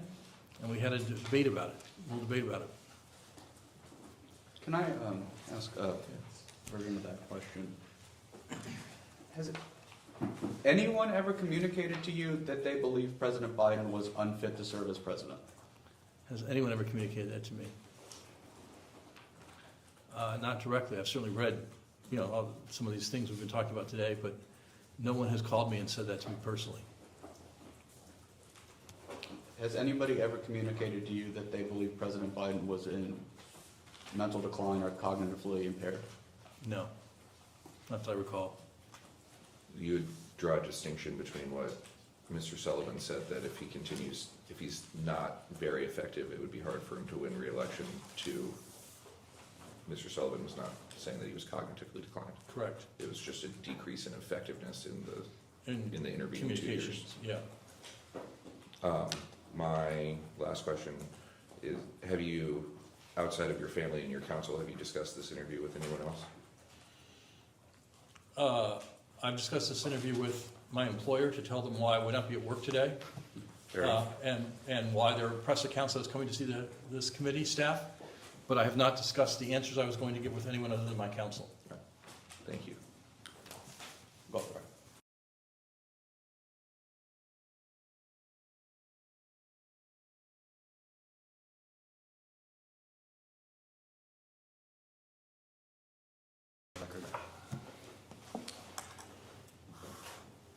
I am going to ask the court reporter to mark as Exhibit C presidential action titled Granting Pardons and Commutation of Sentences for Certain Offenses Relating to the Events at or Near the United States Capitol on January 6th, 2021, issued by the White House on January 20th, 2025. Just noting for the record that Section B of this document issues, quote, a full, complete, and unconditional pardon to all other individuals convicted of offenses related to events that occurred at or near the United States Capitol on January 6th, 2021. I'll also note for the record that the number of people reportedly covered by this grant of clemency exceeds 1,500, and that none of those individuals are named specifically in this presidential action memo. I'm also going to ask the court reporter to mark as Exhibit D an NPR article dated January 30th, 2025. It is titled Criminal Records of January 6th Rioters Pardoned by Trump Include Rape, Domestic Violence. And I'm also going to note on the fourth page of this exhibit, a quote attributed to Mr. Trump. Quote, it would be very, very cumbersome to go and look. You know how many people we're talking about? 1,500 people, unquote, Trump told Fox News earlier this month.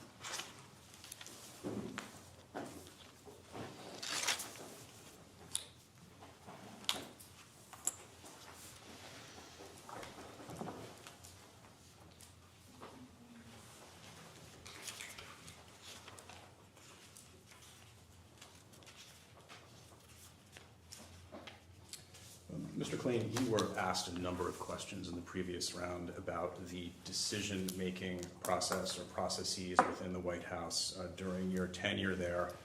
I'd just like to ask you very simply, did anyone to your knowledge ever step in to carry out the duties of the presidency in Joe Biden's place because he was unable to do so? Well, if you ask ever. Apart from the one episode under which Mr. Biden underwent anesthesia. Apart from that, no. Thank you. Did Hunter Biden, to your knowledge, ever carry out presidential duties on his father's behalf? No. Or make official decisions for his father? As far as I know, no. Did Jill Biden ever carry out presidential duties on her husband's behalf? As far as I know, no. Did Anthony Bernal ever carry out presidential duties on Joe Biden's behalf? As far as I know, no. And what about Annie Tomasini? As far as I know, no. Vice President Harris? No, unless you mean certain ceremonial duties, attend commencement at a military academy or preside at a memorial service or something like that, but not in terms of making decisions about presidential actions or legislation or anything like that. To your knowledge, did anyone in the White House at any point during Joe Biden's presidency ever make decisions to issue any form of clemency, whether pardons or otherwise, in Joe Biden's name without his knowledge or authorization? As far as I know, no. And again, at any point during the Biden presidency, did anyone in the White House, to your knowledge, ever issue any other type of executive order without Joe Biden's knowledge or authorization at any point during his presidency? As far as I know, no. So, to your knowledge, all decisions to issue executive orders or take executive action during the Biden administration were made by Joe Biden alone? As far as I know, correct. Again, I'll emphasize that I was there for 2 years. I was not a member of the White House staff for the final 2 years of the presidency. I appreciate that.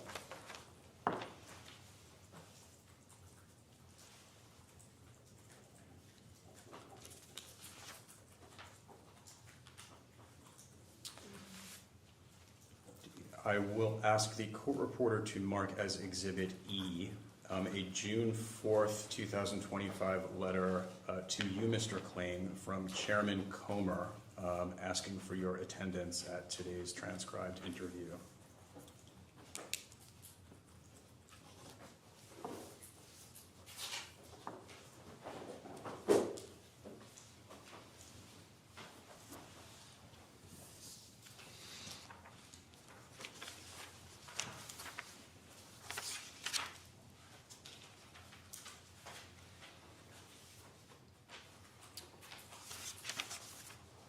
And if I could, I would direct you to the sentence at the end of the second paragraph, which articulates the rationale for this investigation. And I'll just read it into the record. If White House staff carried out a strategy lasting months or even years to hide the chief executive's condition or to perform his duties, Congress may need to consider a legislative response. Do you see that? I do, yes. In your view, Mr. Klain, would an investigation that is truly serious about examining the need for legislation in this context need to look beyond a single presidential administration of the opposition party? I don't believe it's my place to offer advice to this committee how to conduct its investigations. I'm here to cooperate with its investigation, but I leave it to the committee to decide how to use its investigative powers. I appreciate that, but I will ask you nonetheless, should it take into account, for example, the administration of the current occupant of the Oval Office, who is the oldest president to be inaugurated into office in the history of the United States? Again, I just feel like it's not my place to tell this committee how and what to investigate and how and what kind of legislation to draft. As I've said, I believe President Biden was fit to exercise the powers of office for the entirety of his presidency, and that he was the decision maker during his presidency. And certainly I can test that personally during the 2 years I worked at the White House. Okay, I appreciate that.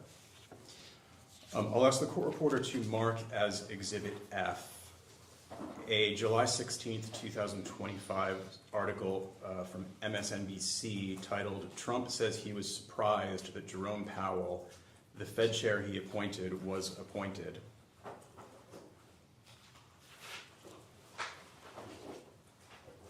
And reporting President Trump's comment that he was surprised, quote unquote, Powell had been nominated to be chair of the Federal Reserve. Quote, "I was surprised he was appointed," Trump said. "I was surprised, frankly, that Biden put him in and extended him."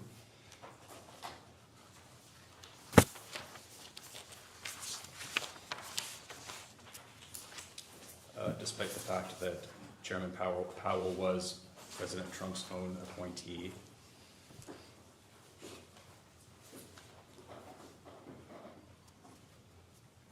I will also ask the court reporter to mark as Exhibit G an article from The Independent dated February 24th, 2024, titled, "Trump Agrees with Putin That Biden Should Be President."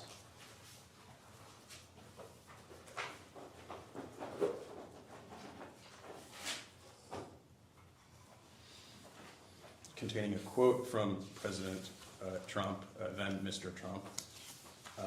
"He did announce the other day that he'd much rather see Biden as president, and I agree with him," unquote, said Trump.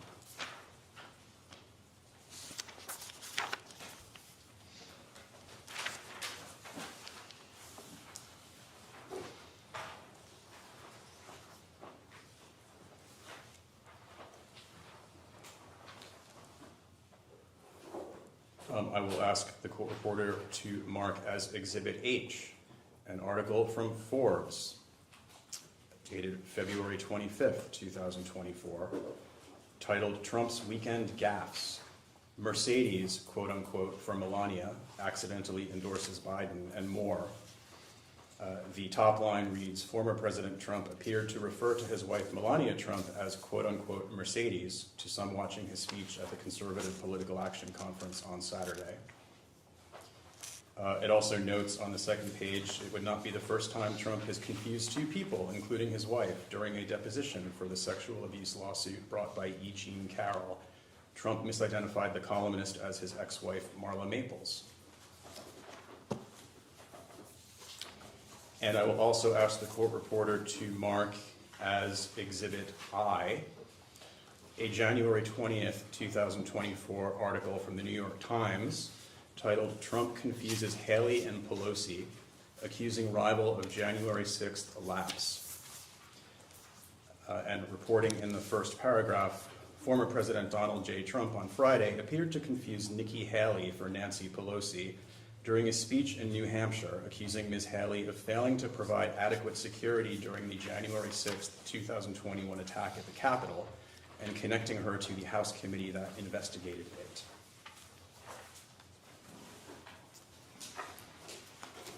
Mr. Klain, in your view, should these episodes be within the scope of this committee's investigation? Well, again, as I've said, I don't think it's my place to tell the committee what it should or shouldn't investigate, but I think they simply illustrate that all political figures occasionally misspeak, and I have no doubt about President Trump's mental acuity. I just think, you know, like, you're out there, you're talking a lot, you make mistakes, it happens, it's human nature. I think every parent's had the experience of sometimes calling one of their children by their other child's name, and I assure you, I know all my children, I know their names, but I've sometimes have called my son Mike Danny and vice versa. Understood.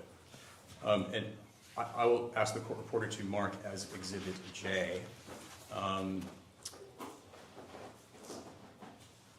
As well as contemporaneously Exhibit J and Exhibit I. Exhibit J is a press release from the Oversight Committee titled Chairman Comer Expands Investigation into Biden Mental Decline Cover-Up.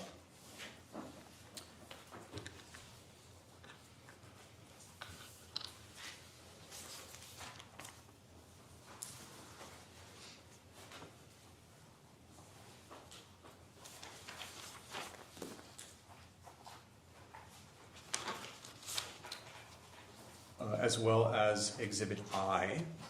You mean K? JK. Thank you, Brian. Exhibit K is a Truth Social post in the account of @RealDonaldTrump, and I will read it into the record. Fake tapper of, it is dated July 21st, 2022. And it reads, quote, "Fake tapper of CNN is so biased and pathetic. No wonder CNN's ratings are at an all-time low. P.S. Almost all Trump-endorsed candidates have won or are winning." And in Exhibit J, I will note in the third paragraph, the first sentence reads, "According to a new book, Original Sin, one person familiar with the internal dynamic at the White House stated 5 people were running the country and Joe Biden was at best a senior member of the board." Mr. Klain, do you have a view on the reliance by the majority in this investigation on a book co-authored by a journalist whom President Trump has described as, quote, "biased and pathetic"? Well, I earlier raised with Jake my sense of surprise that this committee would make such a heavy reliance on reporting by CNN, given that the President of the United States has repeatedly said that they're fake news, and I heard him say just 2 days ago that they were the worst of all the fake news. So I raised that point earlier, and I do think it's surprising that this committee is leaning so heavily on that reporting. Thank you.